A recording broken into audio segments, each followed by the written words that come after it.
Good morning, tere tulemast!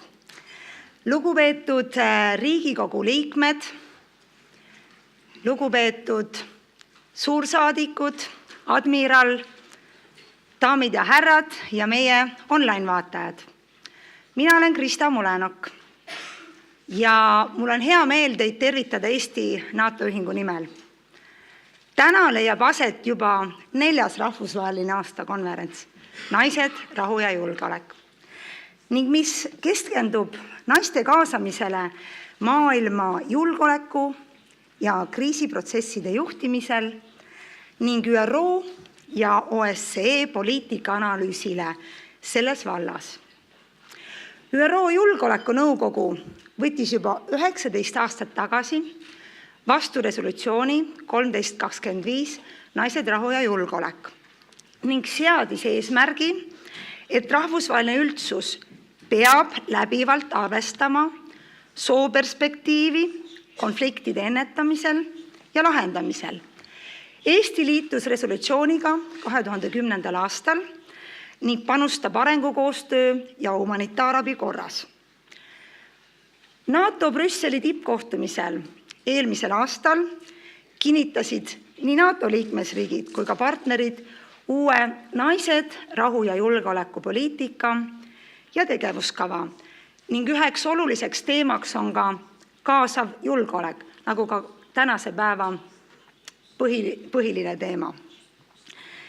Mina kui NATO esimese kodanikuühiskonna töögrupi naised, rahu ja julgeolek töögrupi liige ja NATO ühingute katuseorganisatsiooni ATA naised, rahu ja julgeoleku töögrupi juhina pean oluliseks antud teemat igatpidi tutvustada ja üle maailma. Eelmisel nädalal oli mul au osaleda ÜROs koos Eesti delegatsiooniga naiste staatuse komitee töös, et tegemist on globaalse valitsusevahelise organisatsiooniga, mis on pühendunud soolise võrdõiguslikkuse edendamisele ja naiste õigustele. Ja Eesti on juba 2 aastat komitee asepresidendi rollis. Ja sellel aastal arutleti, kuidas edendada sotsiaalkaitset, pakkuda avalikke teenuseid ja kujundada taristut.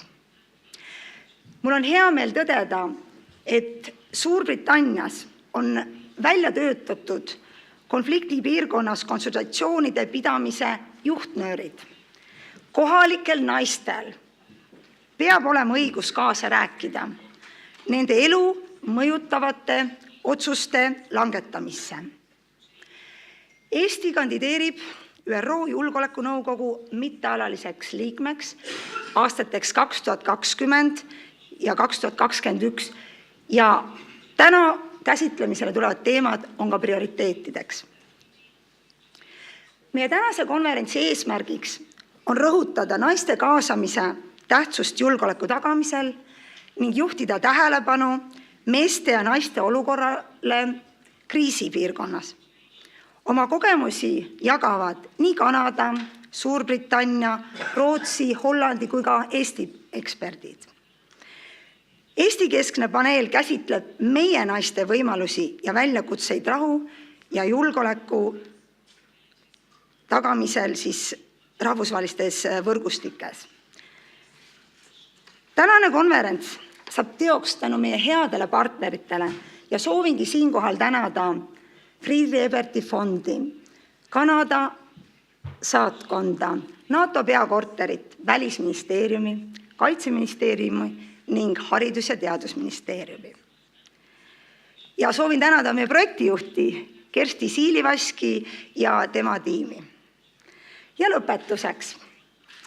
Eesti Kaitseväe juhataja kindralmajor Martin Herem peab samuti oluliseks kaasavat julgeolekut ning kutsus oma hiljuti peetud aastapäevakõnes üles kõiki Eesti Vabariigi kodanikke osalema riigikaitses, ajateenistuses ja õppekogunemistel nii kaitseliitlase, abipolitseiniku kui ka vabatahtliku päästjana sõltumata soost ja kehalisest võimekusest. Soovin teile põnevaid arutelusid ja edukat konverentsi ja suured tänud kuulamast. Järgnevalt on mul hea meel tervitussõnadeks sisse juhatada Lembit Uibo, kes on siis Välisministeeriumi poliitikaosakonna peadirektor. Palun.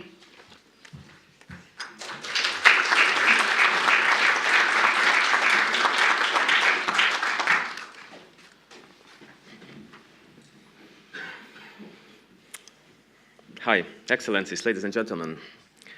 True pleasure of mine to welcome you at this annual Women, Peace and Security Conference here at the Ministry of Foreign Affairs. Estonia has been a long-standing supporter of implementation of the United Nations Security Council Resolution 1325 and its follow-up resolutions. Women can and should play a key role in conflict prevention and resolution, peace negotiations, peace building, as well as in post-conflict resolution. We are convinced that sustainable peace is not possible without meaningful participation of women, not only as beneficiaries of the process, but also as leaders, partners, and agents of change. And what a better place to deliver this statement, if not in the Ministry of Foreign Affairs, where more than 60% of personnel, diplomatic personnel, is women. So we here in the Ministry understand it very well. Protecting the rights of women and girls is one of Estonia's human rights priorities. This is manifested inter alia through inclusion, protection of women in our national strategies and conflict prevention. For example, Estonia's second Women, Peace and Security National Action Plan focuses on protecting the human rights and contributing to empowerment of women in both conflict and post-conflict situations, also raising awareness, enhancing cooperation and information exchange. 2019 is the last year of our current National Action Plan.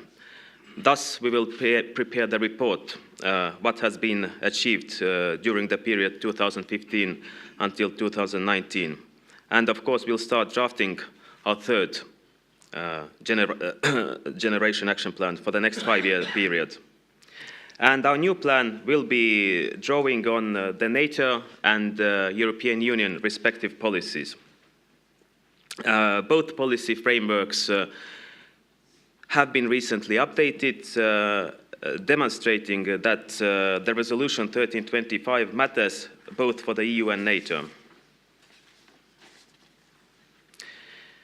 Ladies and gentlemen, by running for the United Nations Security Council for the period 2020-21, Estonia affirms its long-term commitment to take more responsibility in promoting international peace and security, but also to ensure a more inclusive model of society based on the rule of law.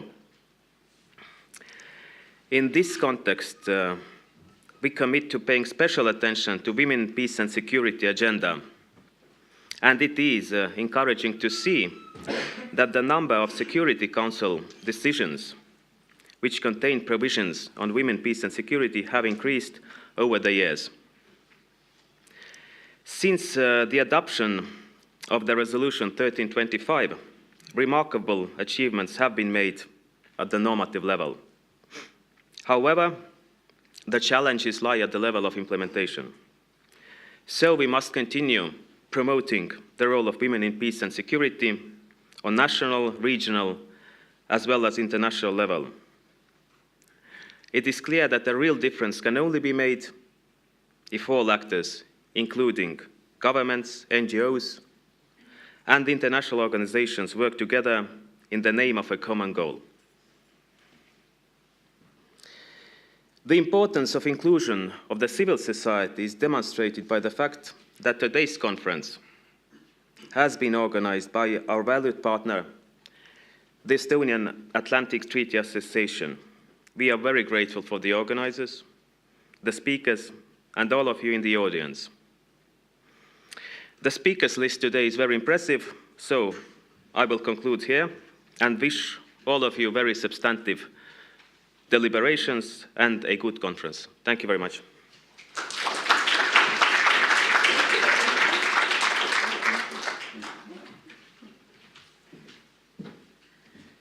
And now we will continue welcome speeches. Welcome greetings, sorry. Next one will be Pierre Krumri from Friedrich Ebert Foundation, who is Baltic coordinator. Please.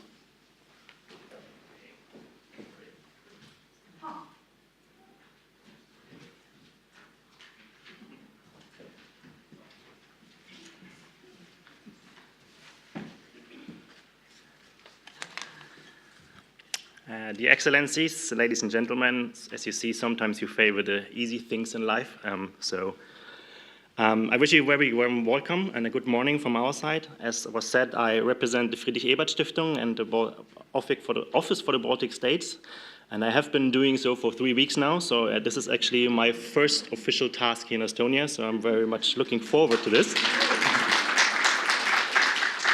And having said that, I'm really glad that it is on this special occasion that I can speak here to you and be present at this conference, because I'm speaking for a non-governmental organization from Germany, we are, of course, convinced that this is a crucial issue. So for those of you who are not familiar with the Friedrich Ebert Stiftung, we are a political public interest institution founded already 92 years ago in Germany, and we are now active in around 100 offices worldwide, and try to promote 3 social democratic basic values: justice, solidarity, and participation. And by saying so, you get probably an idea why we are standing here. Of course, these basic values will not be possible or of any benefit if you don't have international understanding. And we are, of course, deeply convinced that you cannot sideline half of the population when striving for a peaceful, just, and participatory setup of societies. And I know that this sounds kind of like a platitude, but please allow me to be a bit more vivid by giving you a personal example. The last time I was present at an event on the UN Resolution 1325 was at my last post in Beirut, Lebanon. It was a brainstorming conference on how to build up a peaceful perspective for civil society torn apart Syria. And also me being far away from being an expert on these issues, I do remember how significantly the positions and perspectives from activists and women representatives differed from the ideas put forward by those, mostly men, working actually professionally on ending the war. So there's still a long way to go for this inclusive security we're talking about. I was just very glad to hear that the Estonian Atlantic Treaty Association has been in close cooperation with my Friedrich Ebert Stiftung, been working on the topic since 2012 already. If you recall, we heard that is the 4th international conference, but we started with a series of roundtable events. And I also want to say a very big thank you to our partner here, so for the very successful work. As I've learned, it's by now a fully fledged international conference. And we as FES are very happy about the development because it shows, as we say in German, that there's music in it. I already mentioned that our prior objective is to strengthen democratic and participatory approaches in order to enable a peaceful and secure future. But in this project, we also see the chance to safeguard in a very concrete way the notion that it is a natural and necessary approach to build up/maintain structures enabling women to take their rightful share in countering societal problems and in political decision-making processes. I set out by saying that I'm far away from being an expert in this field, and I know that you probably shouldn't say this out loud publicly. But thus, I'm all the more excited to hear your examples and your perspectives on the issue in order for prevent me to saying the same sentence next year again. And therefore, I wish you and me a fruitful discussion and some food for thought. Thank you very much.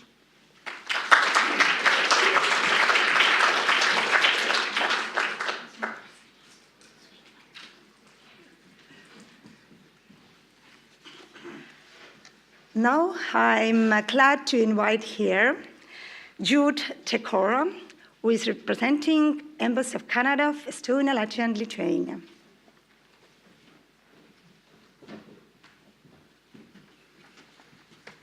Good morning, Tere, Ambassador Silstang, Secretary General Mulenok, Director Don Wibo, Your Excellencies, distinguished guests, colleagues. It is my pleasure to join you today at the annual Women, Peace and Security Conference, which reaffirms the vital importance of women's participation in all efforts to maintain and promote peace and security. Allow me to extend my warm thanks and appreciation to the Estonian Atlantic Treaty Association and the Ministry of Foreign Affairs of Estonia for helping organize this conference, and to all partners and supporters of Women, Peace and Security agenda represented here today. I want to take a few minutes to highlight Canada's unflagging commitment to empowering women and girls and to integrating a feminist perspective in all our policy and program actions, whether in support of diplomacy, development, trade, defense, or security. Canada has a feminist government. My Prime Minister is a feminist, and he has given the government the mandate to make gender equality a reality. We firmly believe that promoting gender equality and empowering women and girls is the most effective approach to achieving a more peaceful, more inclusive, and prosperous world. Our feminist international policy agenda seeks to achieve equal voice, opportunity, and safety for women and men, girls and boys around the world. Canada has a long history of advocating for gender equality, promoting the empowerment of women and girls, calling for the protection of human rights, and fighting sexual and gender-based violence, including in conflict settings. Canada made gender equality and women's empowerment a central theme of our G7 presidency in 2018 and created the Gender Equality Advisory Council for Canada's G7 presidency. Why do we advocate for greater participation of women and girls? Because Canada recognizes that all of us benefit when women can participate freely, fully, and equally in our economies and societies. Let me give you a few statistics at this point. In the peace process in the last 30 years, women constituted only 2% of mediators, 8% of negotiators, and 5% of witnesses and signatories. Of the 1,500 peace and political agreements adopted between 2000 and 2016, only 25 make any reference to the role of women's engagement in implementation. In 2017, women represented only 4% of military troops and 10% of police officers deployed in UN peace operations. Why does this matter? Because almost 20 years after the adaptation of UNSCR 1325, progress has still been incredibly slow. This matters because women and girls are disproportionately affected by conflict. They shoulder a heavier burden of care for their families and communities at times of crisis. They are the primary victims of sexual and gender-based violence perpetrated by parties to conflict.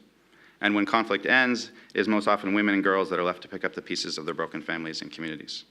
Despite these realities, women and girls continue to be excluded from these peace processes and operations that directly affect them. And research has consistently shown that when women are included in peace processes, they have a much higher percentage of success. This is because women take a more inclusive approach.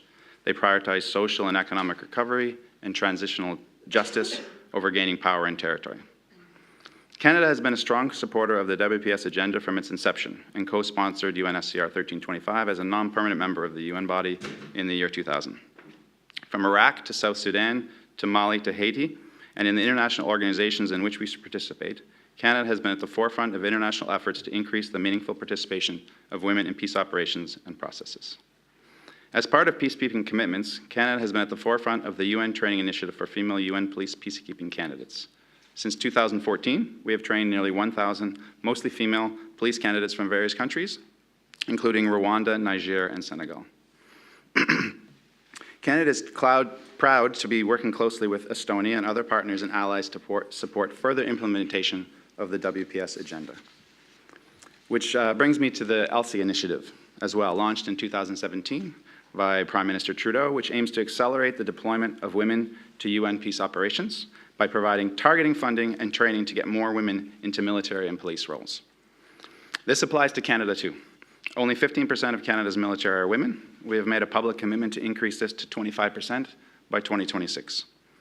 I'm incredibly pleased that Rear Admiral Luke Cassivi, the commander of the Canadian Defence Academy, was able to join us today. He will further highlight Canada's experience in promoting inclusive security by ensuring the full engagement and participation of women in the armed forces.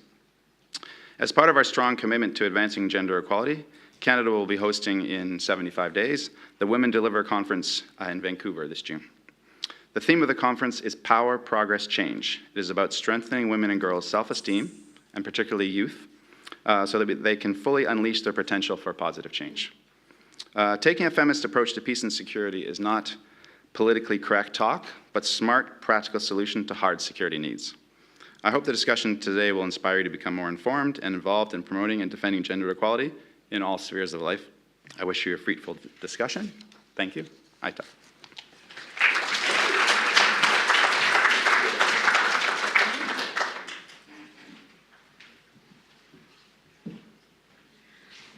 Now, I'm very glad to invite Estonian Ambassador to NATO, Küllike Silja-Stelling.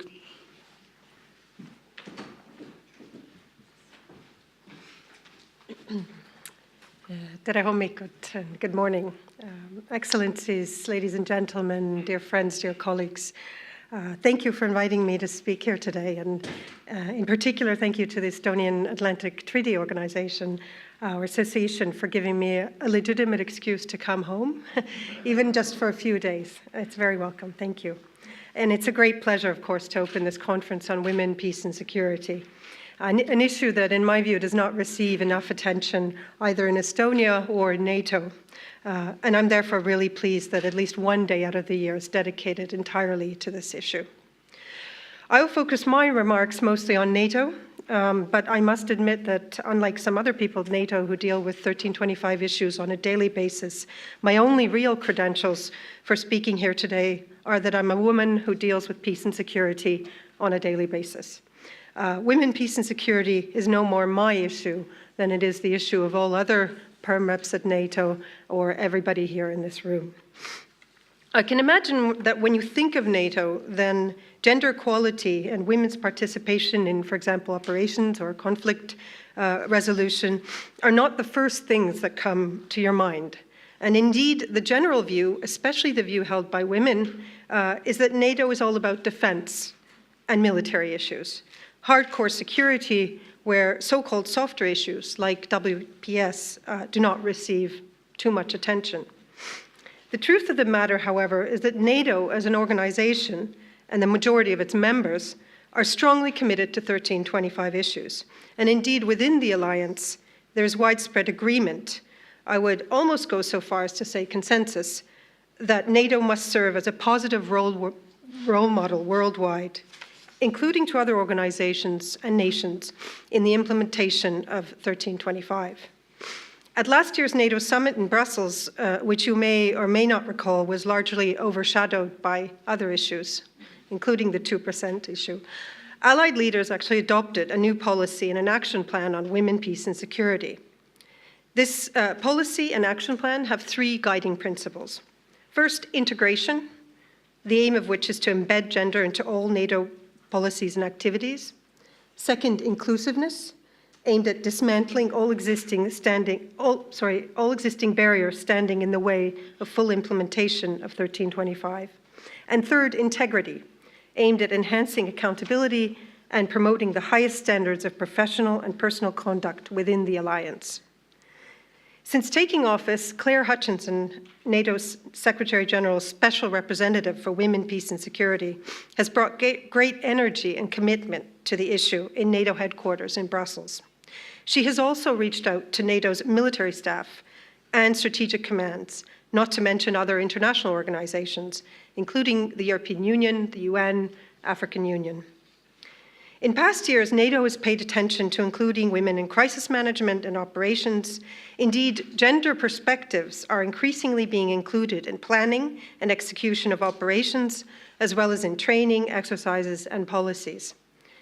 Lectures to NATO troops are provided on gender issues in training before deploying to operations, for example. Gender advisors are included in operations, and so on. Within the alliance, there is also a recognition that armed conflicts have a disproportionate impact on women, and that sustainable peace will not be achieved without women's empowerment and participation.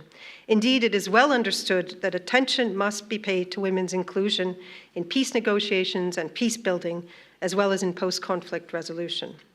So all in all, WPS is rather high on NATO's very full agenda. A particular example that I would like to recount to you today took place on the 8th of March, International Women's Day, when a special meeting of the North Atlantic Council was held, together with partners who participate in NATO's Resolute Support mission in Afghanistan. The special guest at this meeting was Mariam Safi, representing a Kabul-based think tank called Organization for Policy Research and Development Studies, in other words, DROPS. Ms. Safi gave a very intelligent and comprehensive overview of women's situation in Afghanistan and the achievements and challenges that they face in their daily lives. She also made a very strong case for including more women in the peace talks that have started in Afghanistan. She emphasized the need to pay particular attention to this so that the gains that have been achieved in the past 18 years are not lost. Much has been achieved, but she warned that much could also be reversed. For me, Ms. Safi's compelling presentation demonstrated how useful the so-called 1325 perspective or lens can be in understanding the situation on the ground in Afghanistan and probably in many other conflict or post-conflict situations. Yes, she talked about women, but in fact, the overview that she gave was an assessment of the wider political, economic, and social situation in Afghanistan. In other words, the takeaway for me was that women, like Mariam Safi, should not be invited to NATO only on the 8th of March. And of course, her plea for inclusion of women in the peace process should be taken extremely seriously. We all know it, but let me repeat it. Peace has a better chance of succeeding and lasting longer when women are included in the process. Estonia has contributed to the fight against terrorism and to bringing peace and stability in Afghanistan since 2003. Our defense forces participated in NATO's ISAF mission and are currently contributing to Resolute Support, a fact that I am very proud of.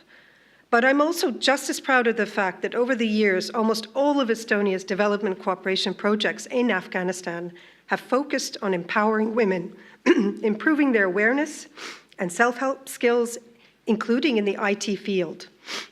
Many projects have also focused on women's health. Essentially, all of our efforts have been aimed at helping women help themselves. And although it may be too early to talk about post-conflict in Afghanistan, in a sense, this has been our contribution already to post-conflict resolution there. Finally, let me say a few words on gender equality.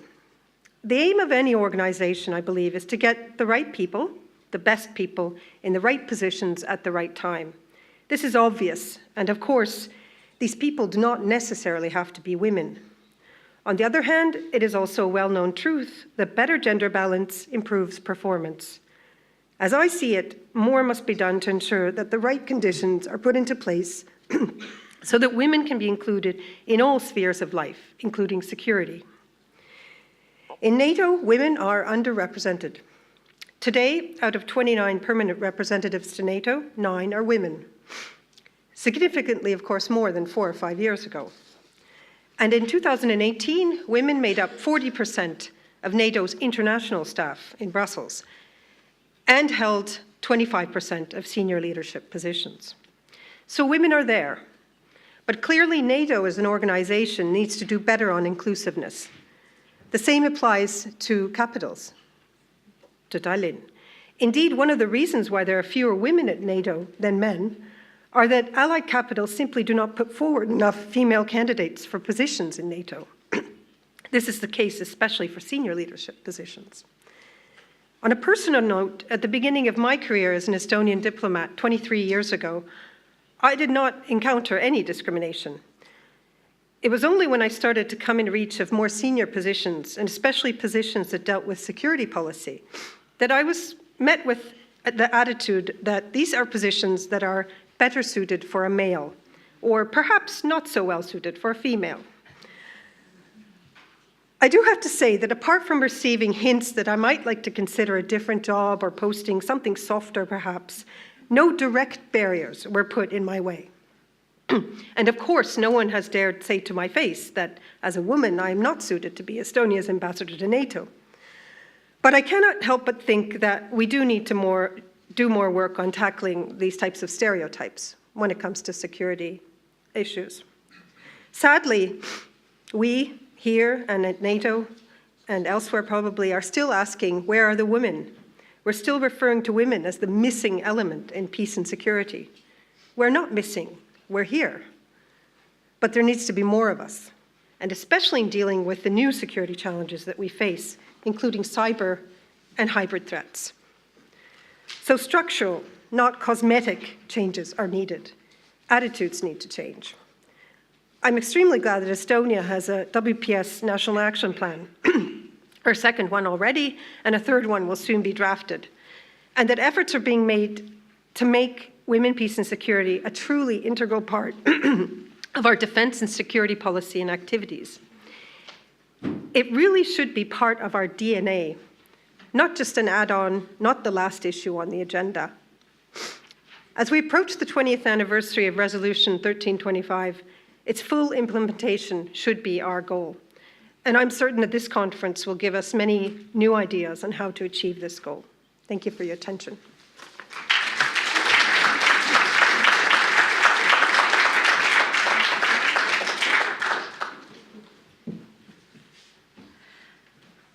And now we will continue with the opening speech, Inclusive Security.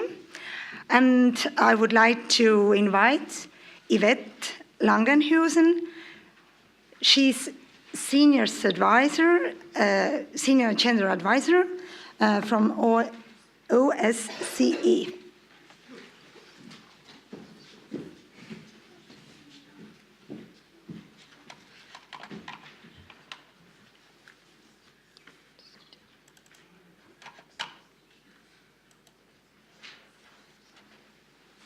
You know what, you can already maybe put a clip, and then I first speak a bit, but then I can... Okay. I will then put in... Super, thank you very much. Thank you very much. Good morning, ladies and gentlemen, distinguished guests. It's an honor to speak here today and to focus on an organization that I haven't heard mentioned yet this morning, the OSCE, and then subsequently focus on the work of the OSCE Special Monitoring Mission to Ukraine, where I've been working as a senior gender advisor for the last 2 years. Before I kick off, basically, I would like to bring in, as I say before, a voice from the field. I think especially in a conference setting such as this, it's important to also see what some of my colleagues are doing on a daily basis in a very practical way, contributing to inclusive security in eastern Ukraine. So if you bear with me, I would just like to show you a short 2-minute clip.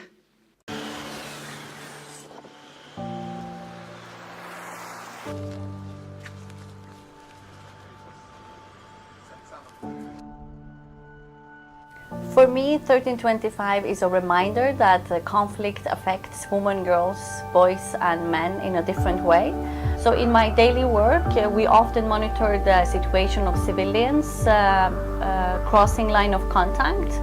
And we see that the majority of the civilians crossing, risking their lives every day, are mostly elderly women.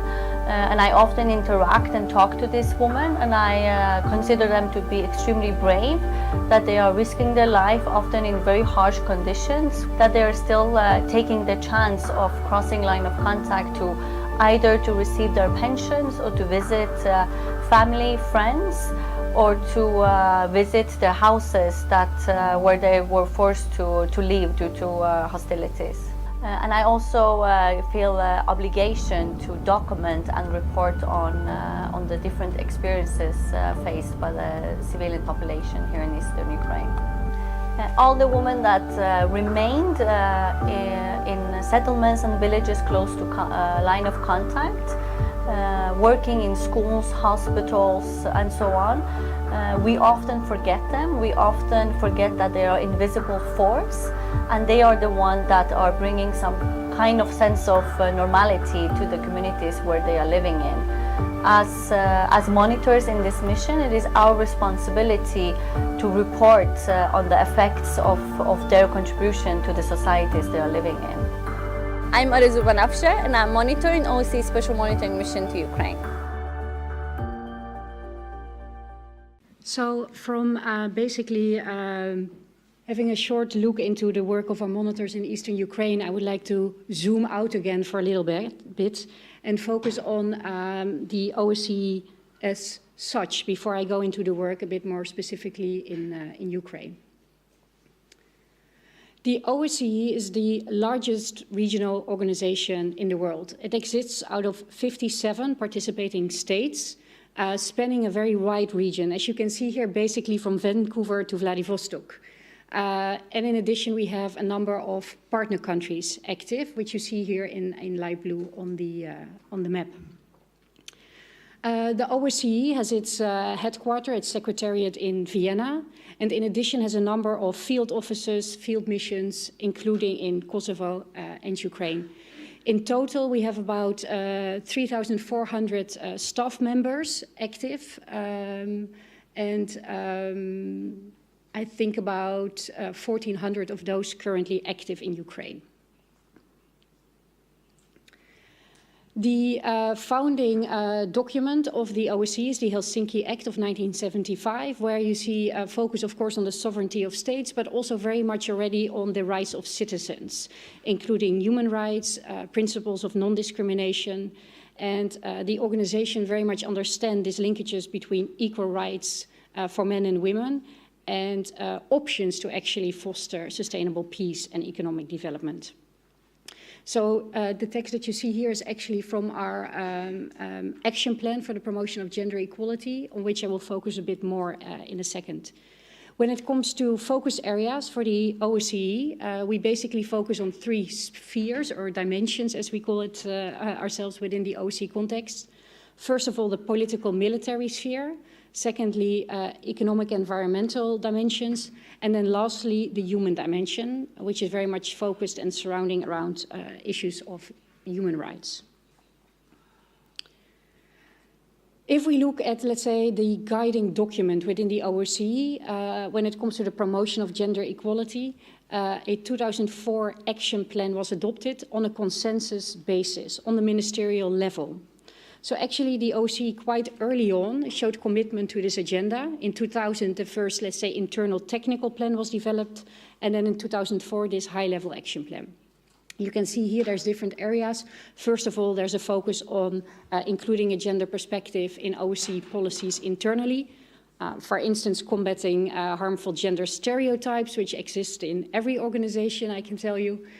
Secondly, there's a focus, of course, on programs and activities that the OSCE is rolling out in a number of countries. So let's say, for instance, in Tajikistan, where we are supporting male gender champions, including in the Tajik parliament. And then there's also a number of priority areas that we are flagging towards our participating states, including the role of women in conflict resolution.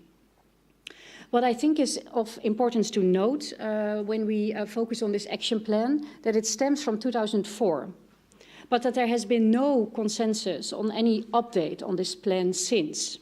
So this is basically 15 years onwards. So it's interesting to hear also the experiences from NATO and the EU, but I think it also shows us that promoting gender equality is not necessarily an uncontroversial issue, that also political dynamics are at play. So we are continuing to build on this 2004 action plan. I will show you a bit later how we are doing this on the field level.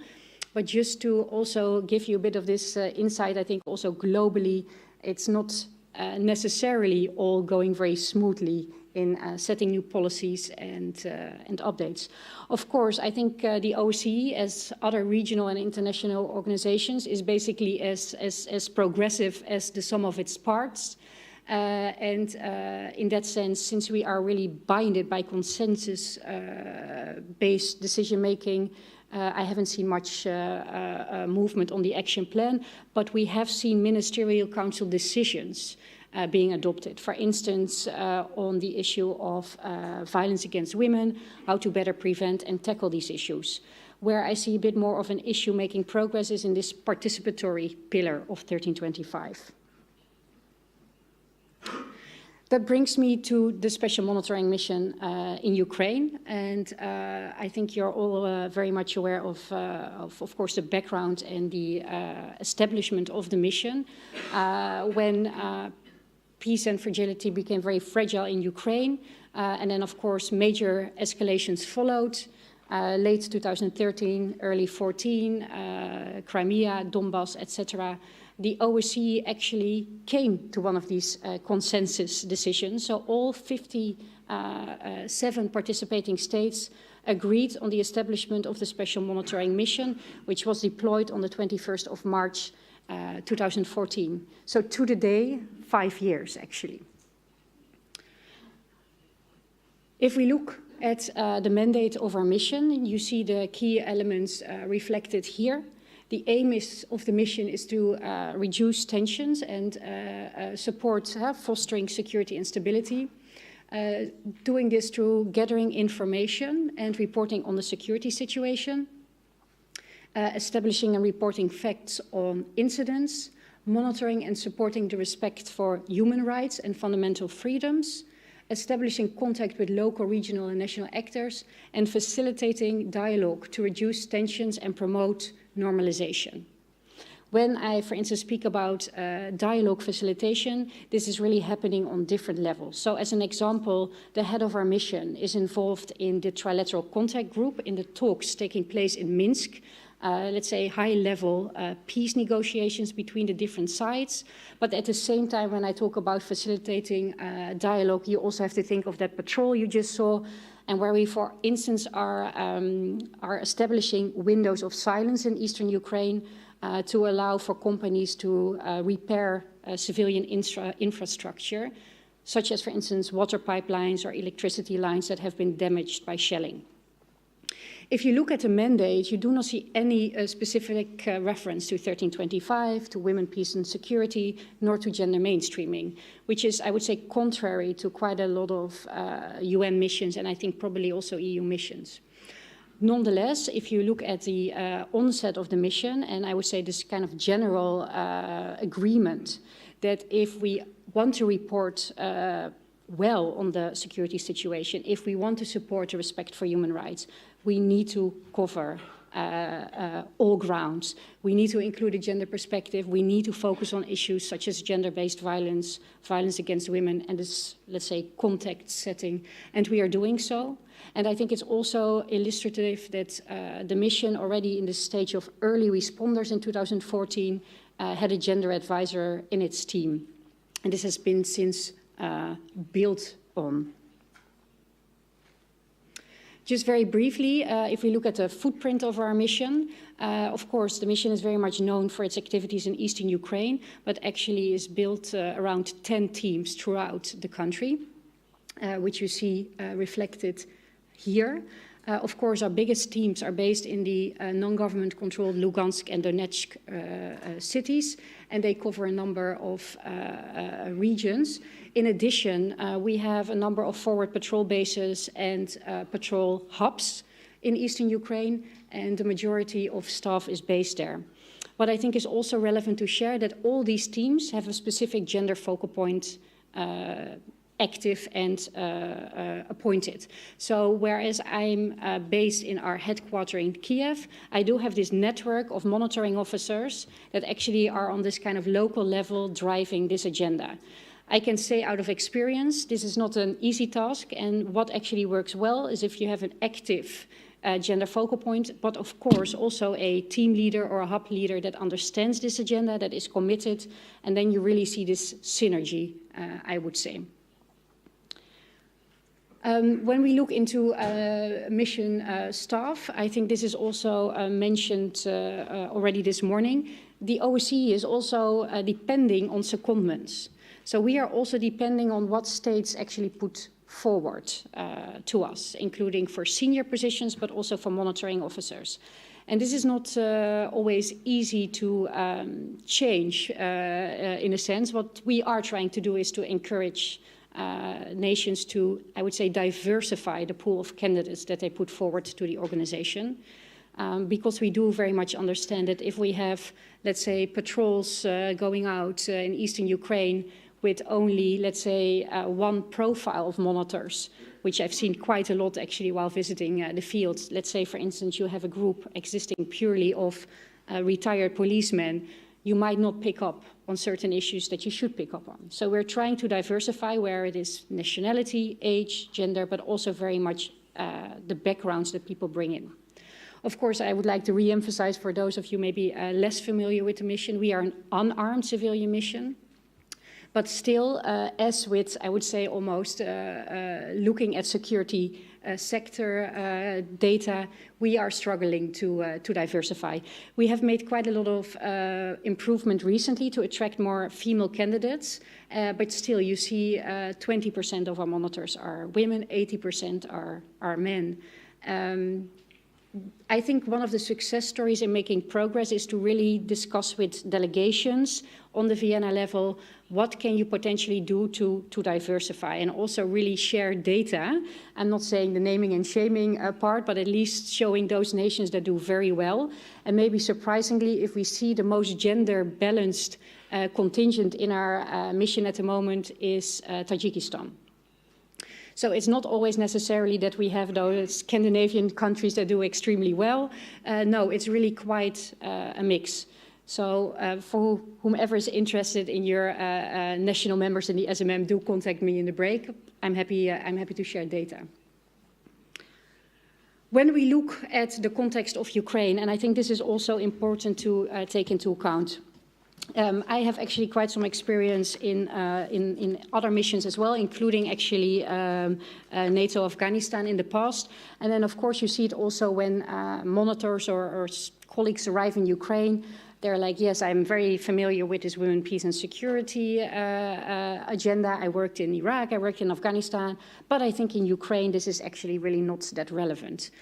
Actually, it is. First of all, it is always relevant when we talk about peace and security issues, but I think also definitely when you understand the context in Ukraine, there are a lot of gender dimensions to, I would say, peace, conflict, security.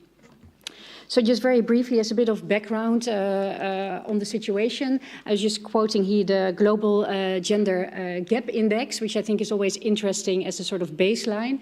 And here you see very clearly some of the, let's say, gaps. So if we look into the situation in Ukraine, you see that when it comes to equal access to education and healthcare, the country is doing very well.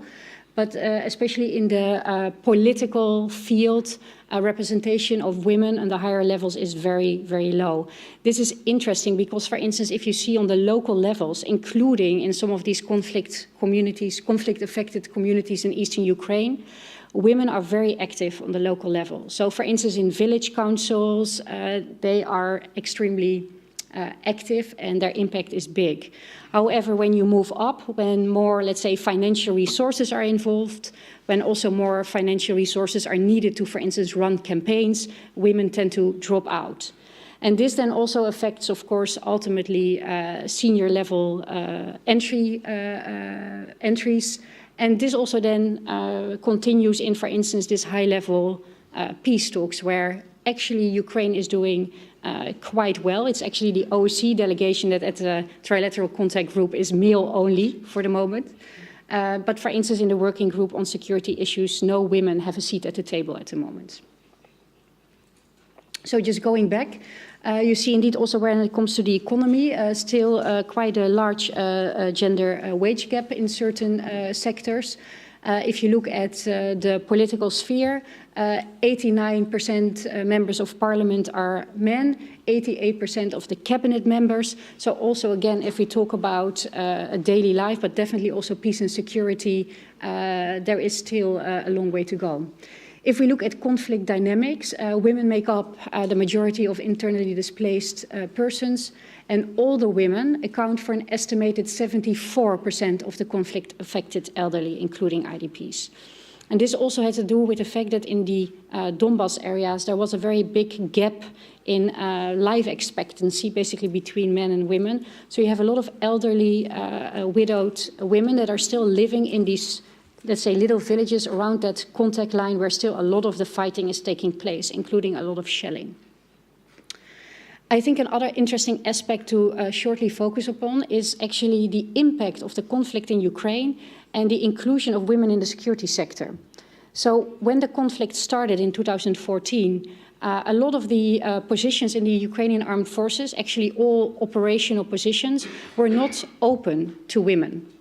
What you then saw is that a lot of women that still wanted to contribute to the struggle in the East, they actually joined volunteer battalions, or they actually joined the armed forces, but weren't registered in the actual role they were having. So as an example, women would have an operational position somewhere along the contact line, but they would be registered as a cook or as a nurse, because those were actually positions that were open to them. So the involvement of women in the Ukrainian armed forces and in some of these volunteer battalions has really opened a discussion in Ukraine on the role of women in the security sector. So this led eventually to a legislation being changed. In 2016, this process started, and it actually ended in October 2018, where you now see that also all the operational and combat positions in the Ukrainian armed forces are now open to women, which was not the case before. Of course, also some of the dynamics that are being flagged by both international organizations and also the special monitoring mission itself is, of course, this high concentration of military and armed groups coupled with the proliferation of weapons. Weak law enforcement means higher risks of gender-based violence. Another survey that I would like to flag that was actually launched on International Women's Day is the OSCE survey on the security and well-being of women, where a lot of data was gathered in 7 OSCE participating states, including Ukraine. So over 2,000 women were interviewed in Ukraine over 2018, focused on experience of violence, but also the impact of conflict. And I think one of these dimensions, which is really interesting to note, is that women with a partner who fought in the conflict are more likely to experience intimate partner violence.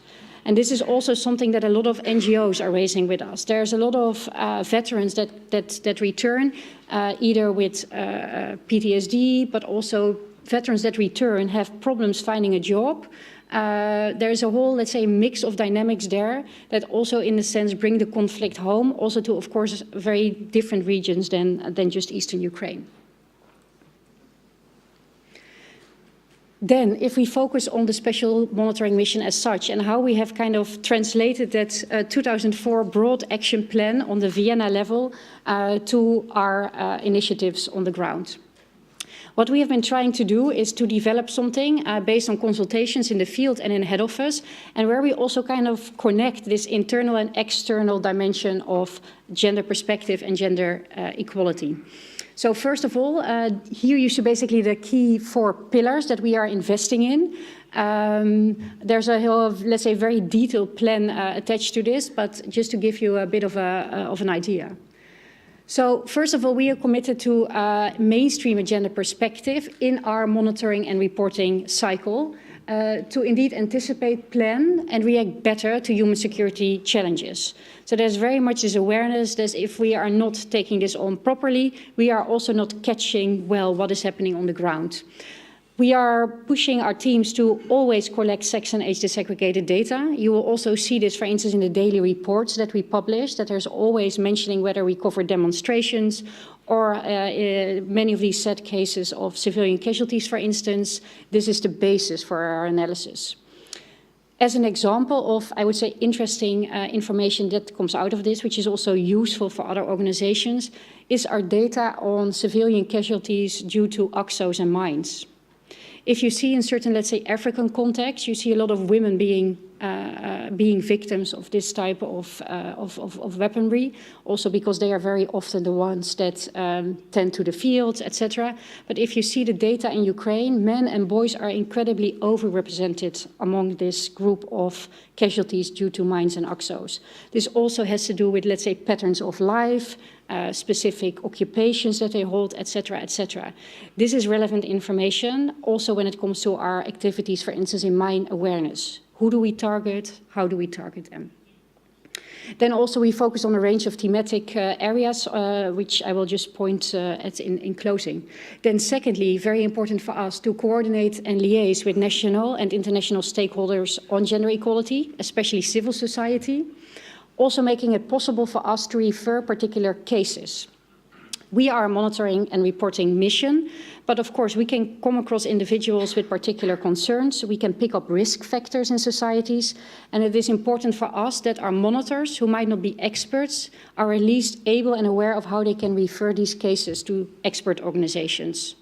So as such, for instance, the gender focal points that I was referring to, they participate in gender-based violence subcluster meetings where they can share information and refer. So it's not acceptable for us that monitors say, okay, this is not in our mandate, this has nothing to do with my work.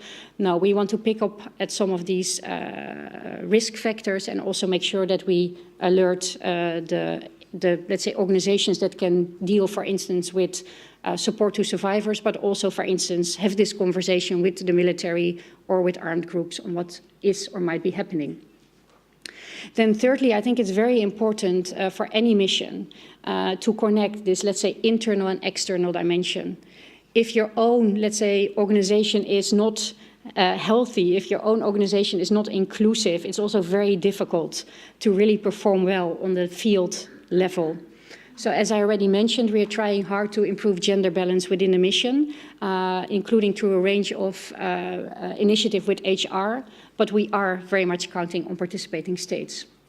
And this is sometimes difficult to see. If you have a participating state with a big contingent in the mission without any women in it, it really begs the question, there must be women in your participating state that are of interest to contribute to this. And then, of course, also we focus on fostering a professional working environment with equal opportunities and respect for diversity. Lastly, I think very important, which is not so much present in this 2004 action plan, if you have a policy and if you have particular deliverables that you have identified, whether it's on a head office level or on the field, of course it's important that you also hold people accountable. How are we doing? How are we delivering? So this is something that we have introduced in our mission, very specific deadlines, very clear responsible entities identified. And then we are also asking everyone every 6 months, okay, how are you really doing? What is working? What isn't working? And I think also here, like top leadership, the mission, senior management is key in this, because without accountability on this agenda, there will be no or very little progress, I can tell you. As you can see here, when it comes to the gender expert structures that we have introduced on the mission, within the mission, and I think also here it's interesting to look at some of the developments within NATO missions, for instance. So as I said, there has been a gender advisor from the onset of the mission, and then later on this capacity has actually been broadened. So at the moment we have a small gender unit in Kiev head office. We are, for instance, involved in training our staff, but we are also conducting particular analysis. And then we have this network of gender focal points. It's not easy in this mission context because, of course, monitoring officers also come and go. So it's this constant building of capacity that is needed, but it's something that, of course, we are investing in. Then, in closing, when it comes to some of the thematic areas that we are focusing on, and I would just like to take this short intervention to promote a recent report that we published called Gender Dimensions of SMM Monitoring. Some of the points that you will see covered there are, for instance, women's participation in peace negotiations and local dialogues, where you see really interesting initiatives existing, because, of course, there is a contact line. But a lot of these networks and these women's organizations are still very much connected across, I would say, imaginary lines. Of course, also women's local political participation and impact of the conflict, gender perspective on recruitment, retention and reintegration of those in military roles. I think also this part of reintegration of those, mainly men, but also women, back into communities after being deployed to eastern Ukraine is very interesting, and there's a lot of gender dynamics to it. So, for instance, a lot of male veterans tell us it's not acceptable, it's just not done in our society to, for instance, go and speak to a psychologist. And also when we return, it's expected that we continue to be the provider in the family, etc., which is really quite a burden. We also focus on conflict-related trends in gender-based violence and trafficking in human beings. And then lastly, on gender equality rallies and opposition. So very interesting, if we think of International Women's Day, there were women's marches throughout Ukraine, but I think there wasn't a march without a counter-march. So also there is still quite some debate about this, I would say, changing role of women in society. I think this is an important example because the Special Monitoring Mission is very much known for its reporting on kinetic activities, on ceasefire violations, but we also definitely cover more dimensions of conflict that might not be so visible, but are definitely no less important. Thank you very much for your attention.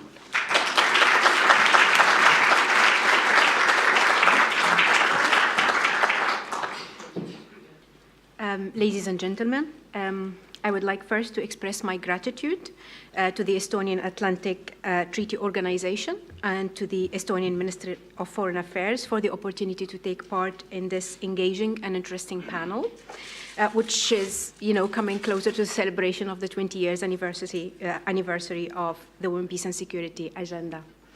I am honored to be here amongst you today. My name is Sala Rusi. I'm a research fellow and an assistant professor at Coventry University.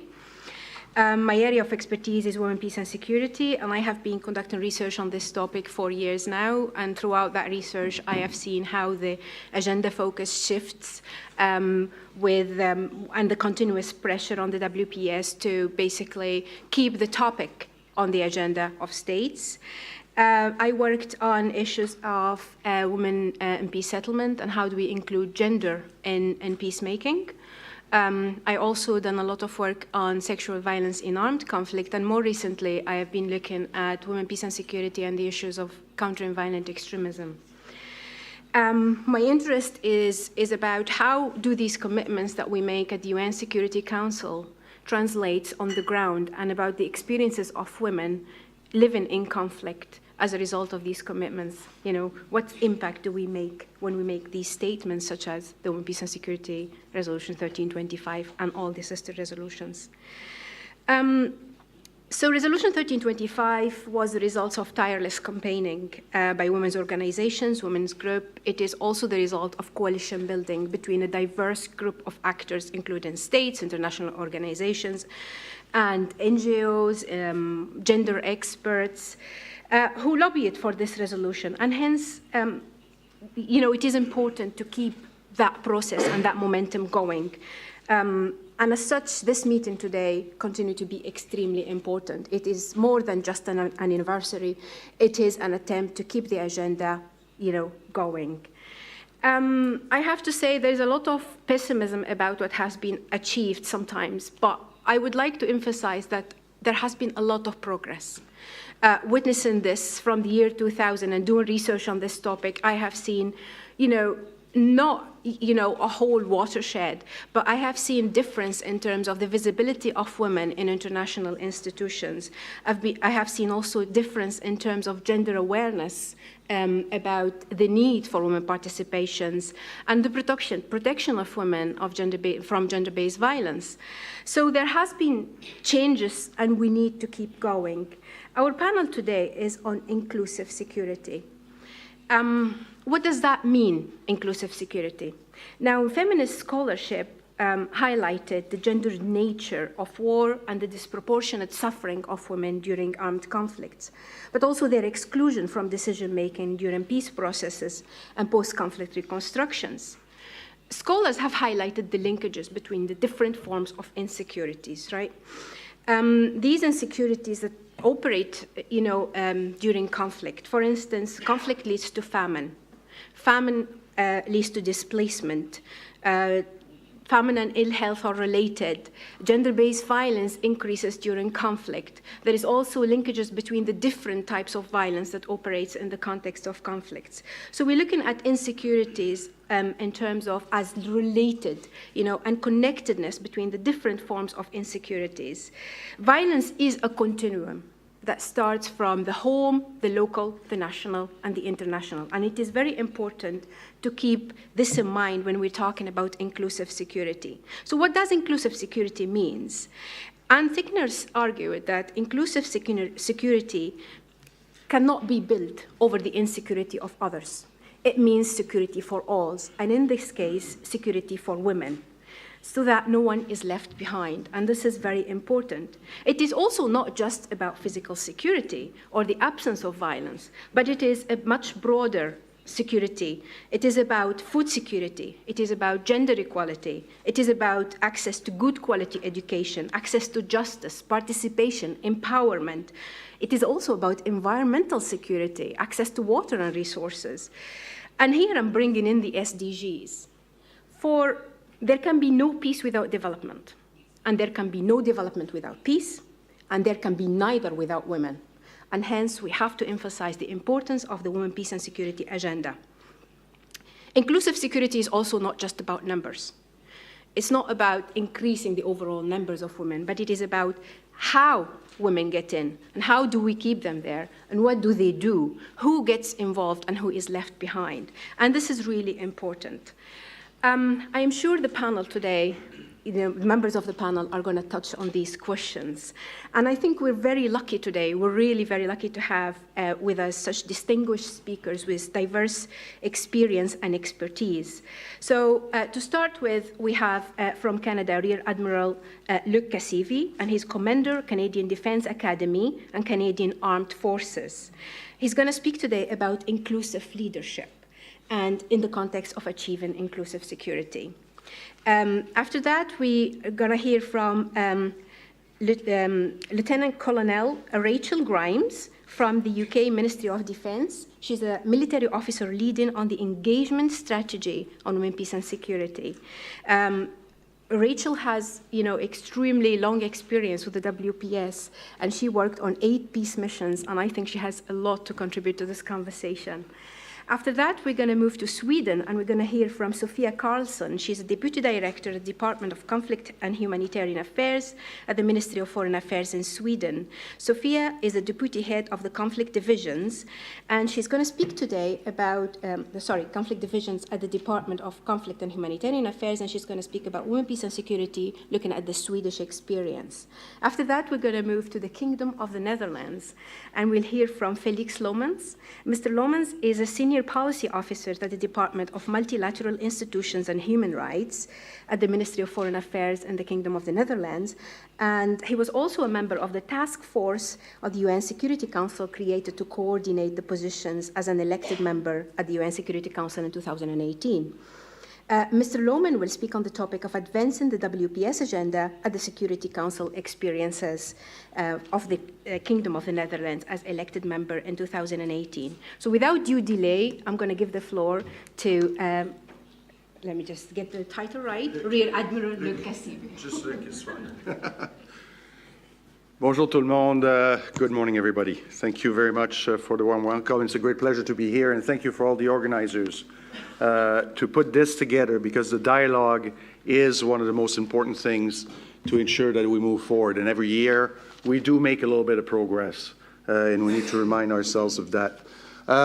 What allows me to be here?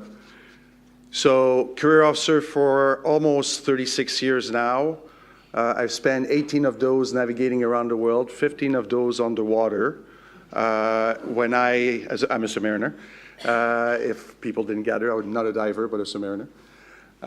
I've been a passionate around the world in my travels to explore the world and understand its behaviors, cultures, and how it affects local security.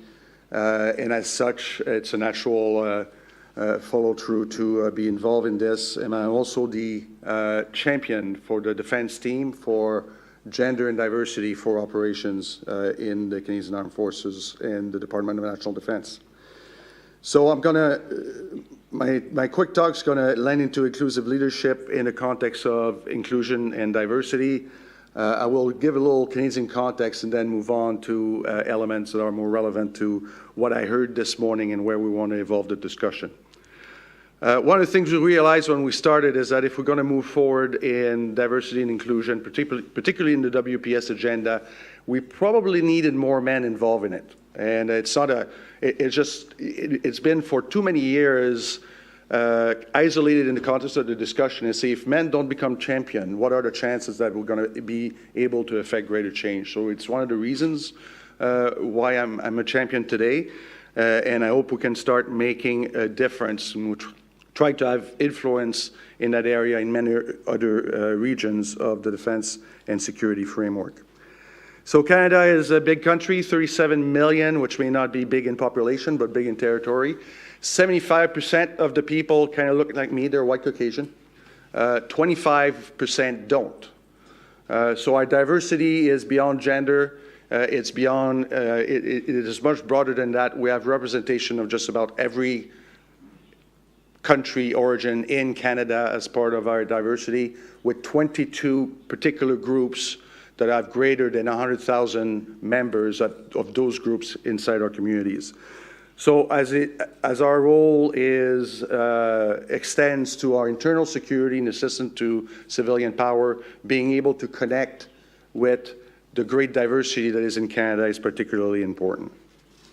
It's also important for us as we prepare to do operations around the world. We are lucky with that diversity that if all of these groups wish to participate in the security framework, either through defense, through foreign affairs, through our CMP, or through the Canadian Armed Forces, we have a richness that enables us to better prepare for what lies ahead when we plan, train teams, and deploy to conduct operations around the world.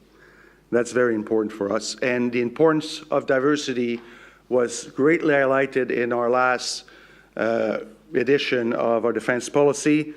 In the statement, it's clear, embracing diversity will enhance military operational effectiveness by drawing on all of the strengths of Canada's populations. So we need to do a better job in attracting women to our ranks. We have, and the rest of the diversity of the country.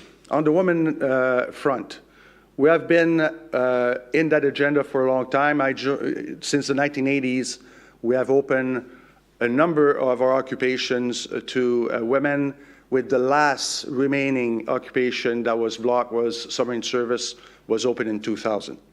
So we now have the whole spectrum of combat and support operations in defense open to service of women. In my last 8 years at Scene Submarines, I had a great pleasure to serve with great Canadian women who made an awesome difference in the way we were conducting business at sea.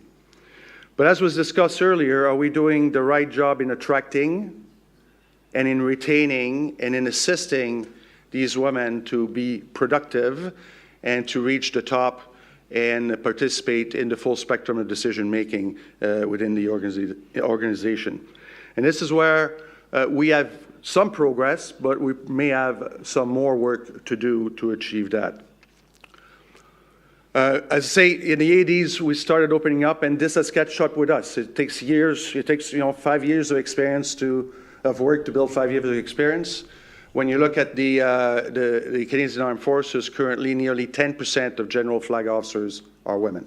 So women in defense have been able to access the highest levels of responsibility and decision-making, with the highest rank being Lieutenant General 3-star, currently at NATO Defense College at General Whitecross. This is powerful, and a powerful message when it comes to the empowerment and the contribution of women into the decision-making process. That being said, we still have barriers that come with inadequate policies when it comes to supporting women and entire families through the process of deploying in operations, returning or integrating, and bringing stability to what they do. So in parallel with the LC initiative, which, as you heard earlier from our Chargé d'Affaires, is one of our great advancements that we want to do, we have partnered with Ghana and Zambia in particularly going through an exercise of assessing what barrier exists for the progress of women within the organization. And we saw this occasion as, well, if we're going to help others to see where the barriers are, we should look at ourselves to make sure we've done our homework too. So the barrier tests that's being put together will be applied to the Canadian Armed Forces first. So we can look at ourselves and say, well, we still have some improvement to do, and then we'll work with these countries to move forward. So we committed ourselves then to take the necessary actions to readjust where we need to readjust, because practice makes perfect as we move forward.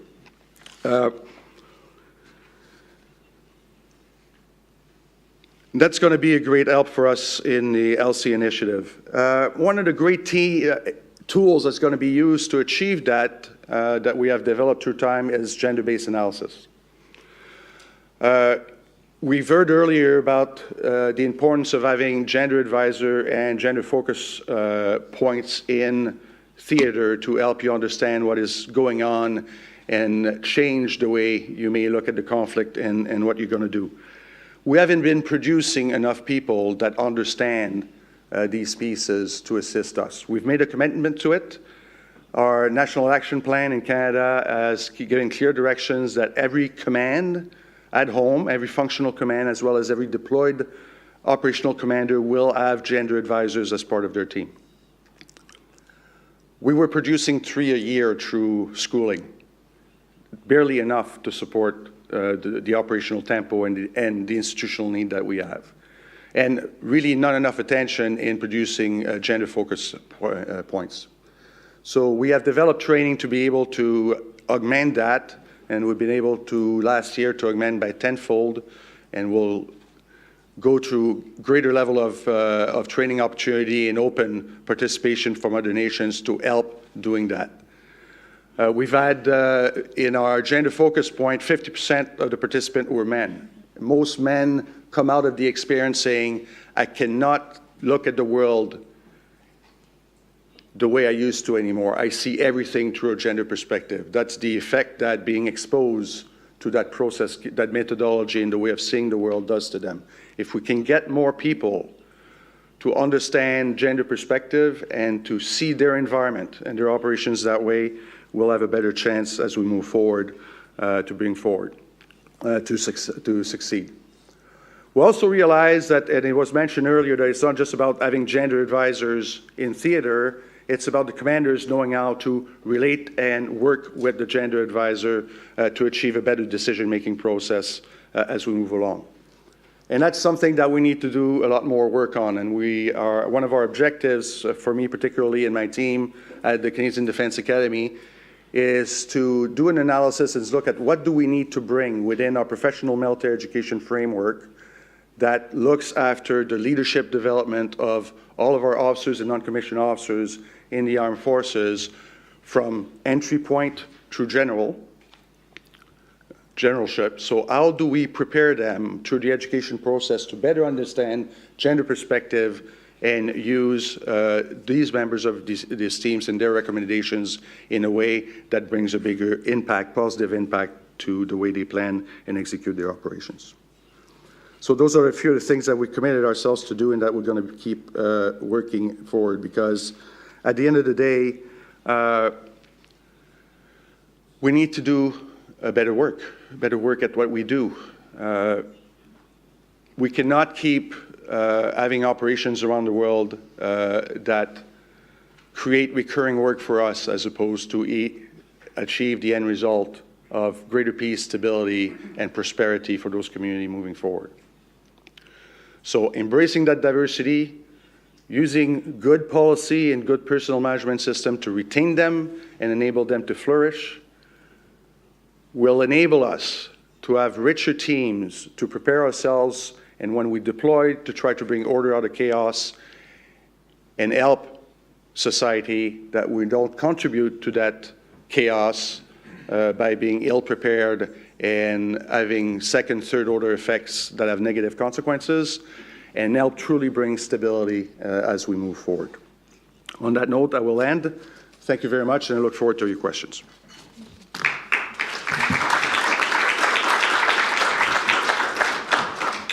Great. Good morning, everybody.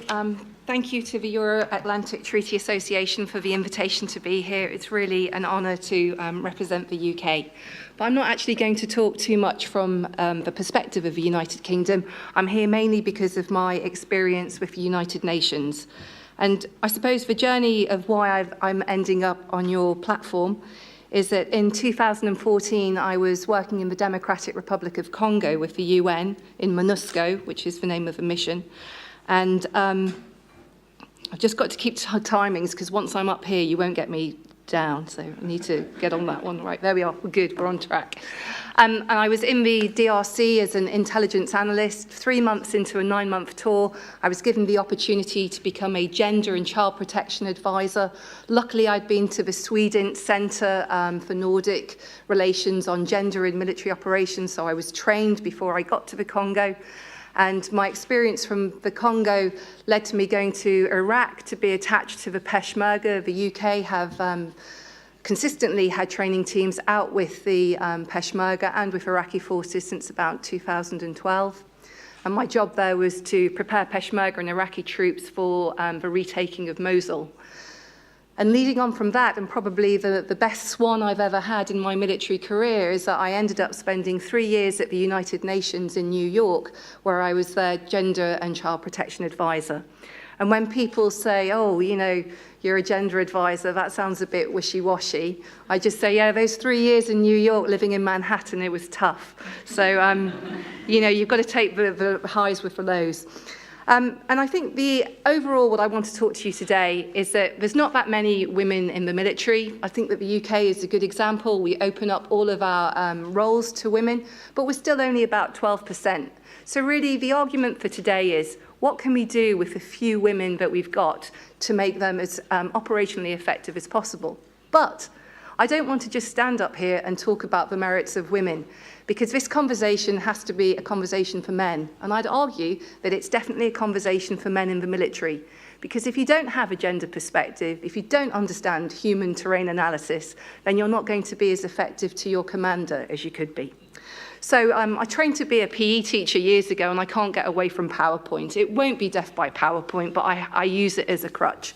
So what we're going to talk about today is we're going to look at some terms and definitions and expressions, because often we talk about gender and we think that we're just talking about women. I hope that I can disprove that to you.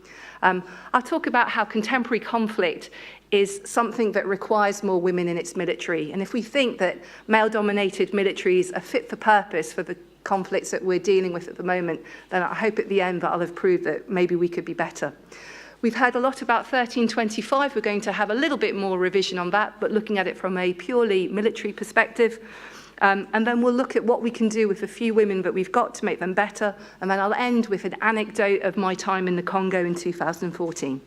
So I bet you never thought you'd see a slide with Steven Gerrard. Maybe you don't know who Steven Gerrard is. He's my favourite football player. But when we're talking about sex and gender, lots of people think that gender is just women. But actually, sex refers to you being a male and a female. It's pretty constant. Some of us can change our sex, but on the whole, I can go to Saudi Arabia and I'll still be a woman, but the way I'm treated might be different to the way than if I'd, say, flown to Toronto. So sex is something that's constant. Gender is the word that we use when we're looking at how life treats you, depending on if you are born a male or a female.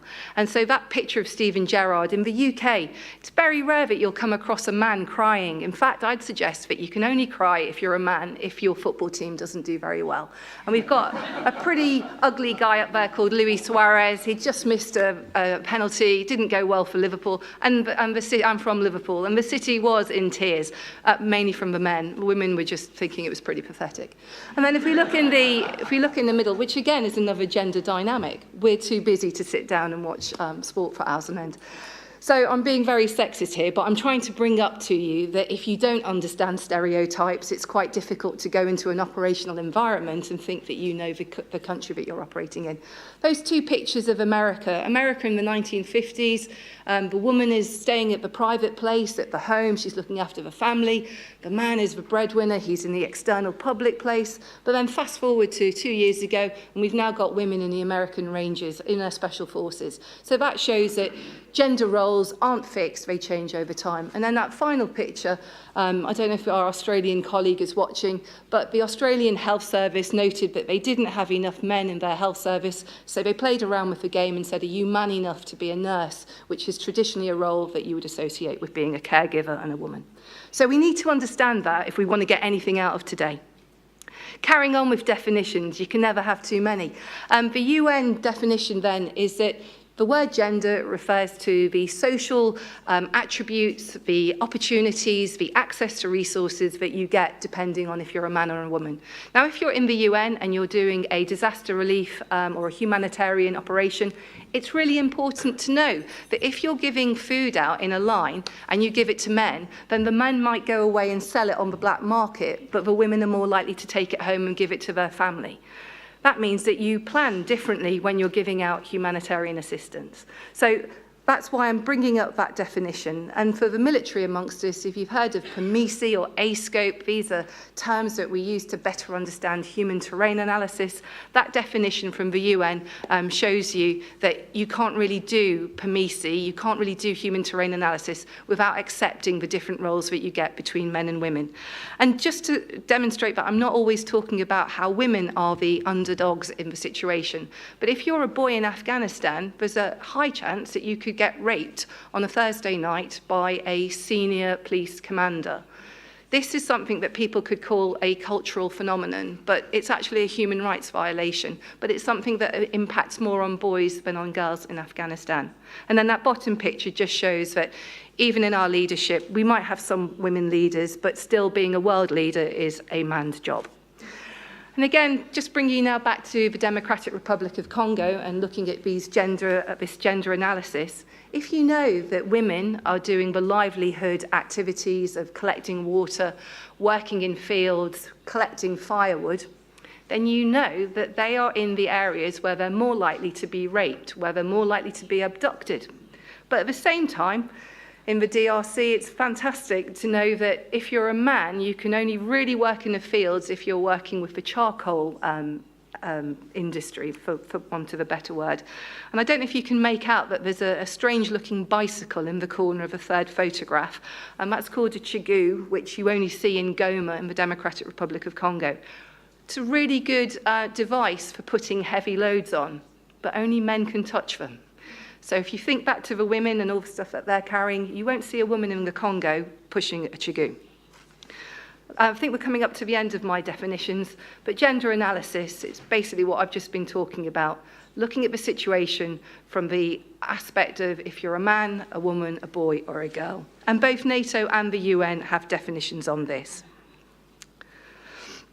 And this final, sorry, I teased you, this is the final definition. We keep talking about a gender perspective, but all that means is if you're a military planner, how do you go into your J5 planning cell and know that the operation that you are designing is going to impact, yes, on the combatant, but what's the impact going to be on the civilian population? And don't just stop at the word civilian, break it down and ask yourself, what's it going to do to affect men and boys? Because not all men, when they get to 18, just because that's fighting age, have become combatants.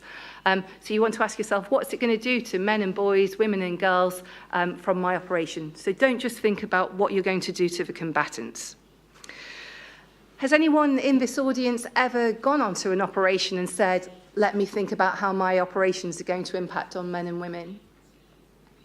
Okay, well, it's not a very military audience maybe, but I think if I had asked a military audience, I probably wouldn't have got that many hands raised anyway. But I tell you who do think about a gender analysis, the likes of Boko Haram, the likes of Daesh, Islamic State. Do you think that Boko Haram just went into Chibok and thought, oh, great, 200 schoolgirls? No, they planned to go to Chibok to find the government school for girls. It wasn't something that happened. They actually do an analysis. And if you're Islamic State, they're not just thinking, the Yazidi are over there. They're actually thinking, yeah, we can go to that village because we know that the men have left to go and protect the berm somewhere else. And we can take those girls and we can make them rewards for our fighters and we can make them as sex slaves or brides. But they also look at what they can do with boys and think, right, we could kill the boys, but better to try and convert them and make them into suicide bombers, because nothing is going to freak out the Iraqis and the Peshmerga and possibly the UK and US forces and all our other allies working out there than to come across a child with a bomb strapped to him. And that's something else that Boko Haram have adopted. They've realized that if they have a girl with a bomb strapped to her, it's going to have a much different impact on the military person. So if it's good enough for Boko Haram and it's good enough for Islamic State, isn't it about time that NATO troops started to think about a gender analysis? And just linking it to the UN and to the importance of women. Overwhelmingly, women and girls are more likely to be raped and abducted and affected by conflict.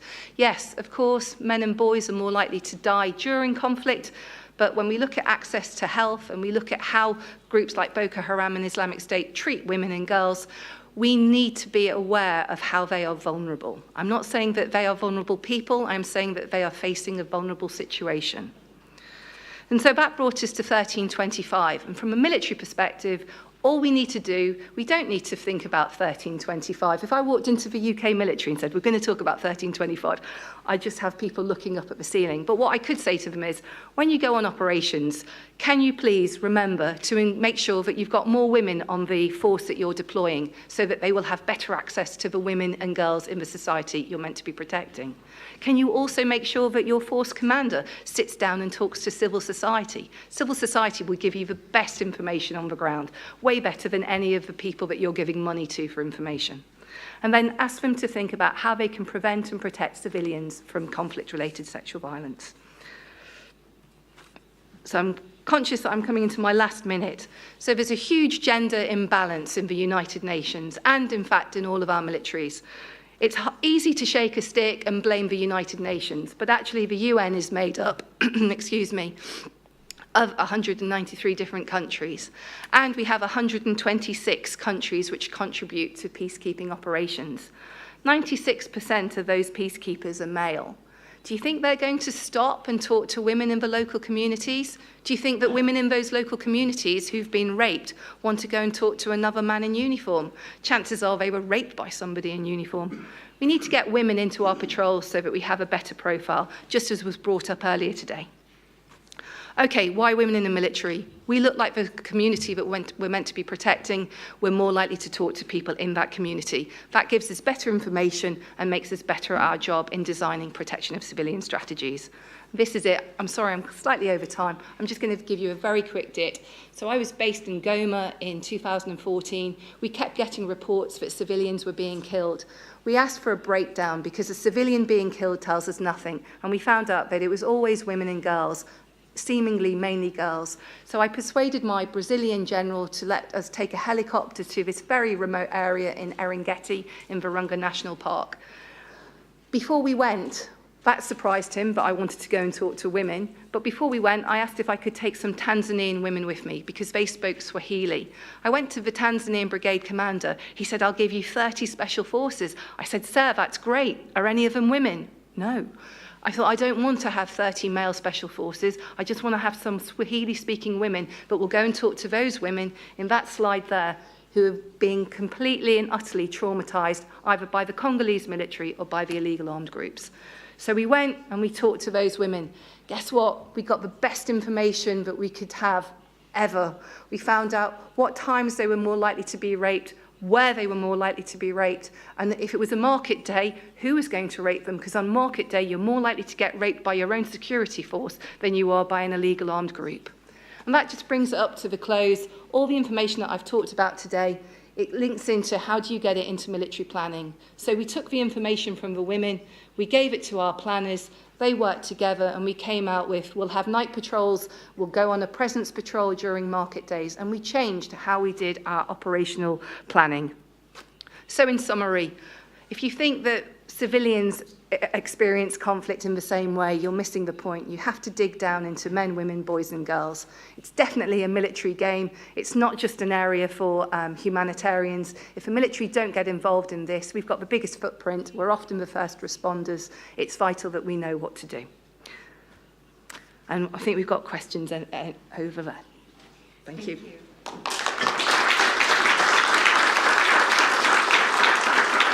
Well, good morning to all, and thank you so much for inviting me here today. It's a pleasure to be here, and also very inspirational to hear the perspectives from the ground, both from Ukraine and from our military colleagues. It's the target groups for when you work with policy, so it's very good to have those perspectives with me when I go home as well.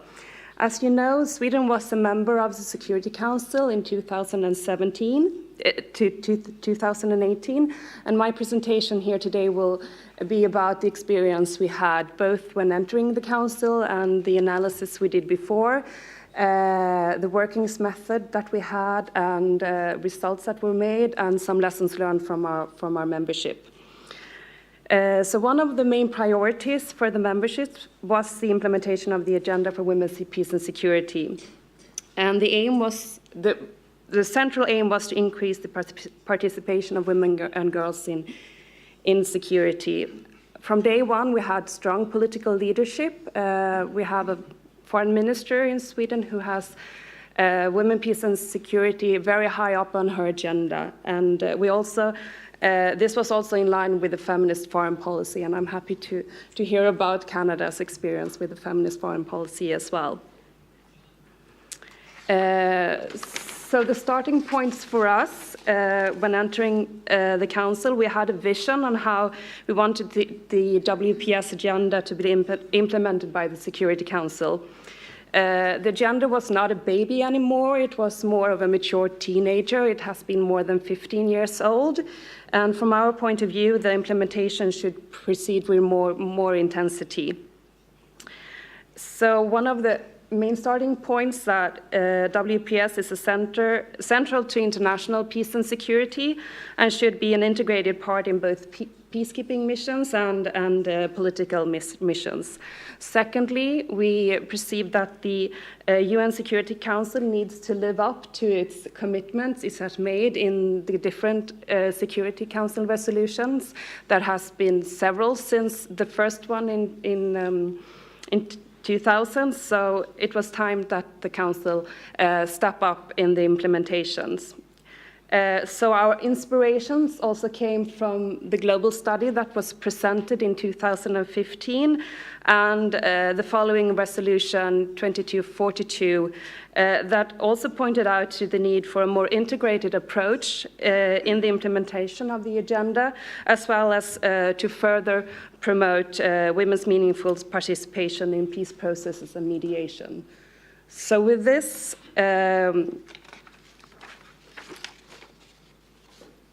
vision and overarching theme, we prepared for our membership and further analyzed what the focus should be on for the membership. And I have to say it was also a very close relationship with our permanent mission in New York and the Swedish, with the MFA in Stockholm. So what we saw then, when we looked at mission mandates, when we looked at reporting, we saw some imbalances in the implementation of the agenda. The first imbalances we saw was also an imbalance which was also considered in the global study, that there was more focus on the question of protection against sexual violence in conflict and less on women's participation in conflict resolution. We also saw an actual imbalance in the actual mandates on how WPS was presented, and that it was not an integrated part in the mission's mandates, rather an ad-hon or ad hoc. And the lining or how you wrote about WPS in the mandates also differed very much from mandates to mandates. Other observations that we made was that in missions reporting on WPS to the Council, it was often missing and not very clear, and there was also a lack of gender disaggregated data, which made it difficult to really know what happened on the grounds. If you report on violence against civilians, for example, it was not disaggregated, it was more civilians, and maybe even women and children was in one category. And we saw that this was not helpful for knowing what really happens on the ground. And we also noticed that the informal experts groups who has a mandate to improve the knowledge around the WPS agenda in the Council was not used to its full potential, and we saw improvements here. Another point of view that we had was that we need more civil society briefers in the Council, and especially women's groups that we saw were lacking. So with all this knowledge at hand, how did we proceed within the Security Council? And what would be the most successful way of working to actually receive results in all the issues that we had identified? So, as I said before, we had a close relationship with our permanent mission in New York and the MFA. We had a close relationship with our political leadership. We had video conferences with the permanent mission regularly. We had meetings almost every day with our political leadership in order to advance our negotiations. And of course, it was not only about WPS, but the WPS agenda was always high on our discussions. And I'm working within a policy department where we have the responsibility advancing the agenda for women, peace and security. But in order to translate the agenda into action, we had close cooperation with our geographical desks. So integrating and mainstreaming the agenda was always raised in different negotiations around mandates and resolutions. And in this way, we worked broadly. We looked at all the negotiations, at all the available UN Security Council instruments and products. We looked at resolutions, presidential statements, press briefing or press statements. We also looked specifically into the trips that the Council made and made sure that they always meet with civil society groups and women's groups. And also looked at the sanction regime. And as I pointed out before, we had seen a lack regarding the focus on women's meaningful participation in key peace process. And this is also part of our foreign minister's strong engagement. Around the same time as we entered the Security Council, the question of networks for female mediators took off, and we in Sweden had already set up our own network, and they have close relationship with our foreign ministers. They are envoys to the foreign minister, and I would say that this was also a great inspiration for us. And as we had seen, the informal expert group was not used to its full potential. When entering the council, we took on the co-chairship of the group, together with UK, who was the pen holder, and Uruguay. And this was a really good platform for us to push the agenda further and prepare the council for these discussions on the agenda. And this way we could also push for the participation of briefers from civil society in order for the council to be well informed on what happened on the ground. So just to make this a little bit more concrete, and I would like to highlight a few of those issues and examples that we would look for in negotiating mandates for peacekeeping missions when we looked at specific reporting around women, peace and security, but also for the discussions that was held in the council, both open debates, area meetings, and so on. So when there was a peace negotiation issue up for discussions, we always asked, are the women taking part fully and effectively and meaningfully? If there was an upcoming election, for our example, there was elections in Iraq and DRC, we asked if both women and men were registered to vote. And in a setting of political development, we always mentioned if the ratio between male and female in, for example, a government setting, is that were there gender parity? And another example is that mission usually have a mandate to report on training of police.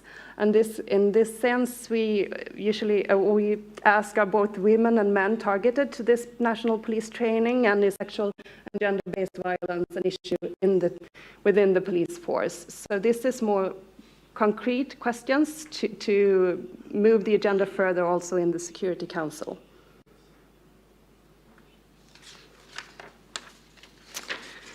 So with all these efforts, what did we actually achieve during our membership of the Security Council. We did analysis afterwards, after we left the Council, and we then found that all negotiated mandates for peacekeeping and political mission now contains women, peace and security references. We also find that its existing mission mandates on women, peace and security have been strengthened overall. And close to all presidential statements on crisis situations adopted during our time in the Council now contained reference to women's participation and situation. We see that more civil society briefers than ever before had been invited, which gives better information to the discussions. During our presidency in July in 2018, we had gender parity among briefers in the Security Council for the first time. And we see that briefings and reporting in the Security Council more regularly contain women, peace and security perspective. And last but not least, specific listing criteria in UN sanctions on sexual and gender-based violence. So then, what are our lessons learned from our work as a member of the Security Council? Well, as we found, we had a clear goal when entering the Council, and we stick to this during our time there. That made us be perceived as consistent and persistent and also trustworthy. We tried to get involved early in the processes and kept good relations with those actually holding the pen to get our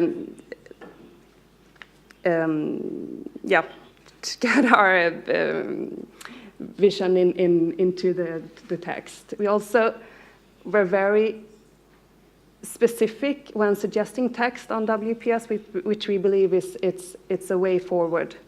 We used mission briefings to raise WPS issues, and finally, we promote. It's important to promote CSO briefers. So with this, I would like to thank you for my short presentation and wish Estonia very good luck on your upcoming candidacy. Thank you.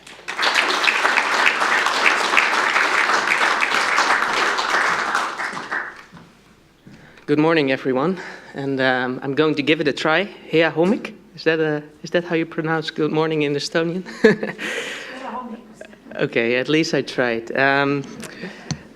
Good morning, and before I start my presentation, or actually my talk, because I don't have a PowerPoint presentation ready, let me first thank Estonia for inviting the Netherlands to present our vision on WPS, and also for giving me a good excuse, to paraphrase your ambassador to NATO, for coming to Estonia, or rather actually a good reason for coming here, because this is my first visit, and I'm happy to be here.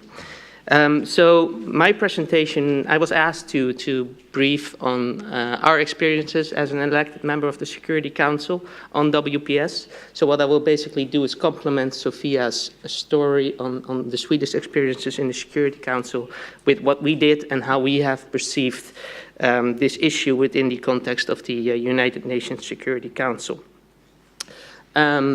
Like I've already been introduced, I was part of what we call the task force that was created to coordinate the Dutch position on the Security Council, which was actually headed by the former special representative on women, peace and security for the NATO, Ms. Mariette Schuurman. She was actually my boss. And within that task force, I was working on a number of issues because the Security Council, if I'm not mistaken, has over 60 different agenda items on its agenda. But among those issues, I was focusing also on women, peace and security. And for us as the Netherlands, or actually I must say the Kingdom of the Netherlands, because this was a kingdom effort. The Kingdom of the Netherlands is comprised of 4 countries. So we were actually part of the council on behalf of the kingdom. Women, peace and security was very central to our membership. In fact, I heard the ambassador, the permanent representative, say that WPS should be part of the DNA of one's foreign policy, and that's actually how we defined it before we started on the council, that this, among other issues, by the way, that are I guess, rooted in our history or naturally associated with the Netherlands, such as POC and human rights, but also gender and women, peace and security. We define it as part of our DNA of who we would like to be on the Council, basically as an issue that we felt should be treated comprehensively across everything that we would do, all the interventions that we would make, all our positions on negotiations, and also on all the initiatives that we would take. So on virtually every position in the Council, we had a WPS component. Having said that, of course, there were certain moments over the year, because unfortunately, unlike Sweden, we were only part of the Council for 1 year in 2018, as we had to share our seat with Italy.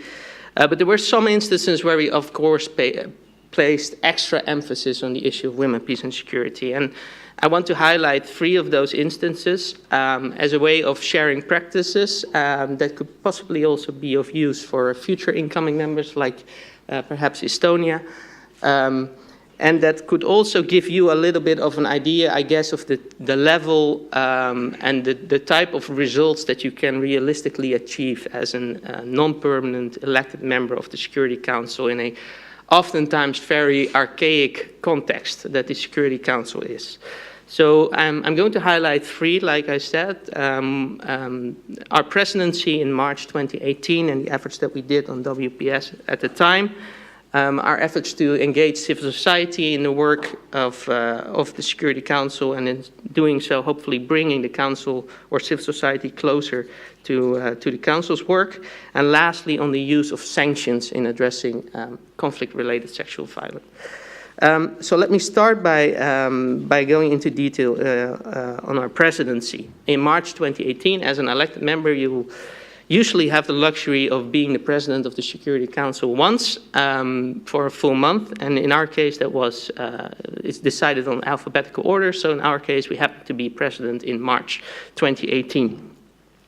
That also coincided with the expiration of the mandate of the mission in Afghanistan, the UN mission in Afghanistan, UNAMA, United Nations Assistance Mission in Afghanistan, for which we happened to be a penholder. And for those of you not that familiar with Security Council, although it's nowhere written, the practice is that resolutions are drawn up by certain member states that are member of the Council. So there's really such a thing as the power of the pen.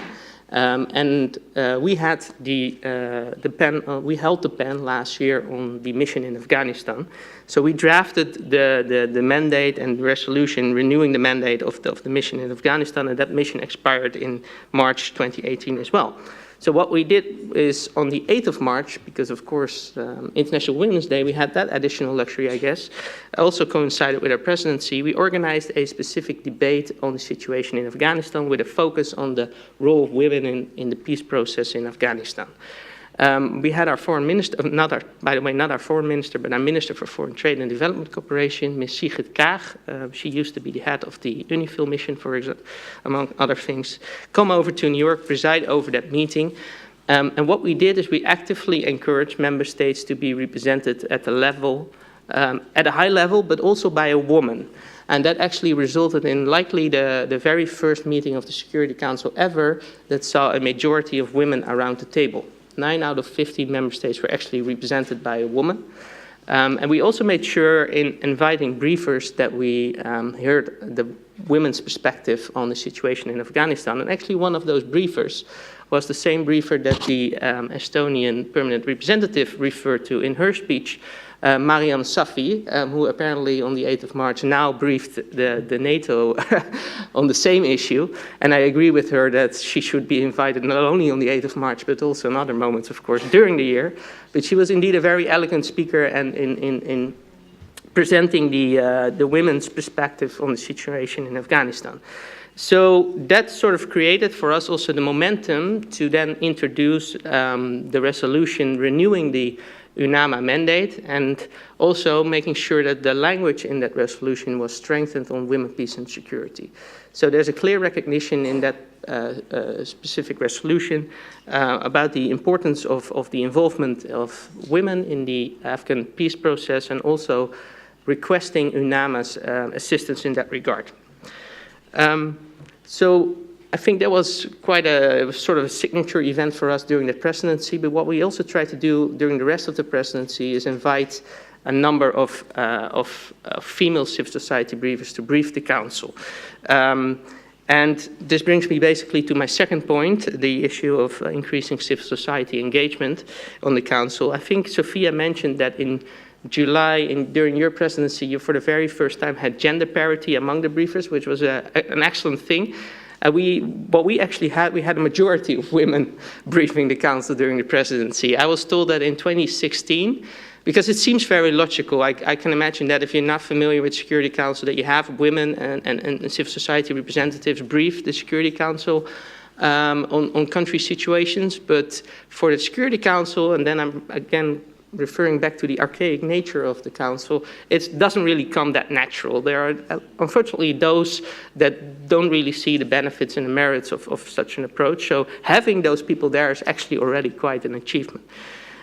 So I was told that in 2016, if I'm not mistaken, there was only one female civil society briefer invited to address the Council throughout the year on a country-specific situation.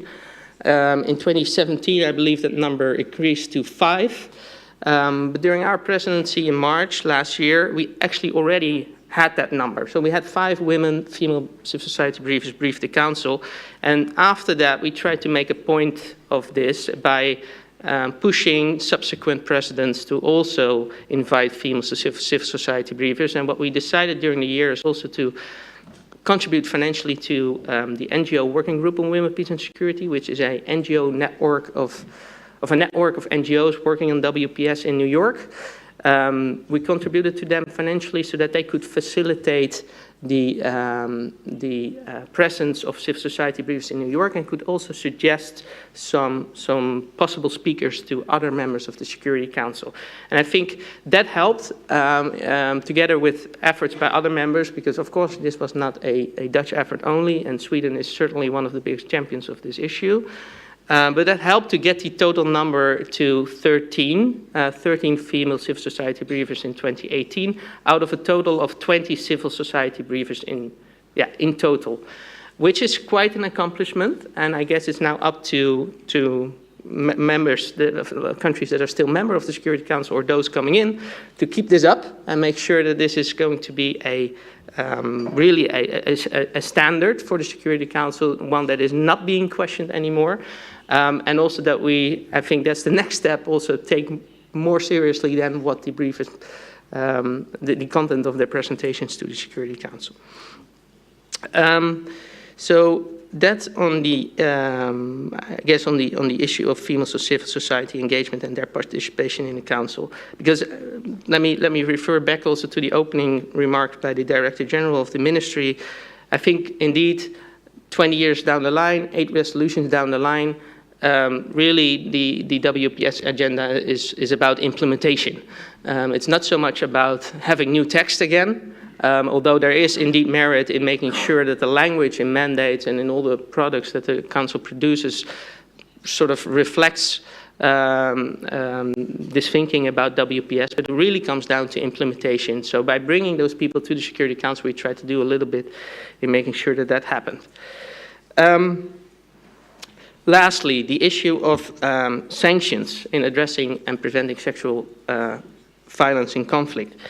What I at least didn't know myself before starting to work on the Council is how much work is done by its subsidiary organs or subsidiary committees. I think the Council now, the number is 14. There are 14 different sanctions regimes in place. So there are 14 sanctions committees working on implementation of these regimes. And what we found, which was further compounded also by research, academic research being done by, for example, the Georgetown Institute for Women, Peace and Security, is that the use of sanctions by the Security Council was very erratic and very inconsistent. Even though sanctions are, of course, a very important tool in the toolbox that the Security Council has, but it was hardly ever applied on cases of sexual violence. Back in 2015, you saw the first introduction of sexual violence as a listing criterion in the sanction regime for the DRC. But sexual violence in itself has never been enough, sufficient apparently yet, for any listing being done. And we felt that that had to change because we do feel that certainly sanctions are not replacing accountability, but they can be a means to also in conflict prevention and make sure that it can serve as act as a deterrent, coercing and constraining those involved in sexual violence. So what we did is, by the end of October, we organized an informal Security Council session, that's what they call an ARIA session, on this issue, where we invited experts from panels of experts, but also, again, civil society, and also the special representative of the Secretary General on Sexual Violence, Pramila Patten, to come and brief the Council and discuss how the Council could make better use of the sanctions instrument. And that resulted in an informal summary that we drafted containing 10 recommendations on how the Council should basically do better, do more on this. And that created, I guess, also a little bit the momentum that allowed the Council to include sexual violence as a standalone designation criterion in a number of sanction regimes. So following that meeting, we were able to do that for the sanction regime on Libya and also for Somalia. And back in July, we did that for South Sudan. And that followed the very first introduction of such a standalone criterion in the sanction regime for the Central African Republic. So there are now 4 sanction regimes that contain that. And it's now up to, again, members that are now on the Council or joining the Council to take this forward, to make sure that it is done across the board, and that we will actually see also listings being done solely on the basis of that criterion. That was, I think, also sort of a particular contribution that we made as the Netherlands on this issue of WPS. There's much more to say about this, but I'm aware that I've been taking up quite some time already. So let me finish here, and thank you once again for the invitation. And also thanking again Estonia for championing this cause, because I think especially if you make it into the Security Council, your support is much welcomed and also needed, also given the 20th anniversary of 1325 next year. So thank you. And thank you to all our presenters today. I'm aware that we ran out of time, so there is very little time for questioning, and I'm now going to open the floor to the audience. We'll take maybe 4 questions at a time. Yeah? So who will go first?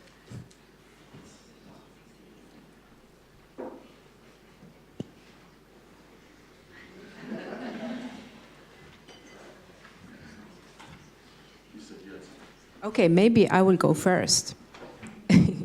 One of the, to start with, I have a little bit of a question to Luc, but also to other presenters. So the WPS has been a sort of really has been really blind on the issues of race and diversity. So how do we make sure that we actually include women from minority and ethnic backgrounds? And how do you think this can influence on the work that you do and your effectiveness on the ground? Yeah? That's a very good question. Thank you very much. So that's why we're approaching the issue from a pure diversity perspective as well as gender. As I say, we need to not only reflect, but we have a richness in Canada that we really believe gives us an operational advantage in the preparation and execution. So the discussion about bringing or attracting more women into the security framework, we try to do it from a military on attraction and recruitment, but I think there is a higher society discussion that also needs to happen. And I think some of the languages used about inclusive defense, inclusive security, everybody has a part to play on it. That discussion in academia, in the schools, in civil society, as to, if we want to make a difference, if we want to get it right, if we do want to bring peace and stability and order out of chaos, we need to have the discussion, and because we still find that women don't realize, like in Canada, we were very surprised, almost shocked, that more than 90% of women do not think they have a role to play in the security framework or in the Canadian Armed Forces. They don't think there's a rewarding career there. So we don't do a great job at publicizing ourselves, despite modern media and the like. But I think there's a lack of a conversation in society with all that we need to bring, we need to have. Rachel, would you like to add to that? Or I have a question for you. So, you know, your presentation is fascinating, looking at the importance of gender analysis, you know, in terms of improving operational effectiveness and how important it is in the, you know, everyday work, you know, job of peace and security, right? And, you know, when you were talking about the DRC, you brought to me memories of my time also in the Kivu area. And I just have a question in terms of the patrol in relation to the market. How effective was it really to reduce gender-based violence, and is it possible to actually have more of that in the context of Congo and beyond? Yeah, I think that's a really good point. And I'll be brutally honest that sometimes when you ask members of the United Nations to do nighttime patrols and to do patrols in areas like Virunga National Park, which is a high-risk area, it can be challenging for the member state that's on the ground, the troop contributing country, to actually step up and do that night patrol and to move off the road and into the park, as it was referred to. But another problem is it's always difficult to demonstrate a measure of effectiveness, not just on amounts of sexual violence, but just in Afghanistan, we were constantly asking ourselves, have we made a difference in that area? Did that information operations campaign, was that the reason that we didn't see conflict? So I can't say it has made a 100% change. I think that it's helping, but I'm also really aware that sometimes the UN could be more robust than it is. But definitely, if we hadn't done that analysis, if we hadn't talked to civil society, we wouldn't have had that information. And so, just like somebody was saying that 1325 is now a teenager, I feel that in the military, we're a little bit behind, say, our state or foreign affairs partners on international development. But I think that we'll start to see as contemporary conflict is more and more about human beings being an extension of the battlefield, that we will get better at making sure we act on the analysis that we're doing. But I can't say that it was a 100% success in DRC. I wouldn't want the audience to think that, unfortunately. I think if does anyone have a question, or should I just keep going? If you have any question, please raise your hand. I think I have one comment, which is, and I would like to hear, you know, the perspective of the presenters on this. So the 1325, when it was adopted, we were talking about women as equal partners, you know, and as peacemakers, and how they are also affected by gender-based violence. And then we moved to a focus on sexual and conflict-related violence. And that focus on sexual and conflict-related violence seems to be, you know, staying for longer. And sometimes I wonder if this focus, did it do any good? And also, does it have an impact on participation? Do you think there is too much focus on sexual and gender-based violence, or not much? And what can we do really to kind of address sexual and gender-based violence in a context of conflict and post-conflict societies? Yeah.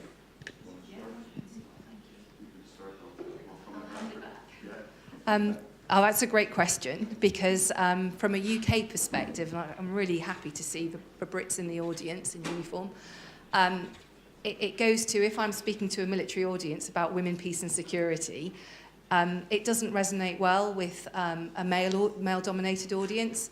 But also I feel that to an extent the women, peace and security agenda has been unhelpful in a way to itself.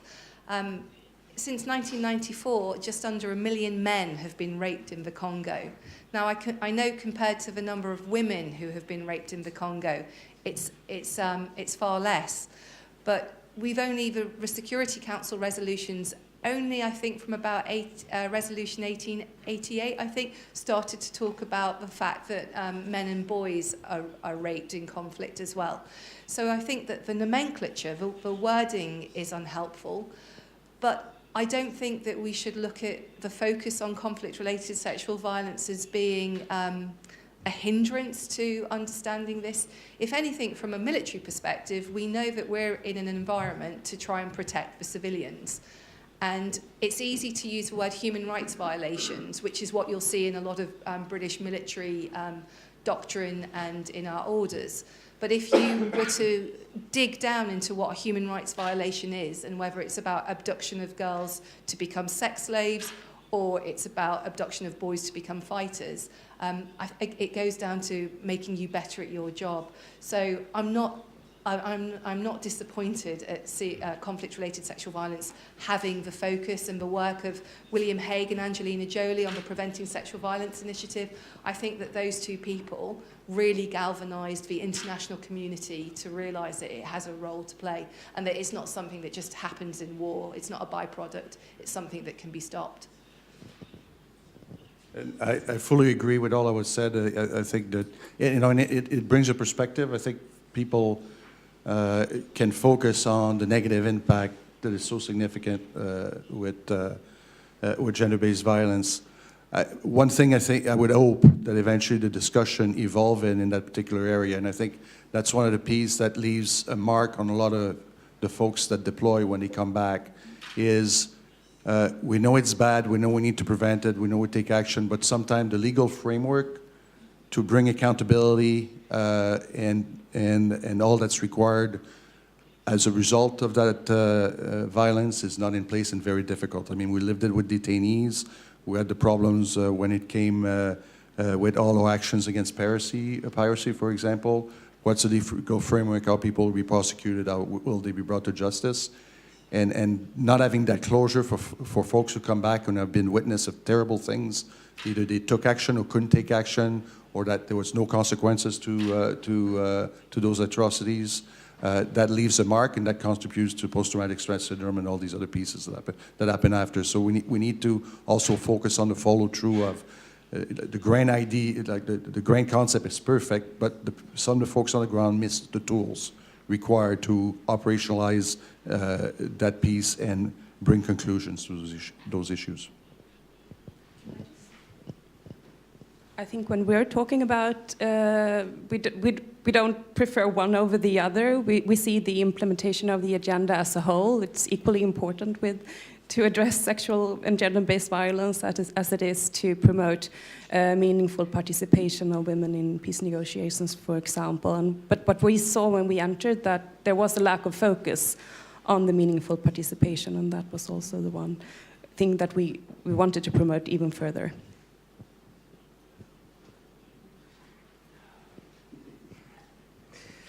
Yeah, I think in general I do agree with you that there's maybe too much emphasis now on conflict and related sexual violence. At the same time, this seems to be the pillar where there's actually room for some traction, also in the Security Council.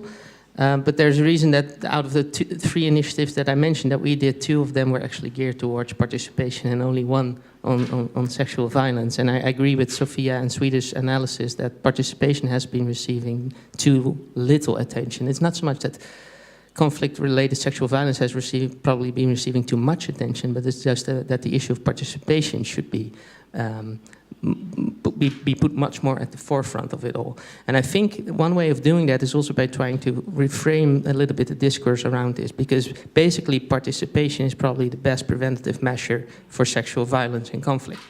So it's more a matter of sort of increasing resilience of women and girls and boys and men, rather than decreasing their vulnerability. And if you start talking about it in that way, I guess you end up at the participation pillar.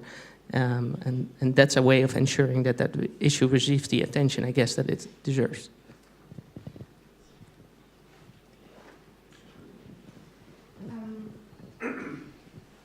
I think, just to add to your point, in the sense that if we're looking at participation, and the absence of participation as the violence of exclusion. So exclusion itself is a form of violence. then, looking at that continuum of violence, that means also we address the participation, but also we have to look at linkages between different forms of insecurities, how exclusion allows for more gender-based violence. We also have to think in terms of gender-based violence sometimes as a warning mechanisms for conflict, when we're looking at issues of violent extremism. So, when you have an increase in gender-based violence, often it is actually a symptom of an increase in violent extremist tendencies that may lead to, terrorism, etc. So it is very important to keep these feminist ideas at the core of the agenda in terms of the continuum of violence, the interlinkages between the different forms of insecurities, and, to make sure that no one is left behind in the sense that when we're talking about women, we're talking also about men, we're talking about girls and boys, we're using intersectionality, so we're looking at diversity, we're looking at ethnicity, we're looking at class, ethnic minorities, religious minorities, etc. And this is very important in the work of the WPS. A lot of it is not yet in the text, The focus on the SDGs as well. I'm not really sure if you've seen the UNDP World Bank report on the pathway to peace, and in which there is an emphasis on how actually the Sustainable Development Goal can increase peace. And those sustainable development goals are dependent on gender equality. You cannot leave 50% of the populations behind. So it's all is linked.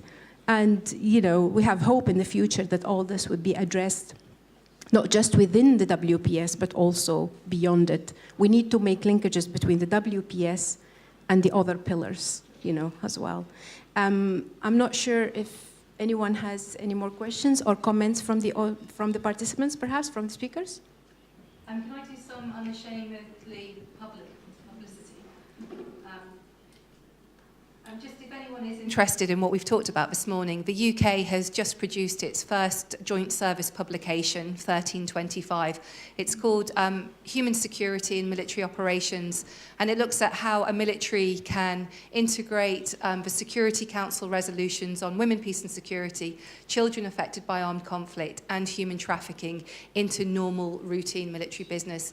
And we're also running 2 courses this year, and Estonia would be more than welcome to come along. I'm giving a formal invitation because we benefit from having international students. Last year we had 2 Canadian students and students from all over the place. So if you would like to come, please come and see me at lunchtime, and I can put you in touch with the people. And you can get this online just by Googling human security in military operations. Thank you. A bit of publicity. It's good publicity. Yeah, I hope so.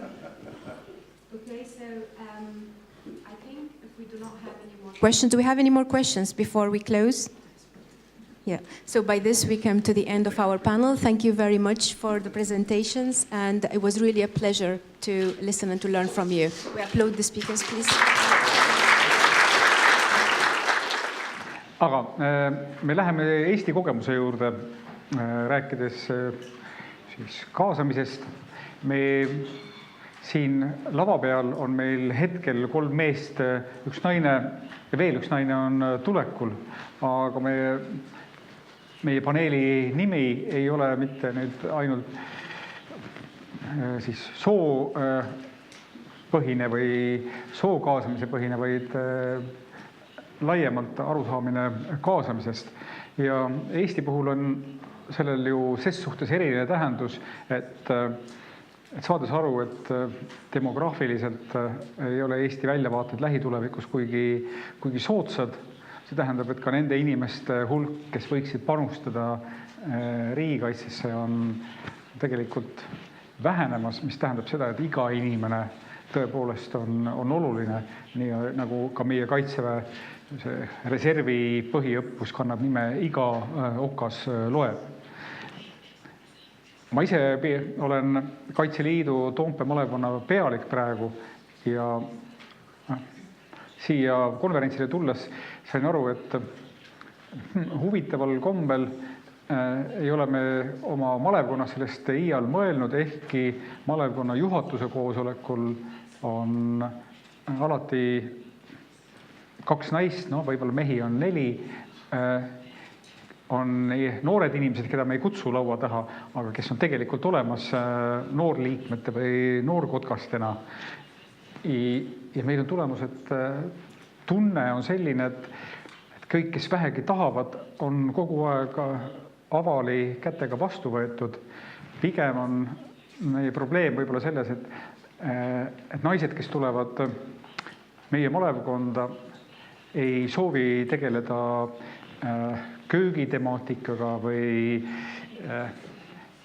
ei soovi minna meditsiini, vaid tahavad pigem saada snaiperiks või millekski selliseks väga ägedaks.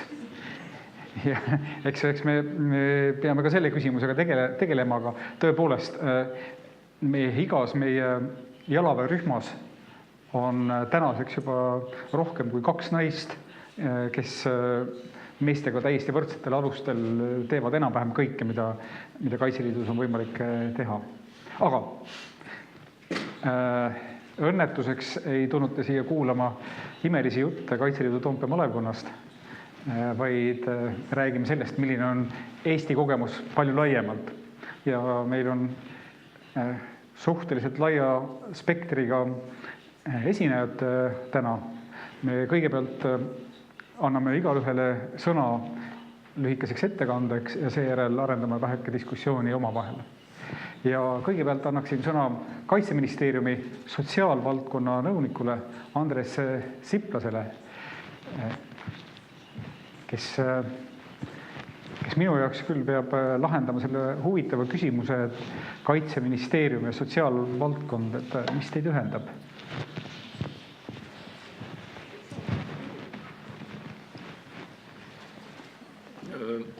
Sellele küsimusele on hästi lühike vastus. Ühiskond ühendab. Inimesed on seotud ühiskonnaga, tulevad ühiskonnast, lähevad tagasi ühiskonda. Aga mu ettekanne on siis naissoost ajateenijate ülesannetega toimetulekust. Ja täpsustades ma ei räägi nüüd sellest tahkest füüsilisest reaalsusest, vaid räägin sellest, mida inimesed tajuvad. No, selles mõttes, et see, mida inimene tajub reaalsusena, see ongi tema jaoks reaalsus, et muud reaalsust tal ei ole. Et ma räägin sellest, kuidas tajutakse Kaitseväes naiste hakkama saamist. Konteksti panemiseks, nüüd eriti sellisel valimisjärgsel ajal, kus Eesti ühiskonnas on reljeefselt üleval küsimus, et mida naine tohib teha, mida naine ei tohi teha, et mis asi on naise keha ja kellel on õigus naise keha üle midagi otsustada. Et siis on ühiskonnas ka olemas selline otsustajate grupp, kes ütlevad, et naised ei tohi kaitseväkke minna. Et siin on siis nüüd avaliku arvamuse küsitluse alusel see grupp esitletud vanuse lõikes ja rahvuse lõikes või keele lõikes. Et sinised on eestlased ja oranžid on siis muu rahvus. Need on need, kes ütlevad, et naiste koht ei ole Kaitseväes. Huvitaval kombel ta kuskil 40. eluaastast jääbki nagu mingi 32% tasemele see grupp, kes ütleb, et naiste koht ei ole Kaitseväes. Aga vanemates vanusgruppides kasvab. No põhimõtteliselt, eks ole, te kõik teate ja olete õppinud ülikoolis, et kui on külaühiskond, põllumajandus, traditsiooniline ühiskond, siis seal ongi naiste ja meeste töökohtade jaotus soopõhiselt jaotatud, sellepärast, et lihtsalt tööd tuleb teha musklijõul, teatud töid tuleb teha musklijõul. Ja kui on linnaühiskond, kaasaegne ühiskond, siis on imevähe neid töid, kus on tarvis musklijõudu. Aga lihtsalt kogu ühiskond seda muutust ei ole nagu üle elanud ja siis on selline arvamus, et naiste koht ei ole sõjaväes. Ja kui me nüüd räägime sellest toimetulekust, siis loomulikult, kui me küsime nende inimeste käest, kes arvavad, et naiste koht ei ole sõjaväes, siis ega nad ei saagi, naine võib teha maailmas kõige rohkem kätekõverdusi ja lasta püssi kõige täpsemalt, eks ole, aga kui sa küsid selle inimese käest, siis tal on kindlasti mingi filter, millega ta ütleb, et jah, aga tegelikult naine ikka ei peaks seda tegema, eks ole. Ja sellest see mõtteviis loomulikult on ka Kaitseväes esindatud oluliselt madalamal määral. Aga nüüd läheme siis, täpsustame fookust edasi. Et ma ei räägi reaalsest toimetulekust, ehk ma ei räägi konkreetselt sellest, kui palju kätekõverdusi keegi teeb, ja ei räägi sellest, kuidas inimene ise enda toimetulekut tajub, vaid räägin sellest, mida siis teised arvavad. Eestlase jaoks nagu selline hästi tähtis küsimus, mida ta mõtleb, kui ta vaatab mu peale. Ja mida ta mõtleb siis naissoost ajateenija toimetulekust. Me ei ütle siin ette, et mis asi see toimetulek on, et kas see tähendab füüsilist mingit hakkama saamist, mingit pikaajalist pingutust, lühiajalist pingutust või hoopis mingit vaimset vastupidavust. Eraldi kategooria võib olla ju see, et kui naised keskeltläbi teenivad kaitseväes kauem kui mehed, siis see on ka mingi näitaja, eks ole, mehed väsivad rutem ära. Või kui sa näiteks annad naissoost ajateenijale ja meessoost ajateenijale ühe paberi, mida tuleb läbi lugeda, siis võite ka pakkuda, et kumb paremini selle ülesandega hakkama saab. Ja loomulikult eraldi see füüsilise mõõtme üks nüanss on haigused ja vigastused. Et kes suudab vältida vigastuste teket teenistuses, kes suudab paremini vältida. Vastus on see, et tegelikult täpselt võrdselt tabavad need vigastused nii mehi kui naisi. See uuring, mida ma esitlen, andmed on kogutud ankeetküsitlusega tegevväelaste seas ja see uuring uuris laiemalt siis suhtumisi naiste kaasamisse kaitseväes. Seal oli üks küsimus sellest, et kas naissoost ajateenijad tulevad teie arvates meessoost ajateenijatega sama hästi toime või siis paremini või halvemini. Ja sellele järgnevalt me palusime lahtise vastusega selgitada, et aga mida te silmas peate, et okei, et te ütlesite praegult, et nad saavad sama hästi hakkama, aga mis see teie jaoks tähendab. Ja sellele lahtisele vastusele oli 461 vastust lahtisele küsimusele. Kui tavaliselt ankeetküsitluses annad lahtise vastuse, siis ma ei tea, 10% võib-olla vastab, eks ole. Aga siin vastas 2/3. See teema kütab kirgi, kõigil on arvamus, kõik tahavad oma arvamust väljendada ja nad tahavad, et keegi neid arvamusi ka pärast läbi loeks, eks ole, mina siis lugesin. Need 461 arvamust ma siis tegin nendest kontentanalüüsi ja räägin sellest täpsemalt. Jah, taustast, eks ole veel, et see kontekst oli siis eelnevalt küsimusel see, et 73% tegevväelastest ütles, et poisid saavad või tüdrukud saavad täpselt sama hästi hakkama kui poisid või vastupidi, et mingit vahet ei ole. Oli ka neid, kes ütlesid, et naised saavad paremini hakkama ja oli ka neid, kes arvasid, et naised saavad kehvemini hakkama. Ja nüüd on nagu küsimus, et ikkagi mida nad nüüd silmas pidasid selle all. See 461 vastust ma tuvastasin seal 4 sellist mõtteviisi. Ehk siis vastust küsimusele, et mida nad silmas pidasid. Et üks mõtteviis, neid saab panna 2 teljele, et on kõige lihtsam, selline üheplaaniline mõtteviis on füüsiline suutlikkus. Et jah, tõenäoliselt on jah nii, et poisid on füüsiliselt tugevamad kui tüdrukud. Selle mõtteviisi teine ots on see, et kus see vastaja möönis, et jah, poisid on võib-olla tugevamad kui tüdrukud, aga tüdrukud kompenseerivad seda nõrkust mingite muude omadustega. Teine telg on siis nagu soolisuse telg. Et ühes otsas on mõtteviis, et sool pole tähtsust, isiksus on tähtis, motivatsioon, õppimisvõime, koostöö tegemise võime, intelligents ja nii edasi. Aga sootunnus ei puutu asjasse. Ja selles teises otsas on just siis jälle need inimesed, kes ütlesid, et sugu ongi oluline. Et mehed ja naised on kontseptuaalselt 2 erinevat olendit, kellel on kapitaalselt erinev omaduste komplekt. Ja tavaliselt need vastajad siis seletasid seal juurde, et neid kapitaalselt erinevaid omaduste komplekte kombineerides saab siis üksus nagu parima tulemuse, et vaja on nii ühtesi omadusi või teisi. Et see oli siis see, et sugu on tähtis mõtteviis.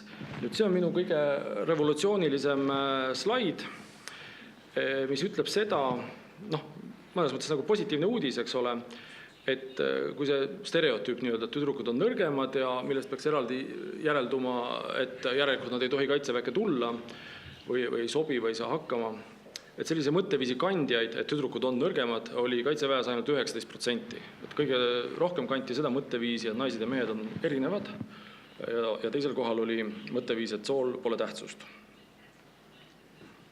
Nüüd ma esitlen teile neid mõtteviise, ma ei hakka neid ette lugema, aga kui tõlgid on nii lahked ja tõlgivad, et siis saavad külalised ka teada.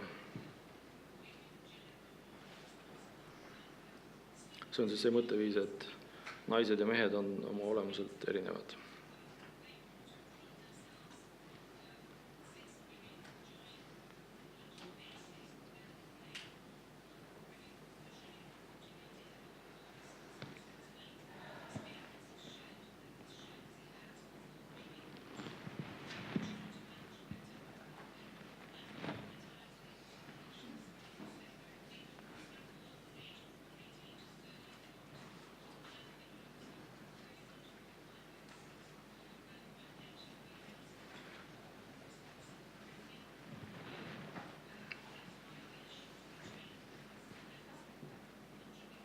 Ma lihtsalt ootan, sest tõlk ikka veel tõlgib.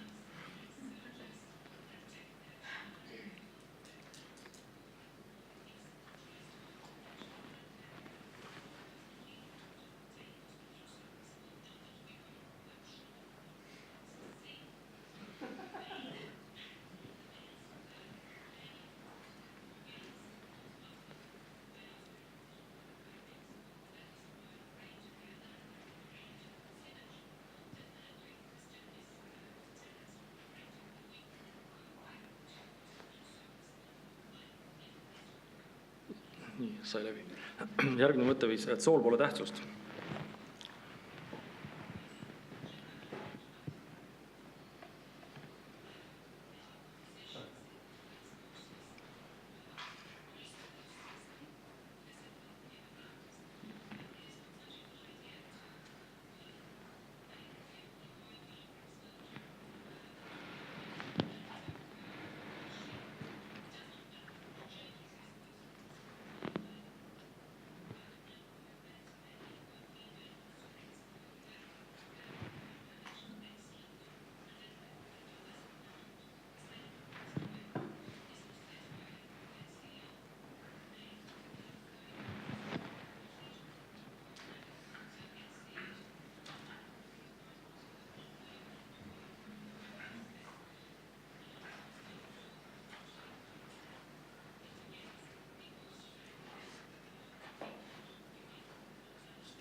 Aitäh. Järgmine mõtteviis, et see on see kõige lihtsam, et ühed on füüsiliselt nõrgemad kui teised. Need on head lühikesed tsitaadid. Ja kui te neid loete, eks ole, siis tekib mingi hälve siin, et teid peaks nagu teistpidi olema, et mis asja nad räägivad siin praegult.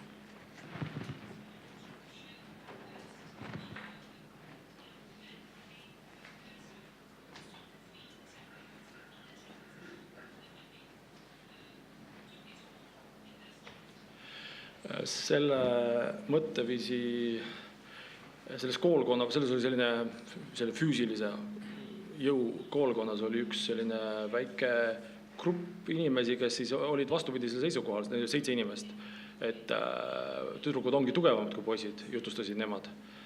Ja nende loogika oli see, et kui sa võtad tänavalt suvalise poisi, siis poistel ongi kohustuslik ajateenistus ja nad ongi sellised pehmed ja lödid.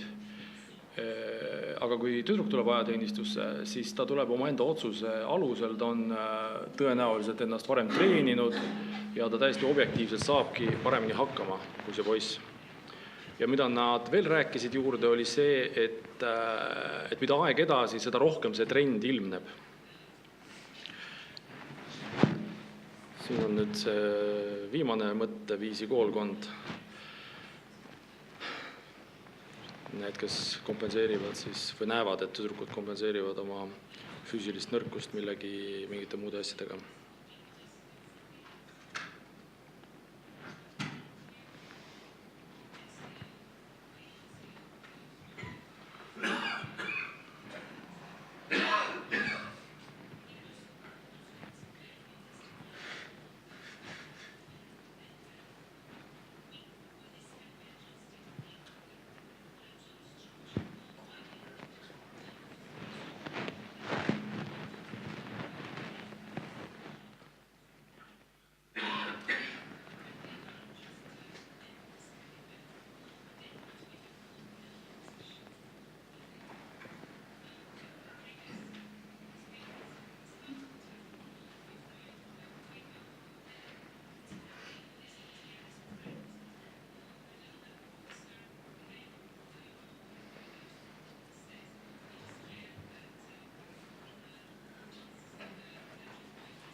See on ka nüüd minu viimane slaid, natuke halvasti vist on näha. Et see oleks interaktiivne ülesanne teile, et mitu naist on pildil. Aga me ei hakka selle peale aega kulutama, et õige vastus on 8. Et aitäh tähelepanu eest ja jätkame oma diskussiooni.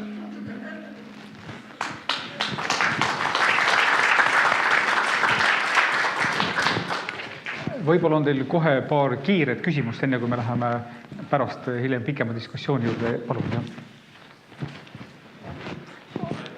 Härra juhataja, mul on 3 väikest mõtet.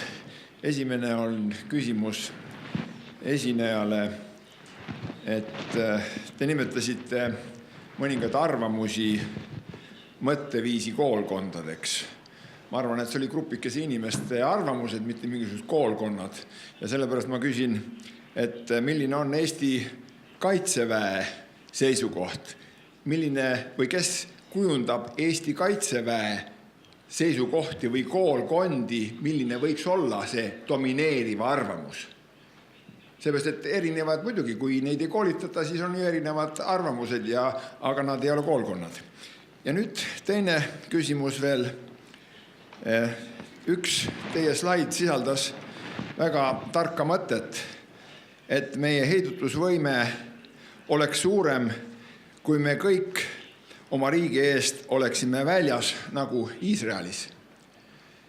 Nüüd ma küsin, et kas Eestis on sellist mõtte koolkonna, kes võiks jõuda seisukohale, et meil võiks ka olla Iisraeliga sarnane siis haridus või koolitussüsteem ja et kuidas meil siis olukord on tegelikult selle kaasamisega, sest konverentsi teema on kaasamine.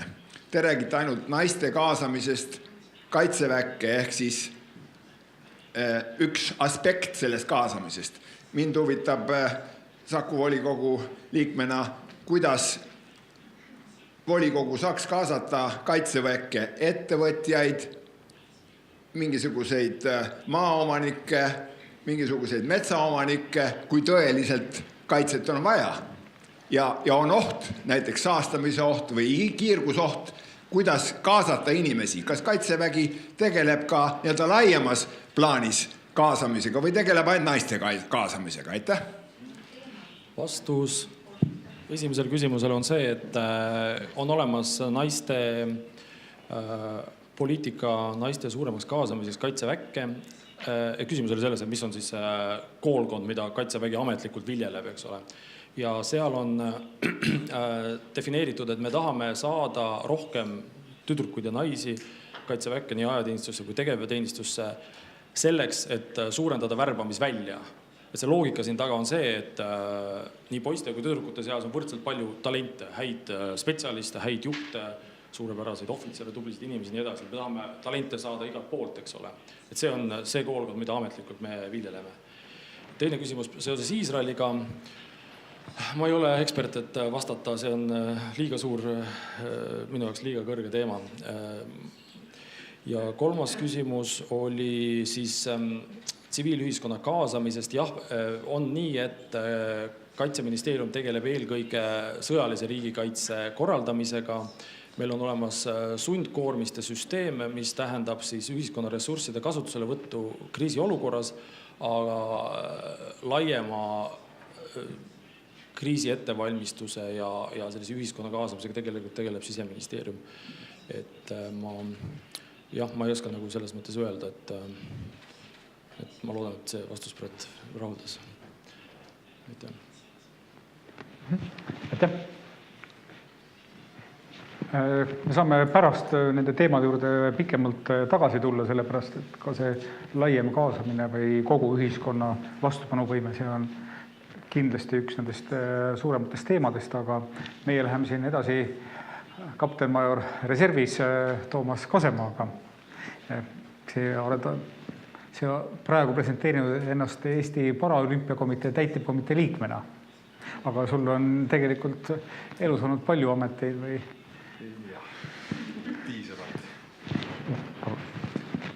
Et jah, tõesti, mul on elus olnud päris palju ameteid ja ma läksin 4 kuud tagasi reservi, olen siin vist ka kohanud osasid inimesi siis NATO Gender Commissionis, et tõesti elu on viinud siia-sinna, olen olnud Saare maavanem ja piirivalves päris pikka aega, ka Siseministeeriumis töötanud ja Eesti piirivalvet koordineerinud. Et erinevaid asju on elus tehtud. Aga tänane teema on siis naised ja minu teema siis, et kui ma 6 aastat olen NATO Gender Commissionis olnud, et mis asju me seal ajanud oleme või kuidas me ennast üldse vaadanud oleme selles siis gender perspektiivis. See on isegi raske eesti keelde tõlkida tegelikult, sest soo perspektiiv vist ei ole päris selline, millesse seda panna. Aga esmalt, kui ma tulin Kaitseväkke aastal 2012, siis parasjagu oli meil pooleli selline teema nagu kaitseväeteenistuse seaduse muutmine. Tänu sellele üldse praegu siis Eestis on võimalik naistel kaitseväes teenida ja võtame 2012, siis tegelikult see oli ju alles 7 aastat tagasi muutus naiste teenistus kaitseväes legaalseks. Et me oleme tegelikult imepisikese sammu tegelikult astunud naiste võrdõiguslikkuse teel. Ja kui siin avakõnes tegelikult toodi üles selline momentum, et meil on väga vähe kõrgemaid ohvitsere, siis naiste hulgas, siis jah, see on tõesti tõsi, aga me peamegi vaatama seda, et Kaitsevägi on ju püramiidorganisatsioon.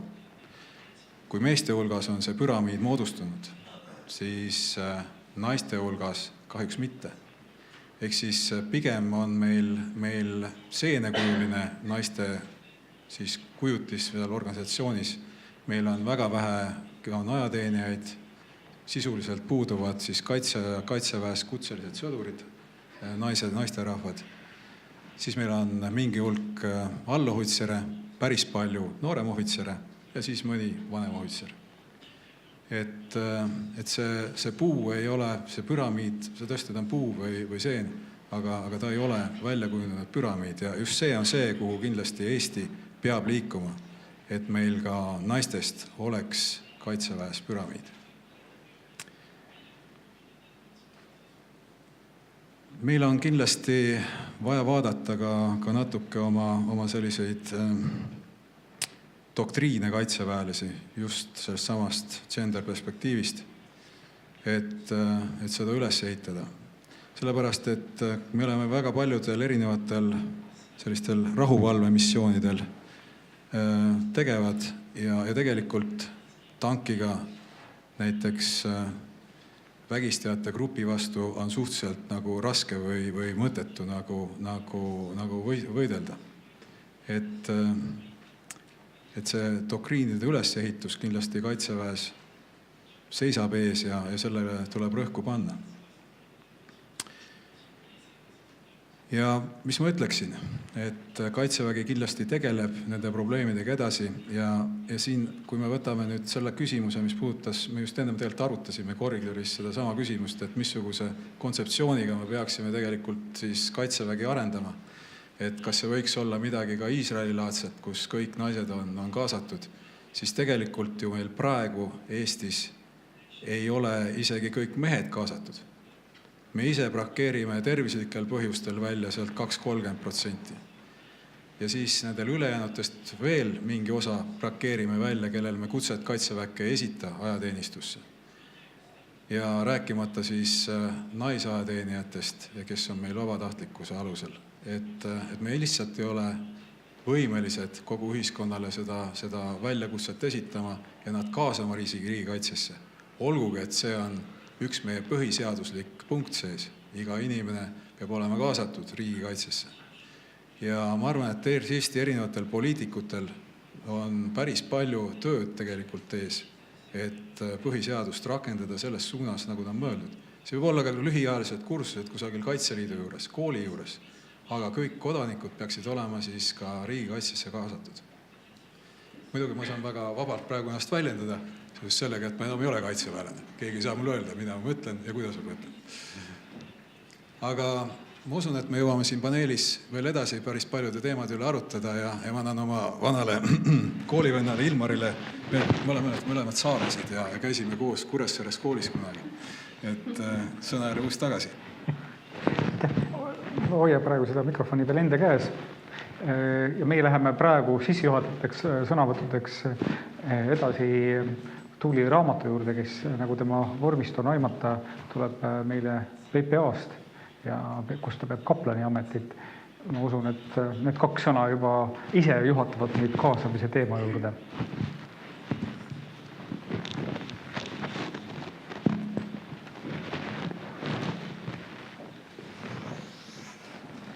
Tere kõigile! Tõepoolest tulen siis Politsei- ja Piirivalveametist ja mul on väga hea meel seista täna siin teie ees, et anda lühike ülevaade siis naispolitseinike olukorrast Eestis, kus me täna oleme, kuhu me jõuda tahame. Ja selleks, et alustada, tuleb meil minna natuke kaugemale. Tõenäoliselt meie väliskolleegid vaatavad mind nagu lehm uut aia väravat.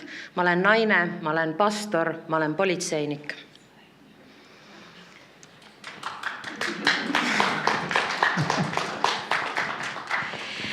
Kuid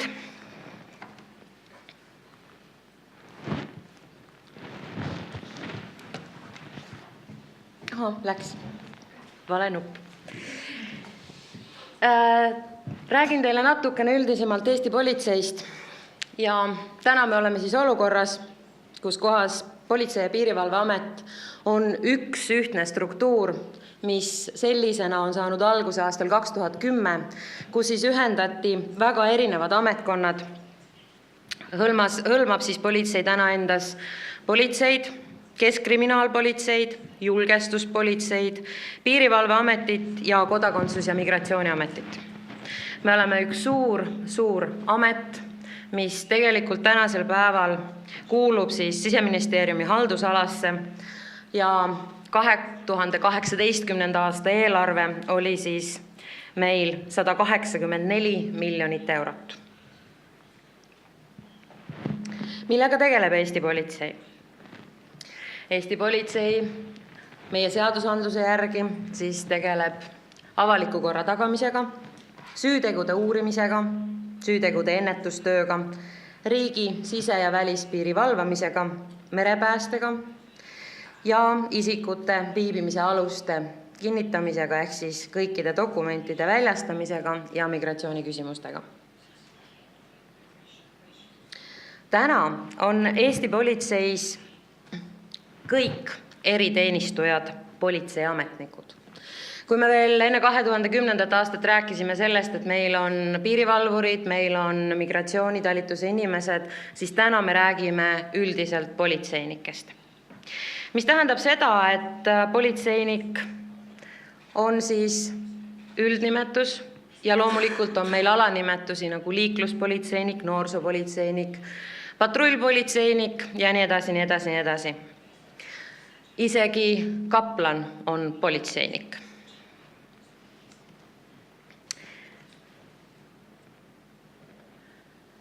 Täna on meie Eesti politseis tööl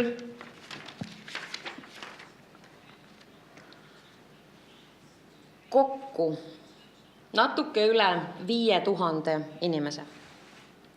Mis tähendab seda, et kui me vaatame nüüd politseiametnike ja teenistujate lahtreid, siis näeme me täna seda, et meil on politseiametnikke meie kogu personalist siis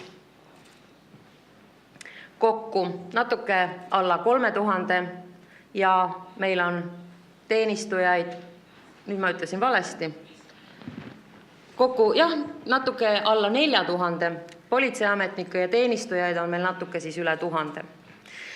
Ilus number on loomulikult see, et meil on politseiametnikke naiste hulgas 35%. Mis tähendab seda, et me oleme täna üks riik, kus on väga ilus number, kui me mõtleme soovõrdõiguslikkust, kui me mõtleme selle peale, kuidas pakkuda karjäärivõimalust Eesti politseis. Teenistujate hulgas on see pilt muidugi väga ilus, see on lausa 74%. Aga siinkohal tuleb võtta arvesse, et teenistujate hulka kuulub siis kõik teenindav personal, väga paljud inimesed, kes teevad tööd siis professionaalsete inimestena, kes ei ole vormikandjad ehk siis politseiametnikud. Ja kokku on see number siis 44% täna Eesti politseist, mis on väga ilus.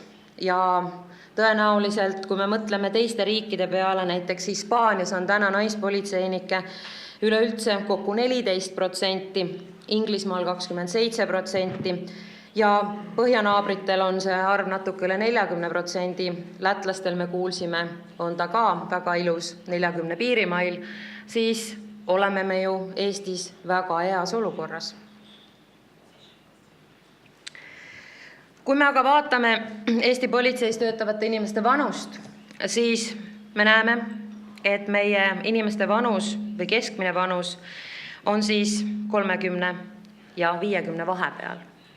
See näitab seda, mis on ka tegelikult tendents terves Euroopas, on see, et meie rahvastik vananeb ja juurdekasvu ei tule nii kiiresti ja kui me täna mõtleme selle peale, et Eesti politseinik võib minna politseist pensionile 55-aastaselt, siis on meil tegelikult väga kiire leida uusi noori inimesi, sellepärast et meie politseinike vanus ja keskmine vanus ei ole just kõige madalam.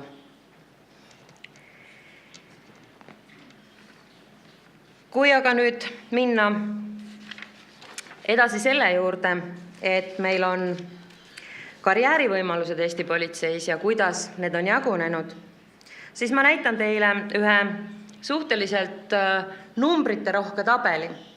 See on teenistusastmete järgi Eesti politseis töötavate inimeste ametid, ütleme teenistusastmed, mis tähendab siis seda, et need näitavad, millisel ametipositsioonil on meie inimesed meie organisatoorses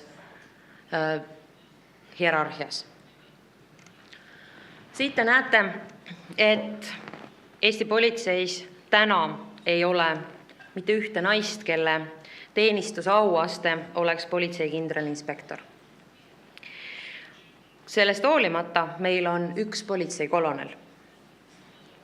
Ja natukene hiljem räägin ka seda, miks nii on. Kõige rohkem tänasel päeval meie teenistusastmetes naiste osakaal on suur. Kui me vaatame nüüd üleminspektoreid, siis on meil suhteliselt palju naisi vanemkomissaride hulgas ja ka üleminspektorid ja komissarid kuuluvad sinna. Niisiis, miks see nii on? Meie teenistusastme süsteem täna on meie kogemuspõhine, ehk siis kui sa tuled Sisekaitseakadeemiast noore inimesena politseisse, siis kui sa hakkad saama 50-aastaseks, sul on õlg täis paguneid ja põhimõtteliselt on sul ka võimalus olla teenistusastmelt kõrgel astmel. See tähendab seda, et kui inimesed, kes tulevad meil väljaspoolt, ehk siis professionaalsed inimesed haridusega, mida politsei vajab, ja tulevad politseiametnikeks, siis nad alustavad samamoodi alt ülesse. See süsteem on täna muutmisel. Me ei tea täpselt veel, milline süsteem aastal 2020 või 2021 hakkab kehtima, kuid peame täna tõdema, et see süsteem just ei ole kõige motiveerivam. Nii et vaatame, mida aeg toob ja mida meie otsustajad otsustavad, mismoodi see süsteem muutuma hakkab, kuid täna on see veel nii. Nüüd, kui vaatame juhtimistasemeid, siis on täpselt samamoodi väga huvitav jälgida, kui palju meid on siis naisi kõrgetel kohtadel ja vaadates seda tabelit on hea tõdeda, et meie tippjuhtide hulgas on siis 7 tippjuhist 2 naist. Minu meelest see on ääretult hea number. Kui me aga tuleme nüüd esmatasandi juhtide juurde, siis samamoodi on 26% naisi suhteliselt hea. Kuid mind isiklikult paneb muretsema meie keskastme naisjuhtide vähesus. Kui me mõtleme Eesti ühiskonna peale, siis mingil põhjusel naine ei soovi olla või ta ei kandideeri keskastme juhi kohale. Sellel tõenäoliselt on väga erinevad põhjused, kuid erinevate küsitluste valguses julgen öelda, et väga paljud keskastme juhtideks väga hästi sobivad naised jätavad kandideerimata, kuna nad arvavad, et vastutus, töökoormus, tööaja ebaregulaarsus võtavad neile ära võimaluse olla koos peredega, kasvatada oma lapsi ja anda täisväärtusliku panuse koduelule. See võib täiesti reaalselt nii ollagi. See tähendab seda, et ka siinkohal tuleb mõelda, kuidas saada ja kaasata ja kuidas motiveerida naist ka keskastme juhiks tulema. Täpselt samad küsimused tegelikult keskastme juhtimise küsimustes on esil ka nii Päästeametis kui ka Häirekeskuses, kus kohas tegelikult on Päästeametis suhteliselt vähe naisi. Häirekeskuses jälle siis telefonioperaatorites suhteliselt palju naisi, kuid sellest hoolimata tasakaal on veel, ma ei ütleks, et mägede taga, kuid siiski see on tulevik.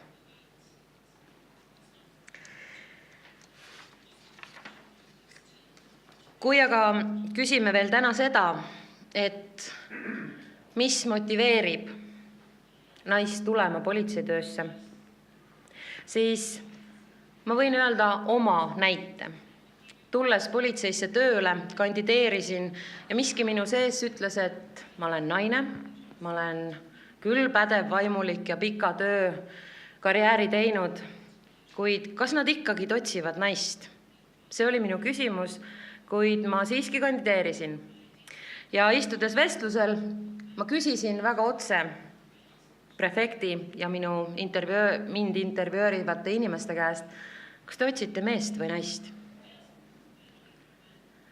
Minu suureks heameeleks mitte keegi ei jäänud vakka ja jätkanud mõtisklema sellel teemal, et kuidas mulle nüüd viisakalt vastata, vaid mulle öeldi, me otsime head tüüpi. Täna siin ma olen politseikaplanina, naisena ja vaimulikuna. Seega Eesti on liiga väike selleks, et hakata mõtlema mingisugustele kohustuslike kvootidel peale. Sellepärast, et me vajame professionaalseid pädevaid inimesi ükskõik millisele elualale. Me vajame kutsumusega inimesi, olgu nad siis naised või mehed. Nagu mulle on kunagi öeldud, on täiesti sulaselge lollus võtta tööle ebapädev mees, sellepärast, et ta on mees, kui võtta sinna ametikohale pädev naine. Ma arvan, et see on üks kõige lohutavamaid asju täna Eestimaal, et me oleme nii väike riik, et meil ei ole tegelikult võimalus lihtsalt kvootide järgi valida, vaid me võtame parima. See oli nüüd kaasamisest. Mul paluti ka natukene tutvustada politseikaplanaadi tööd, sest kõikides riikides sellist asja ei ole ja Eestis on ta juba olnud natukene üle 11 aasta. Politseikaplanaadi põhi ja meie suurim missioon on teenida kohaloluga. Politseikaplanid on siis vaimulikud, kes on oma kiriku poolt seatud ja nad on ametisse pühitsetud, me oleme kõik koordineeritud vaimulikud ja teenime siis väljaspool kirikut. Kaplan võib teenida kas koolis, vanadekodus, politseis, vanglas, sõjaväes.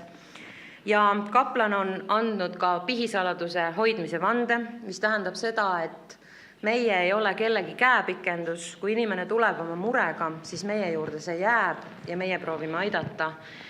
Ja omalaadselt oleme me ka tegelikult psühholoogid, sest me hoiame oma inimeste hingesid. Täna on Eesti politseis 4 prefektuuri ja igas prefektuuris on siis üks kaplan, mis tähendab seda, et see kaplan sõidab oma maakondade ja oma jaoskondade vahel ja annab endast parima, et teenida ära kõiki meie töötajaid. Niisiis Eesti politseikaplan on vaimuliku staatuses olev politseiametnik, mis tähendab seda, et meie oleme personaliosakonna relvastatud üksus, nagu me naerame, sest personaliosakond tavaliselt on teenistujad, aga meie, kes me kuulume personaliosakonna alla, oleme siis relvastatud üksus. PPA kaplanaat on oikumeeniline, mis tähendab seda, et olenemata inimese religioossest uskumusest, kas ta on siis katoliiklane, baptist, metodist, võib-olla ta on ateist, siis meie oleme oikumeenilised, me teenime oma kohaloluga, me teenime inimest, ükskõik millesse ta siis usub. Anname endast parima, et me saame teenida igaühte. Ja me teenime siis eelkõige meie Politsei- ja Piirivalveameti töötajaid, kuid kriisiolukordades meie teenitavateks saavad siis kõik.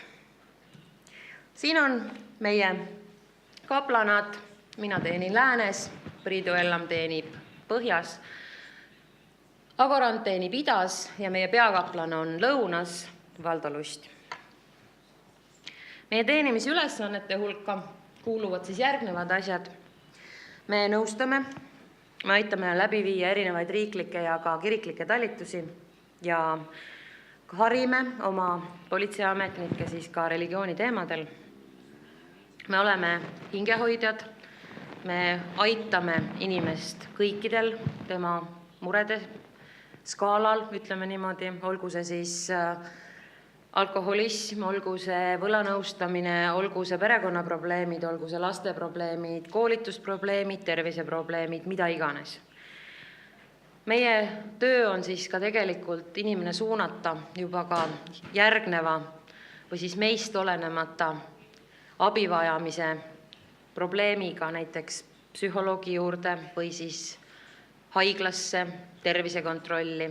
Meie aitame nendel liikuda edasi, kui probleem on selline, mis nõuab natukene rohkem abi, kui meie seda anda suudame. Me külastame oma töötajaid, me edastame ka surmateateid, me aitame oma kolleegidel rasketes olukordades siis debriefingu meetoditega rasketest olukordadest välja tulla. Me aitame inimesi psüühiliselt üle rasketest töökohustustest ja me käime ka patrullis, mis tähendab seda, et me teeme täiesti tavalist politseitööd tänaval meie inimestega, Eesti inimeste jaoks ja Eesti inimestega. Ma tänan teid, see on lühidalt Eesti politsei naised ja kaplanaat Pähklikoores.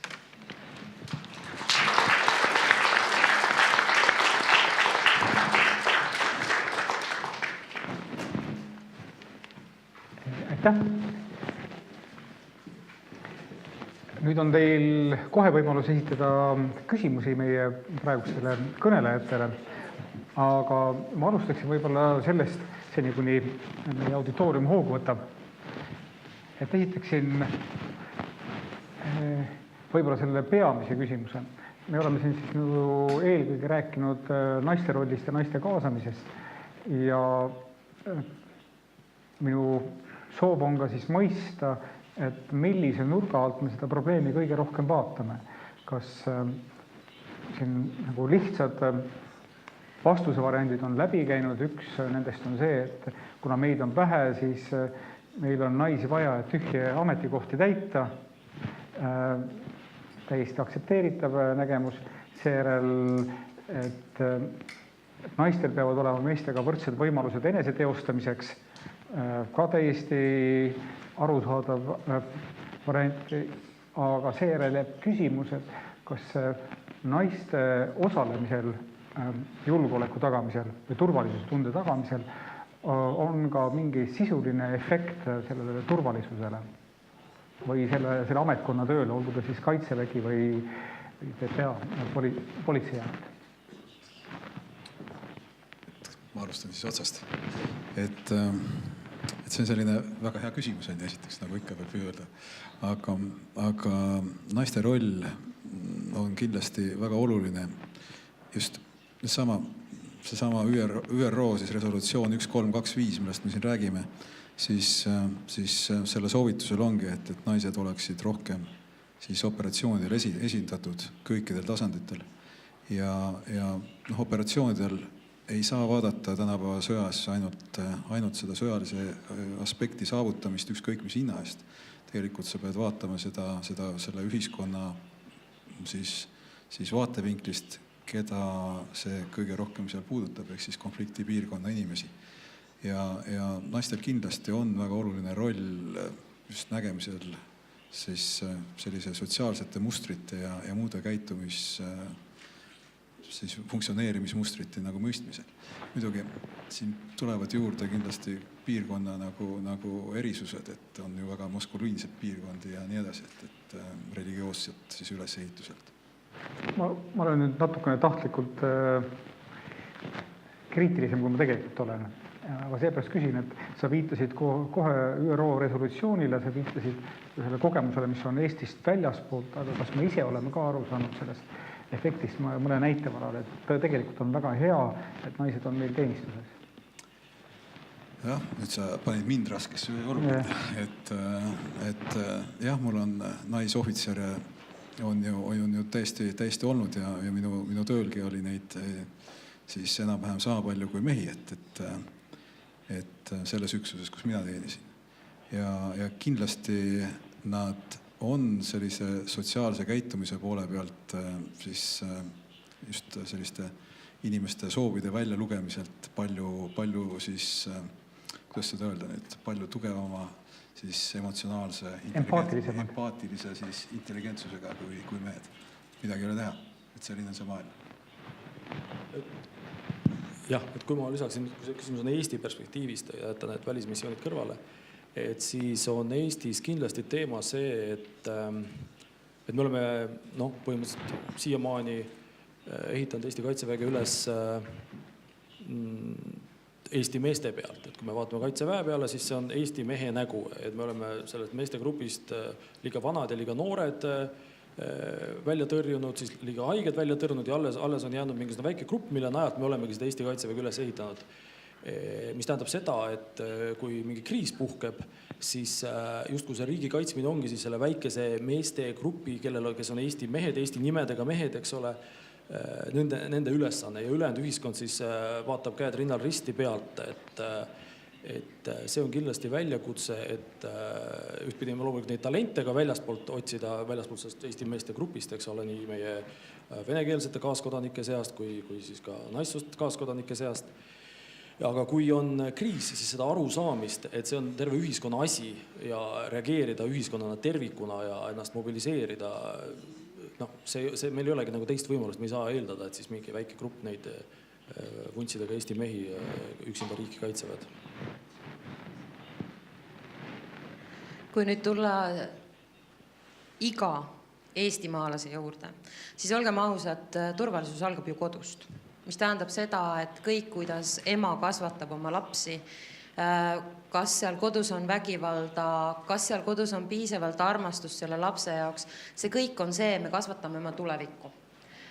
Ja kõik algabki sealt ja kui me siis oleme saanud kodust kaasa sellise kasvatuse, mis on riiki toetav, suhteliselt aus, hea, kaasav, sellel lapsel on väga hea eeskuju.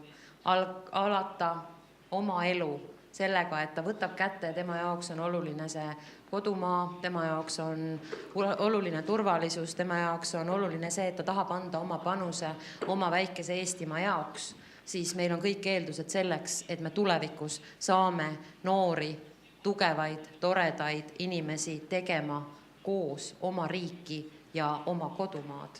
Ükskõik millises vaates me seda vaatame. Tervet Eesti ühiskonda. Kas nendel ametikohtadel, kus teie olete olnud, kas te olete näinud ka ametikohast tulenevate nõuete mugandamist selleks, et ta oleks võib-olla naisele sobivam? seda, et kindlat ja vastust, siis see on ei. Okay. Et kõik ametikoha nõuded on kirjas ja tõesti seal ei ole ühtegi nõuet, mis viitaks mõnelegi sootunnusele, et nii lihtne see maailm ongi. Ei, rohkem vastuseid ei ole. Ma ei tea, kas nõuded, aga igastas ma võin öelda, et Eesti politsei naispolitseinike kuulivestis on rinnale jäetud koht. Ma esitasin selle küsimuse sellepärast, et ma olen sellega ise kokku puutunud olukorras, kus ma näen, kuidas noorsõdurid tulevad esimest korda laskeväljaõppele ja kui siis on selline 1,50 m tütarlaps, kelle käed lihtsalt ei ulata seda relva õigesti haarama, siis, aga tahe on väga suur, siis minu seisukoht on see, et me peame selle relva sinu jaoks unustama, peame teise relva saama, et sa lased küll ja ma näen, et seda kõik teisi asju teeb nagu väga hästi, aga kui su kasv on selline, siis ei ole mõtet anda sulle relva, millega sa tegelikult ei jõua lasta. Aga see ei ole nagu soo probleem, see on inimese kasvu probleem. Okei, tõsi, täiesti nõus. Aga teistpidi, oma enese eluajal ma olen ka Eesti tänava pildis näinud seda muudatust, kus politseipatrullis on järjest rohkem naisi, ma mõtlen oma noorusest, ma seda ei mäleta. Kas patrulli jaoks, kui olete ise ka käinud patrullis, kas seal on vahe selles, kuidas mehed ja naised lahendavad olukorda või kuidas seda patrulli tajutakse? Lahendamise osas kindlasti on, kui on probleem, siis naismeespatrull oskavad lahendada seda nii füüsiliselt kui ka emotsionaalselt, kui ka rahustada see inimene maha. Sotsiaalsed oskused on mõlematel osapooltel olemas. Üks vaatab asja mehelikuma vaatenurga pealt, teine vaatab naiselikuma pealt. Ma arvan, et see on ideaalne kombo. Kui me aga mõtleme selle peale nüüd mul läks mõte lendu kuhugi suunas. Aga tegelikult... Tajutakse? Just. Tajumisega on niimoodi, et kui me räägime sellest stereotüüpsest Eesti mehest, siis Eesti mees tõenäoliselt tal on veel sellise uskumise ja usaldusega veel probleeme, et tema jaoks on ikka mees, politsei, suur, jookseb su kohe pikali, kui vaja on, aga mida see noor õbluke naisterahvas, võib-olla isegi blondiin ja pilt ilus, et mismoodi see su siis nagu pikali jookseb, et kas see on nagu turvalisuse ja niisugust turvatunnet äratav, võin öelda, meie naised teevad seda väga hästi, me oskame joosta pikali ja maha võtta, ka mina. Nii et ühesõnaga mina siinkohal ei julgeks öelda, et see on probleem, aga samas me peame tegema veel väga palju teavitustööd. Et see usk ja usaldus tuleks ka ütleme nende meeste mõttelaadi, kes ka kaitseväes on väitnud, et naised ei sobi kaitseväkke näiteks. Nüüd igaks juhuks küsin, kas on auditooriumis tekkinud küsimusi Eesti kogemuse kohta ja palun.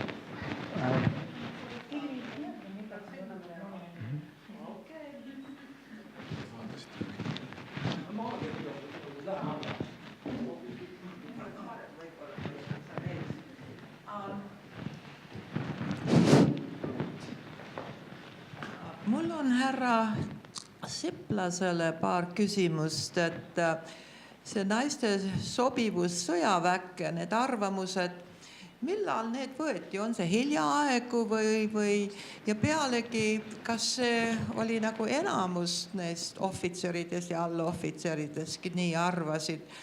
Et see on üks küsimus. Teine mind huvitab, kui palju neid vabatahtlikke naise on siis meil kaitseväes? Jah. See uuring viidi läbi 2017 märtsis-aprillis. Vastajaid oli 732, see teeb 17, jah, 2017. Vastajaid oli 732, see teeb umbes 25% kaitseväe tegevkoosseisust.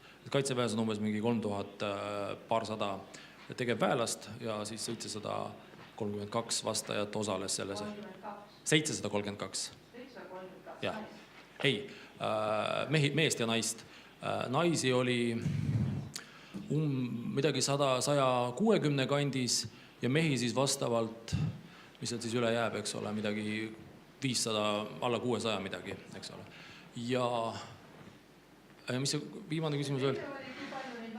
Jah, et meil on hetkel natukene alla 10% tegevkoosseisust, kes on naised, et siis ohvitserid, allohvitserid, umbes 10%, et 340 naist on siis tegevväelased ja hetkel on ajateenijaid 27. Need on need, kes siis vabatahtlikult tulevad aega teenima, eks ole, kes palka ei saa, aga on siis sõdurid. Ja meil on eesmärk naissoost ajateenijate arvu tõsta 108-le juba sel aastal. Kui palju? 108. See aasta võib-olla ei saa seda sihtarvu täis, aga märgid näitavad, et see järgmine aasta võib juba sinna kanti minna.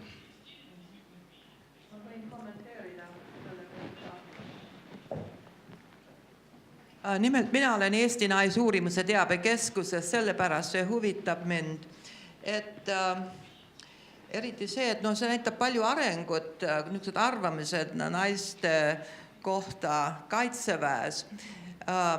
Meil oli üritus 2012 ja siis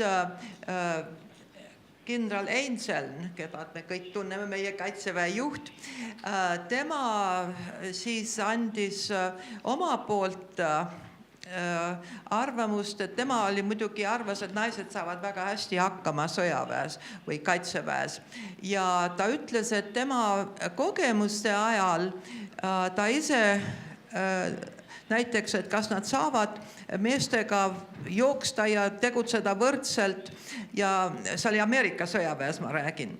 Ja siis avastati, et need saapad, mis teil olid kaitseväes, et olid liiga rasked, et naised ei jõudnud nendega joosta sama.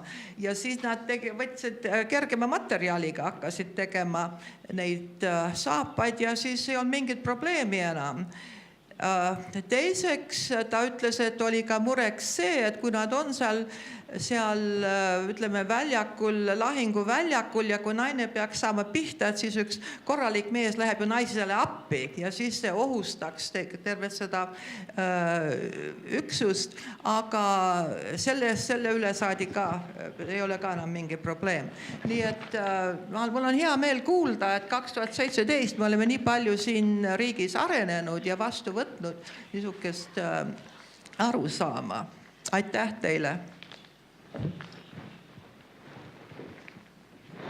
Jaavara. Mina olen soe ja ma jätkan seda teemat, mida härra Kasemaa puudutas ja kus meil tekkis koostöö. Et küsimus siis selline, et naiskodukaitsjaid, kui palju Eestis praegu on, kas neid on kõikides kohalikes omavalitsustes? Ma leian, et sealt on reserv seda kaasamist laiendada ja jätkuküsimus sellele, et mis te arvate nüüd võrreldes Iisraeliga, kus tekkis see, kui nendel on totaalkaitse ja praktiliselt kogu ühiskond on kaasatud,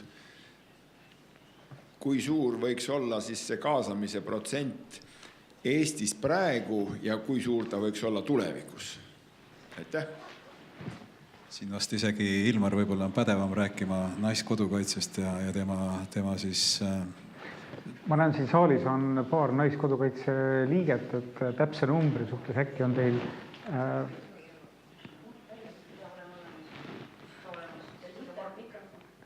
Anname, palun. Kui keegi tahab arvandmeid alati vaadata, vaadake muidugi interneti ka ja tegelikult on olemas tõepoolest nõnda, et kõikides Eesti piirkondades on kenasti naiskodukaitset esindatud. Muidugi eeskätt tuleb küll välja seda, et ka naiskodukaitses tahavad minna Kaitseliidu sellesse poolde, kus on enamus juba mehed. Nii et ei jää nad alla mitte üks rahas, aga toitlustamine, meditsiin, ka nüüd ohutushoid on põhiliselt naiste peal. Nii et siit moraal. Meid jätkub igale poole. Aitäh. Nii vormis kui vormita. Aitäh. Siin ma kommentaariks naiskodukaitse asjus ütlen ainult seda, et tõepoolest see, millele siin praegu vihjati, on tõsi, et naistel on võimalik Eestis minna nii naiskodukaitsesse, aga on võimalik astuda ka Kaitseliitu. Päris elus tihtipeale ei ole seal isegi palju vahet, sellepärast et naiskodukaitse, siis kui on kriis käes, paneb samamoodi laigulise riide selga ja täidab neid ülesanded, mida ta seal täitma peab. Ehkki nagu esimesel hetkel on see suur värbamise kuvandi ja motivatsiooni küsimus, et millise kuvandiga ennast esialgu tahetakse siduda ja need küsimused on lahtised, mida ma pärast tahaksin veel korra tõstatada, aga palun. Kui me selle ühiskonna nagu kaasatuse juurde tuleme, et kuidas ta peaks olema nüüd ühiskond rohkem kaasatud kogu täiega siis nii sooliselt kui vanuseliselt või ükskõik mis muu tunnuse järgi, kui me seda ühiskonda jaotame, siis jah, ma usun, et kõik peaksid nagu Eesti riigikaitsest omama ülevaadet. Kõik kindlasti ei peaks olema, tegelikult nad ei saagi olla oma tervislikel ja muudel põhjustel nagu kaitseväe siis relvakandjate ehk siis kombatantide reserviks.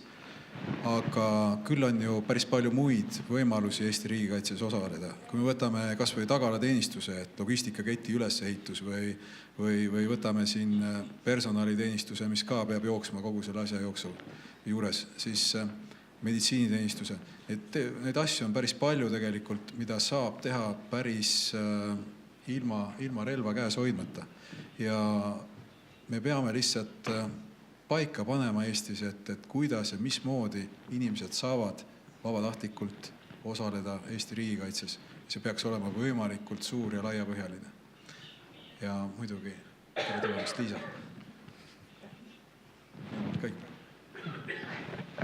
Kuna meile saabus meie viimane või veel üks esineja, kes kindlasti on küll viimane, aga mitte kõige vähem tähtsam, inglise keeles öeldakse, siis oma võrdõiguslikkuse voliniku tausta pealt.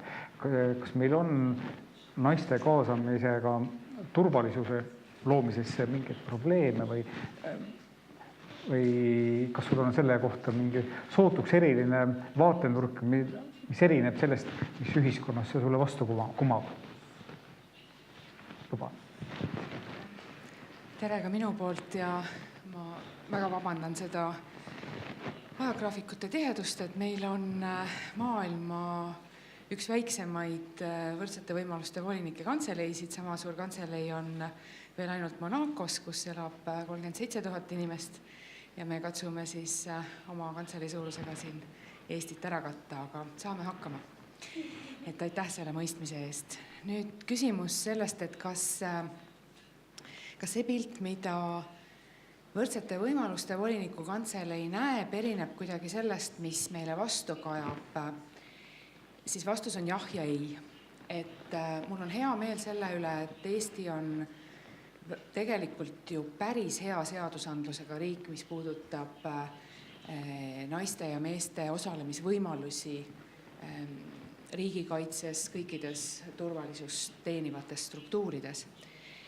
Ent samal ajal, kui ma räägin nende naistega, kes siis on igapäevaselt pühendunud, siis nad ütlevad ikkagi seda, et kõik need probleemid, millest mujal maailmas räägitakse, on meil ka tegelikult olemas.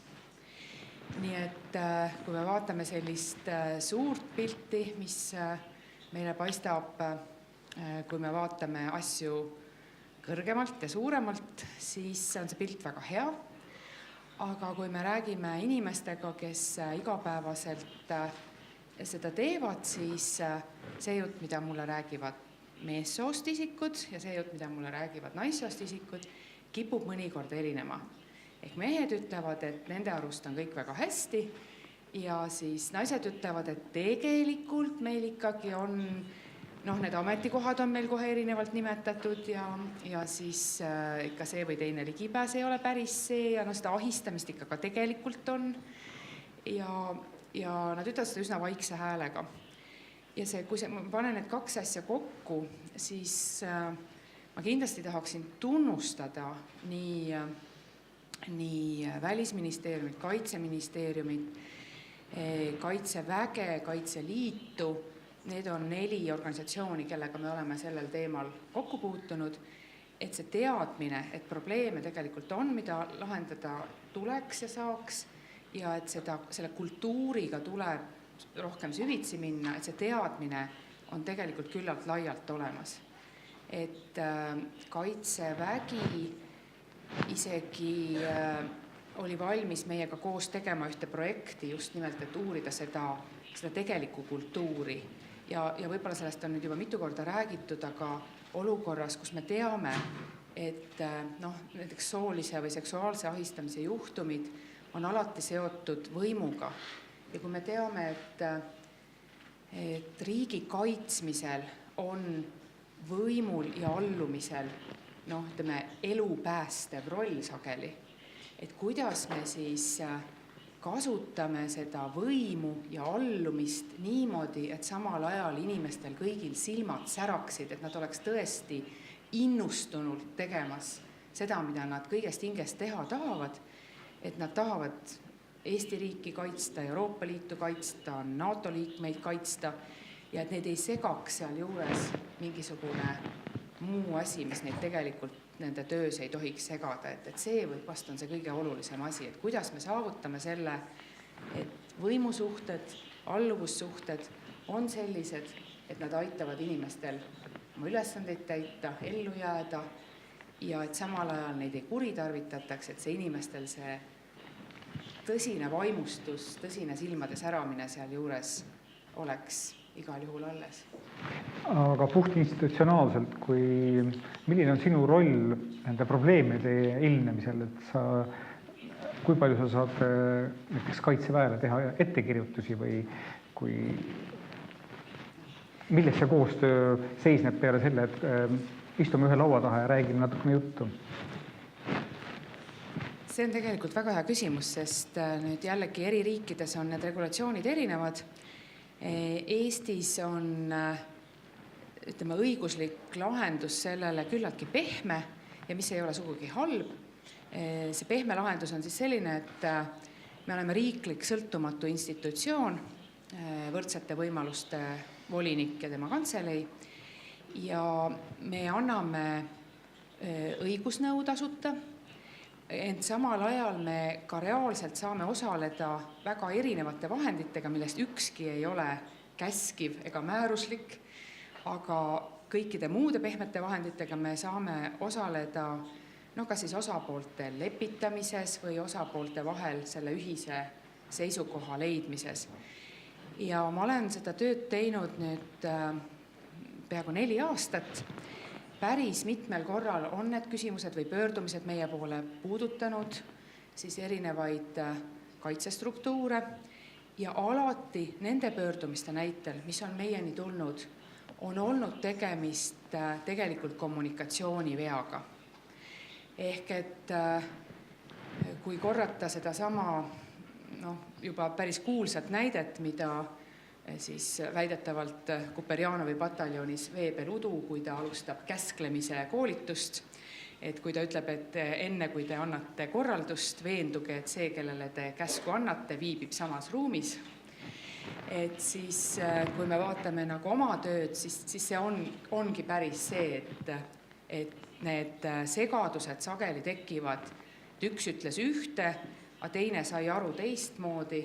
Ja kui sa hakkad neid asju kõiki kokku panema, siis selgub, et inimestel on kulunud päris mitu närvirakku, tegelikult üsna asjata. Ja ma ei mõelnudki sellele, et ta võib niimoodi sellest aru saada. Või ma ei tulnud selle peale, et talle see ei meeldi. Ja inimesed, kogu selle diskrimineerimise ju olemus või miks me selle vastu võitleme kõik ühiselt, on ju selles, et me kõik tahame, et inimesed täidaksid neid ülesandeid, mida nad täitma peavad kõige paremal moel. Et neid ei segaks või neid ei häiriks midagi, mis tegelikult neid selles töös ei peaks häirima.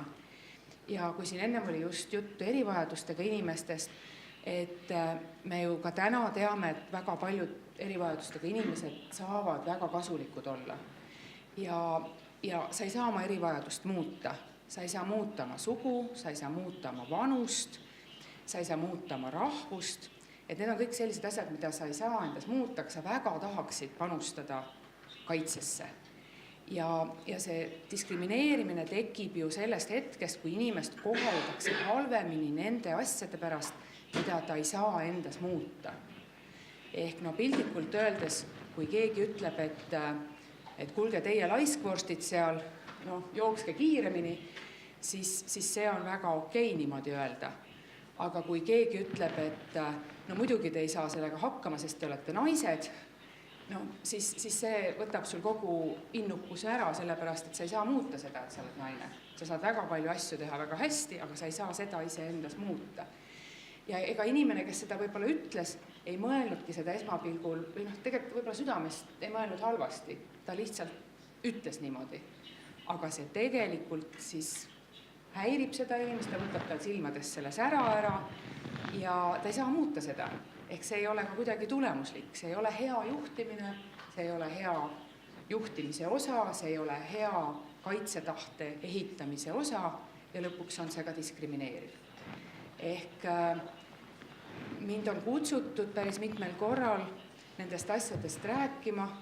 Eestis on väga selgelt ka kaitstud seaduses see, et näiteks kaitseväeteenistuses osalemise tõttu ei tohi töökohtadel ega koolides kedagi halvemini kohelda.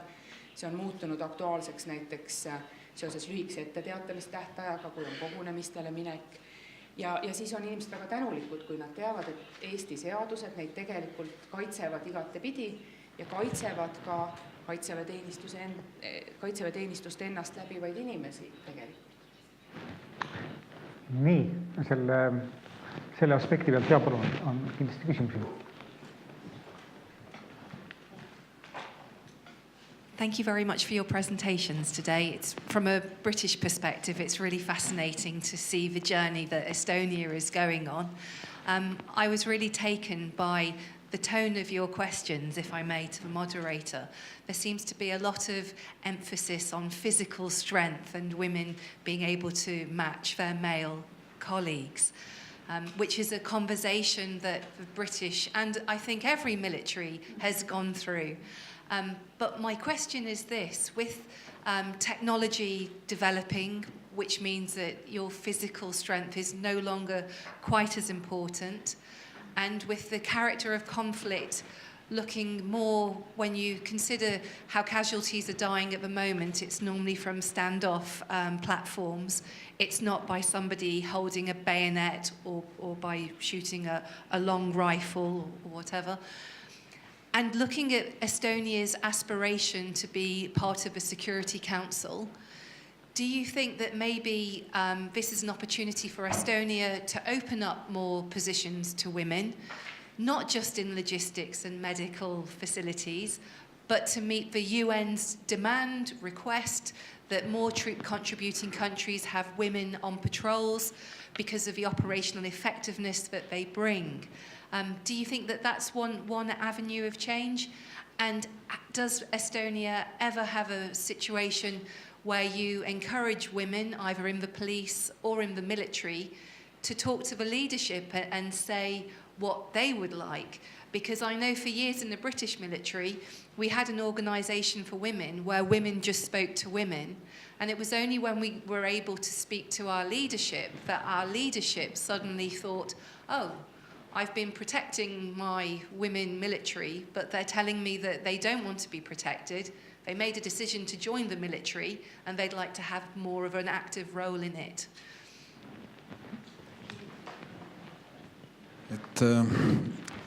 Kaitseväe poolt nagu vaadates, et tegelikult me ju ei taha, et naised oleksid ainult nagu tõesti meditsiinis ja kokad ja mis iganes muud asjades. Tegelikult ma alustasingi sellest, et me tahaksime tegelikult, et kaitseväes oleks ka naistest püramiid olemas. See tähendab, et neid on kõigis positsioonides ja täiesti võrdselt jaotunud kaitseväes. Et see tahe on, aga samas meie ühiskond, nagu siin ongi, ta ei ole valmis nii palju tulema meie juurde, et olla nendel ka erinevates ametipositsioonidel. Ja siin on tegelikult väga erinevate ilmselt poliitiliste otsustamiste koht, et kas me kuidagi soosime rohkem naisi, kas me muudame näiteks ajateenistuse kuidagi mingis muus formaadis kättesaadavaks, et nad tulevad, mis on nendele meeldivam. Me peame ilmselt uurima päris palju seda probleemi, et kuidas naised ja ka muud siis ühiskonnagrupid paremini kaitseväe juurde nagu tuleksid. Kui ma tohiks lisada. Et jah, see ÜRO Julgeolekunõukogu kindlasti kaudselt aitab kaasa, sest ta teadvustab temaatikat. Aga ohvitserkonna kasvatamine nõuab aega, eks ole. Meil on, ma just eile käisin Tartus, mis on üks Eesti linn, kus me korraldame üle Eesti tüdrukutele ajateenistuse teabepäevasid. Eile Tartus tuli tüdrukute ajateenistuse teabepäevale 102 tüdrukut. Keegi ei ajanud neid sinna, nad ise Facebookis otsisid üles, registreerisid, tulid kohale. Ja me oleme seda teinud juba üle Eesti mingis 6-7 kohas. Igal pool tulevad tüdrukud kohale, Jõhvis tuli 90 tüdrukut kohale. Neil on hulk küsimusi alates magamisest, pesemisest, hügieenist, varustusest, kõigest. Keegi peab nendele küsimustele vastama ja me sellistele üritustega vastamegi nende küsimustele. Eile sellel Tartu üritusel küsisime lihtsalt, et kui konkreetselt teie plaanid on, meil Eestis on 2 brigaadi, 2 jalaväebrigaadi põhiliselt sellised suured väeosad, et kes tahab esimesse brigaadi minna, kes on enda jaoks selgeks mõeldud, et tahab esimesse minna. Ja oligi niimoodi, et pool tahtis esimesse minna, pool tahtis teisi minna, et nad ei olnud nagu sellised lihtsalt ehku peale välja tulejad, et tulen niisama huvitav koos sõbrannaga tulla, eks ole, nad juba teadsid, mis asi on esimene teine brigaad. Et ma nagu kujutan ette, et selline teadvustamine ja nende nõustamine viib üsna ruttu naissoost ajateenijate arvu suurele kasvule, mis tähendab seda, et sealt edasi tulevad nad tegevteenistusse ja kus siis kasvab ka see ohvitserkond peale. Aga loomulikult see on nagu aastate teema.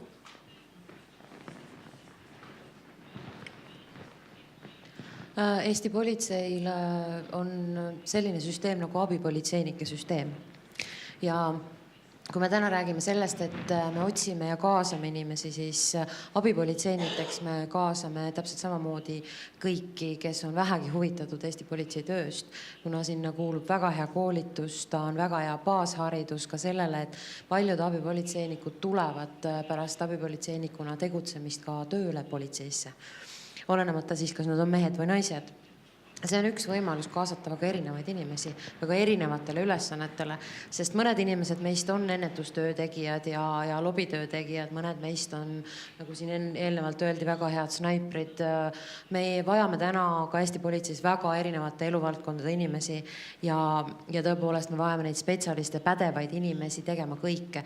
Me täna räägime väga palju küberkuritegevusest, me räägime väga palju kuritegevusest, mis ei ole enam, ütleme, linnaväljakul toimub, vaid ta toimub kuskil hoopis mujal.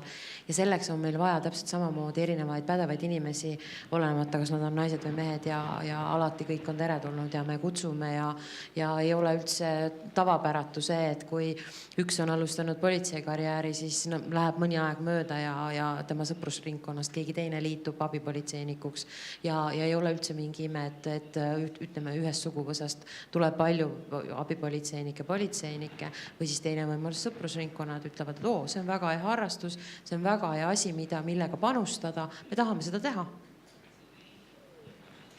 Suur aitäh selle väga hea küsimuse eest. Ma toon ühe näite nüüd oma perekonnast, kui lubate. Et minu 2 poega on noorkotkad. See on siis Eesti Kaitseliidu juures olev noorte militaarorganisatsioon. Ja üks meie vanematest tütardest oli kodutütar. Nimelt on need noorteorganisatsioonid meil poistele ja tüdrukutele eraldi. Ehk et poistele on siis noorkotkaste organisatsioon ja tüdrukutele on kodutütarde organisatsioon. Mõlemad on suured riiklikud noortele mõeldud organisatsioonid. Ja kui 2 nooremat tütart, said ka juba 8-aastaseks ja ma ütlesin, et kuule, nii äge, minge nüüd teie ka. Siis nad vaatasid, et kokandus, me tahame tulistama minna, nii nagu meie need vennad teevad. Ei, et te kahjuks saate minna ainult sinna kodutütardesse, et seal on tutimütsid ja keebid ja seal on teine programm natukene küll kui poistel. Ja tüdrukud teatasid, et nad ei ole sellega nõus ja läksid skautideks. Nad liitusid skautidega. Minul lapsevanemana selle üle hea meel ei olnud, sellepärast et skautlik organisatsioon, mis on ka väga tore, aga seal tuleb lapsevanemale siiski maksta. Et kodutütarde organisatsioon on tasuta ja ma enam-vähem arvutasin välja, et 2 tütre peale ma maksan aastas 400 eurot rohkem, sellepärast, et nad ei tahtnud liituda selle tüdrukute organisatsiooniga, vaid tahtsid minna sellesse kohta, kus tüdrukud ja poisid on võrdsed, kus neil on võrdsed võimalused. Ja nüüd, kui ma tohin, siis ma vabandan selle perenäite toomise eest, aga tegelikult on päris mitu kodutütarde juhti meie poole pöördunud, et nad ise arvavad seda, et see on takistuseks täna, et meil on tüdrukutele ja poistele eraldi need noorteorganisatsioonid ja nad tegelikult tahaksid, et kuigi nad teevad palju koolitusi juba koos ja kuigi ka tüdrukud juba käivad koos poistega laskmas, et nad tahaksid, et see õppeprogramm oleks ühesugune. Ja nüüd, kui ma lisan teile, head sõbrad, selle, et meil on tegelikult kodutütreid rohkem Eestis kui noorkotkaid. Tüdrukud tunnevad rohkem huvi selles kaitseorganisatsioonis osalemise vastu kui poisid, siis selle loogika järgi peaks meil olema ju, ja see on palju aastaid juba nii, peaks meil olema palju rohkem tüdrukuid, ka, kes lähevad edasi kaitseväe, kes nad tunnevad selle vastu huvi. Ehk seal peab olema mingi takistus, mida me täpselt ei tea, et mis siis juhtub, kui nad on olnud väga tublid kodutütred ja kui nad siis tahavad edasi minna, mis on seal kultuuris see, mis neid takistab? Et seal peab olema päris mitu asja, mis neid takistab. Seal peab olema midagi, mida neile on öeldud, et miks nad sealt edasi ei lähe. Ja see ei ole kuskil kirjas, see ei ole üheski seaduses või määruses kirjas. See ei ole isegi need füüsilised katsed. Et kui me vaatame noormeeste hulka, kes ei läbi neid füüsilisi katseid ja kui me vaatame neidude hulka, kes on võimelised läbima neid füüsilisi katseid tegelikult, siis see ei ole seal. Me saame ka päris palju murelikke pöördumisi inimeste käest, kes on pikki aastaid Eestit teeninud ja kes ütlevad, et need vanusepiirangud ei ole nende arvates õiglased. Või et see puudutab ka politseid tegelikult. Ja kus tõepoolest, et kui me läheme Eesti Rahva Muuseumisse, siis seal on üks tore väljapanek siis Kukruse emand, jah? Kukruse emand, mis on üks Mart Aitamind, 13.–15. sajandi matmispaik ja kus on siis silt juures, et sinna on maetud üks väga kõrges eas naine, ta oli umbes 40-aastane, kui ta suri. Et meil on ju keskmine eluiga nii palju üles läinud, meie 50-60 aastaste füüsilised võimed on täna, nad jooksevad maratoni, me jookseme maratoni. Et need on need asjad, mis me kõik peaksime üle vaatama, et kus on need takistused, mis on täna numbrilised ja kas nad on mõistlikud, see ei ole ainult füüsiline nõud, see on ka vanus ja mis on selles kultuuris, mis on see nähtamatu, mis neid tüdrukuid tagasi hoiab ja miks meil ei võiks see noorteorganisatsioonide tegevus olla koos, nii nagu meil on kaitseväe tegevus koos. Ma üritan sulle ka mõnes küsimuses kohe vastu peegelduda. Kõigepealt ma arvan, et see, et meil on noorkotkad ja kodutütred on eraldi, see on nagu selgelt ajalooline traditsioon, mis oli samamoodi skautidele, aga skaudid ületasid selle gaidide ja skautide nagu eraldi hoidmise. Et see on nagu omaette selline edulugu, et kas ta Eestis areneb niimoodi või läheb teistmoodi, see on muidugi nüüd nende noorte inimeste ja nende juhtide otsustada, aga oluline on ka ju kokkuvõttes see, et ehkki tulistamine võib olla äge, siis tegelikult jätkusuutlikkuse hoidmiseks, kas või sama, millest Toomas eelnevalt rääkis, me ei saa lubada seda, et kõik ainult tulistavad ja sel hetkel nagu tagant seda ei meditsiini ega toitlustamist järgi ei tule. Ma ütlen kohe igaks juhuks vahele, et see, et tulistamine on äge, oli 8-aastase ettekujutus. Teine pool on ka see, mida mina tean nüüd siis kaitseliitlasena, kui meile tulevad ka noorliikmed, siis meil on ka siiski selge vanusepiirang militaarvarustuse kasutamisel, ehk et me ei tohi kasvatada ka lapssõdureid endale. Et olgu selline üldine teadlikkus elu raskustega hakkama saamist on, aga kusagilt on ka praegu tsiviilmaailmas selline piir veel. Ma arvan, et see meditsiinisüsteem töötab kõige paremini, kui hädaolukorras on valmis abi andma inimene sõltumata sellest, mis numbritega algab tema isikukood.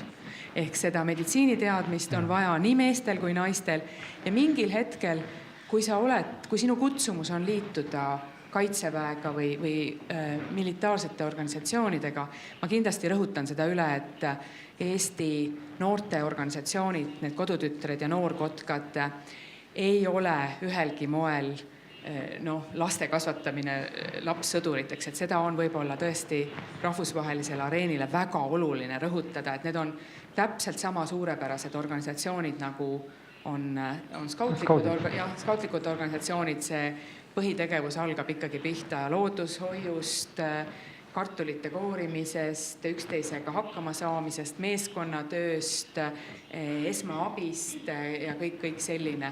Aga jah, vanemas eas on võimalik juhendatud sportlaskmist või siis juhendatud airsofti mänge teha.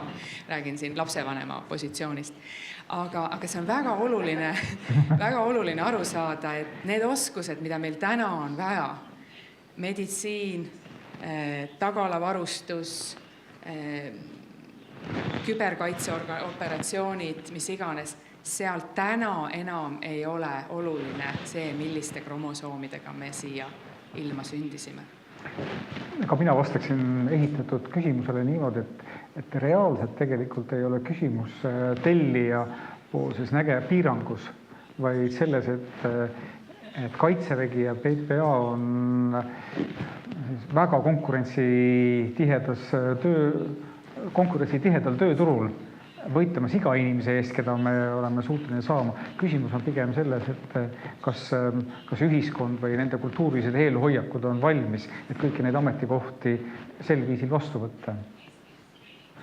Tegelikult isegi niimoodi, et kui on sul arvutispetsialisti ametikoht Kaitseväes, küberväe juhatuses, siis praegu Eestis on olukord ka veel selline, kus mõni naine ei pruugi seda töökuulutust üles leida, sellepärast, et ta on suure militaarbänneri all, ehkki töö kui selline võiks talle ka täiesti konti mööda ja meelt mööda olla. Ma ütlen viimase repliigi siia vahele, et kuna ma kohtun hästi sageli kooliõpilastega, erinevate organisatsioonidega, ka nende samade näiteks noorkotkaste ja kodutütarde juhtidega, mul just eile oli mitmetunnine kohtumine, siis ma saan igalt poolt tagasisidet, et Eesti ühiskond on valmis. Võtame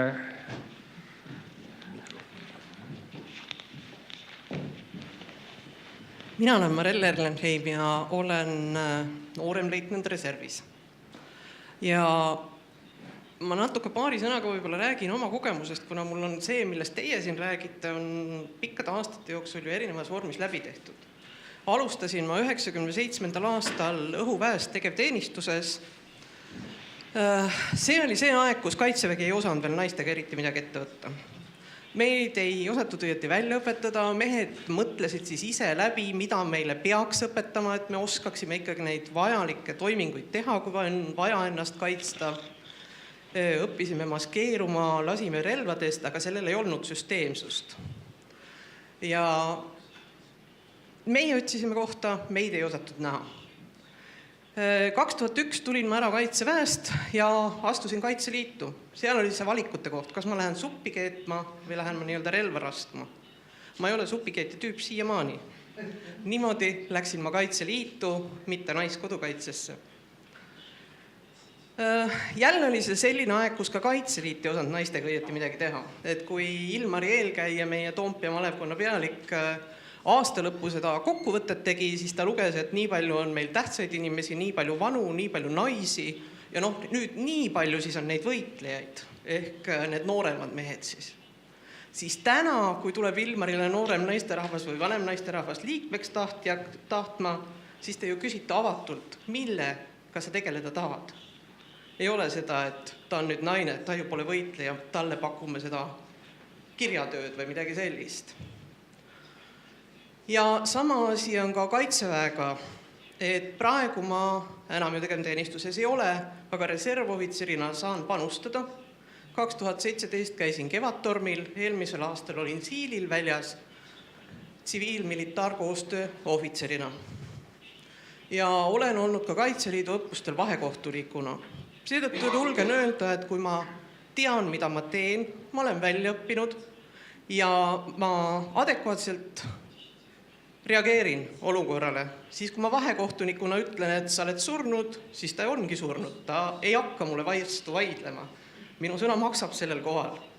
Või kui ma tsiviil-militaarpoole peal näiteks näen, et lahing läheb käest ära ja ütlen, tuli seis siin, selles hetkes edasi ei tohi minna, siis mind kuulatakse. Ei ole küsimus selles, kas ma olen naine või olen ma mees.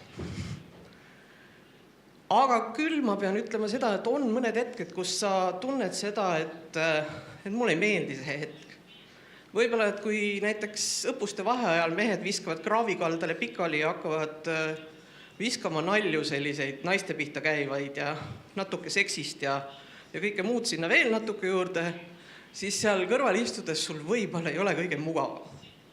Aga samas sa mõistad seda konteksti ja tuled ka sellega toime.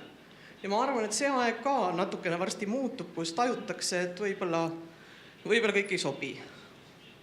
Aga küll on üks asi, mille ma vormiks ka natuke nagu küsimuseks, et lihtsam on olla ja teha seda, mida sa tahad, kui on sul asjad, mis sind toetavad. Et kas Kaitseministeerium tegeleb sellise asjaga, et ikkagi vaadata varustust selle vaatega, et naised ja mehed, toon enda pealt välja, olen just nii suur, nagu olen. Aga millegi pärast need digilaigulised vormid arvavad, et kui olla nii suur, siis sa pead ka pikk olema.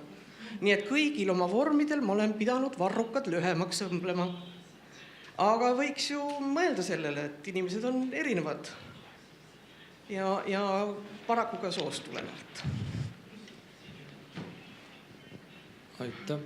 Ma ei ole väga suur vormispetsialist, aga ma tean, et vist juba eelmisest aastast, ma ei ole nagu üldse rõiva kunsti teadlane, aga seda nimeks värveli kohaks vist, mis on nagu vöö koha peal, on vist selline mõiste. Et seda nagu naiste vormidel on siis nüüd tõstetud kõrgemale vist, mitte allapoole. Ma ei ole teadne, aga mingi siukene liigutus on tehtud, et see tundus, et oli vajalik, aga ja muus osas ma ei oska kommenteerida.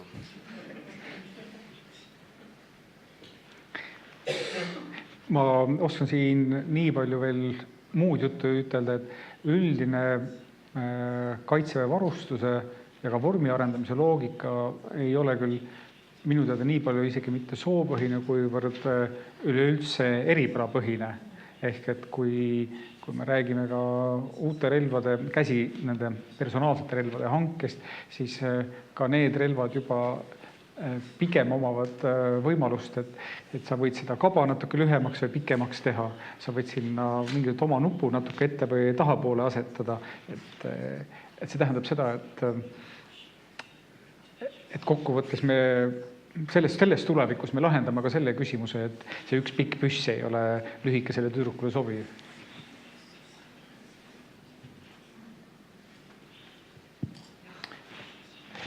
Aga nüüd on kell jõudnud nii kaugele, et kuna ma ei näe koheselt kätemerd, siis on teil võimalik pärast või vaheaja ajal meie praeguste esinejatega individuaalset juttu ajada, kui te soovite.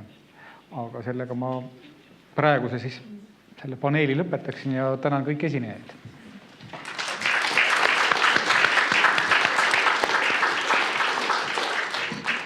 And now it's time to have motivational speech.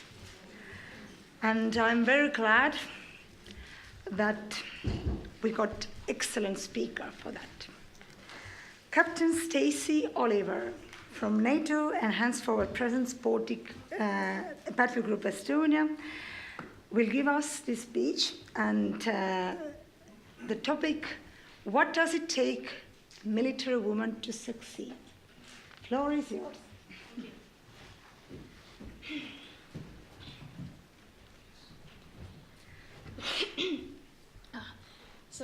Good afternoon, sirs, ma'ams, honourable ladies and gentlemen. Yes, I'm Captain Stacey Oliver, the Royal Army Medical Corps in the Enhanced Forward Presence Battle Group, currently held in Tapa Barracks in Estonia.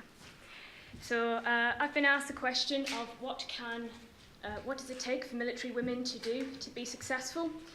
I think this is a simple but deceptively complicated question. So to try to answer this, what I've done is reflect on my 8 years of service within the British Army, spoken to a few other female commanders for advice and guidance, and I think I've come up with 5 simple points that can help try to give you some guidance on how you can try to become successful within your military career. So I'm going to intersperse this with a few anecdotes and short stories, so hopefully you'll find this interesting. So my first point is, what does it take to be successful? I think the first and most important point of all is professionalism. You need a strong foundation. If you were to picture your career like a tree, that has got to be your root. At the end of the day, you need to know what organisation you work for. You need to know what is your role and what is expected of you to contribute to that establishment. So I've got a bit of an odd job in the Army Medical Corps. I am not a doctor, which confuses a lot of people. So my job is I am a medical commander. So what does that mean? It does not mean I am just an admin staff or I'm there to just look after the soldiers. It's a lot more complex than that. So my role is to, apologies, I tend to wander. So my role is, we have very experienced, professionally qualified officers. We have doctors, pharmacists, physios, medics, all of these specialist clinical capability. It is my role to make sure that these people are trained, that they have every piece of equipment they need, that the vehicles work, that the careers are managed. I need to get the right people to the right place at the right time to provide that clinical care, to ensure that we can support whoever we deploy with. So, an example of this, my first experience in medical command was pretty much straight out of Sandhurst. 6 weeks out of my phase 2 training as a junior second lieutenant, I was told I was going to get to go to Kenya with a battle group. I was going to be in charge of 2 major doctors, 1 captain doctor and a captain dentist. Conveniently, they were all female, but that's just coincidental. But the battle group I was working with was predominantly gentlemen. And I had to go in there as a very junior person. I had to be the face in that battle group. They had to trust that I had the professionalism, that I know how to do my role well. At the end of the day, if I did not do my job well in Kenya, the very long timelines to get people back to hospitals, if we did not have the right assets at the right place at the right time, people with serious injuries could go untreated, or worse, they could die. And they needed to know that I was the medical commander. They needed to talk to me. If they went past me to speak to their doctor, who they know, the doctor has that medical capability, that bubble, that unit A post that they look after. If they don't come to me in the battle group where I have got the big picture of what's going on, something could be missed. So you've got to ensure that you've got that strong professional foundation to go forward. My second point is to embrace challenges. Now, I appreciate it's easy to do what you know you're good at. You want to look good, you want to show off. Trust me, I'm not a big fan of speaking in public, but you don't get better if you avoid these things. But that's it. You need to be comfortable with challenging yourself and trying something a little bit different. Even things that you might consider, okay, well, I would never think of doing that. I'll avoid it. But by trying these new and different things, you can find some surprising things about yourself. So a particular favourite example of mine, Again, an exercise in Sandhurst. I was in an all-female platoon. It's not like we could ask anybody to carry our equipment for us. I was given the extra job of being the radio operator. So the radio that we had was about this big, very heavy, 2 extra batteries the size of a brick. All of my rifle, my ammunition, all my clothing, everything I needed to survive in the field. I needed to get that kit on my back and be prepared to move at any notice. And we knew in the middle of the night we were going to have a simulated attack. We needed to get all that kit on our back and run away. I should clarify, at the time, I weighed 50 kilograms. So I was quite slight and looking at this mountain of equipment thinking, oh bloody hell, this is going to hurt. So the attack comes in the middle of the night, probably sleep deprived, we grab everything, you do a bit of an awkward turtle motion to try and pick yourself off the floor on your own, and we escaped to a safe location, a 2-mile extraction tab in the dark, across cross-country ground. As a point of curiosity, we weighed our kit at the end of that march. It turned out I was carrying 45 kilograms. If I'd been greedy and pinched one more ration pack, I literally would have been carrying my own body weight on that exercise. But the point of that is, if somebody said, you'll be carrying 45 kilograms, I would have laughed. Not a chance. No. But you need to test yourself. You never know these things until you try. Whether it's physical, mental, give it a little try. And sometimes it doesn't work. Sometimes you have to not be afraid of failure. What we learn from success is, okay, it worked doing it that way, that particular time. But by it not working out the way you expected, it means that you now have different ways of trying to tackle that problem. That didn't work this time. Maybe I should do it this way. Fear of failure should never be a reason as why you're not ready to try something new. Okay, my third point's probably aimed a bit more at the military persons in the room.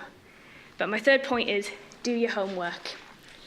This is relating to deploying with different cultures, different groups, different armies. So I'm here as part of the Estonian battle group, to support the Estonian battle group. Sorry, I'll wind my tongue in and start again. So I know I am here to support the Estonian, 1st Estonian Brigade. We also have a Belgian company, and very soon we're going to have the French company out as well. What do I need to know about these groups? What are their cultures? What are the social faux pas? How can I best work with this army? Now, we get pre-deployment briefs that give us a little bit of a taster of what Estonian culture was like. So, and I imagine the Estonians get something very similar about the British. I imagine a British brief would go along the lines of, they're over polite, they laugh too much, and they drink too much tea. Whereas my brief was Estonians, they're a lot more calm, a lot more reserved. They don't smile at strangers, sensible behaviours. But within my first 24 hours in Tapa Barracks, I was walking to the battle group headquarters, an Estonian soldier was walking towards me, looked me straight in the eye, polite smile, polite nod, and carried on. It seems like such a little gesture, but I thought that was absolutely marvellous. This Estonian soldier demonstrated to me that he was willing to ingratiate himself in a bit of our little queer quirks and culture, as much as they wanted to invite us to be a part of theirs. That was a fantastic first impression for me, and I feel that I'm going to have a very good rapport with the Estonian army as we go forward, and I'm looking forward to the exercises we're going to get to do together. There are other challenges, though. With different armies comes the point of new ground, battle groups that have got very few women, or armies that don't have women in their battle groups at all. This links back to embracing challenges. While being culturally sensitive and respectful, it doesn't mean that we have to tiptoe around them. You are there professionally. I am there as your medical support officer. I am here to help. Hi, I'm Stacey. Nice to meet you. While culturally they might not be happy to shake my hand, the response I've had generally has been very forthcoming of, okay, I'm not used to this, but this is new ground, we'll go with it. And I feel this is something that can be applicable to any situation. by testing and adjusting, we can cross that new ground and get people used to, I'm a soldier and I'm a woman. So, nearly done. My fourth point, build your network. So, anybody who's been through Sandhurst or anybody who's been in a command appointment can tell you that sometimes the position of command can be one of the loneliest places you can be. So as a professional, you should never be afraid to build your network. Find out who are those personalities in the battle group, who can give you advices on everything from booking the vehicles, where can I get the kit, this person's a fantastic translator. Find out who these people are, because that can only integrate you into that team, help it work a lot better, as well as personally, make friends. We are not superhuman, we are fallible, we all have bad days. You need to know who are those people that you can go and talk to, just so you can go and rant and say, I've had a bad day. But I think that's very important as a commander for all of your soldiers. If they know, okay, yeah, I could go talk to Mom, she's a really good listener. That encourages male, female soldiers who might not be comfortable with opening up and telling you that they've got a problem, that it's okay. And that's very important, looking after yourself and looking after your team. My last point, be bold. Be confident and clear in your purpose. You are a professional in your establishment. You know your role. You know what is expected of you. And that has to come across. If you come in quiet, timid, not willing to stand up and speak, then they might think, I don't know how to use you. You're quiet. Okay, go stand in the corner. No, that doesn't work. You've got to be willing to take that chance, put your hand up, tell them, no, this is a problem. We need to do something about this. So that's my 2 bits worth. So to sum up, professionalism, embrace challenges, do your homework, build your network, be bold. It's my personal opinion that if you were to take these 5 points and take them forward into your careers, military or potentially otherwise, that I think that the only thing that can stop you will be you. Aita, thank you.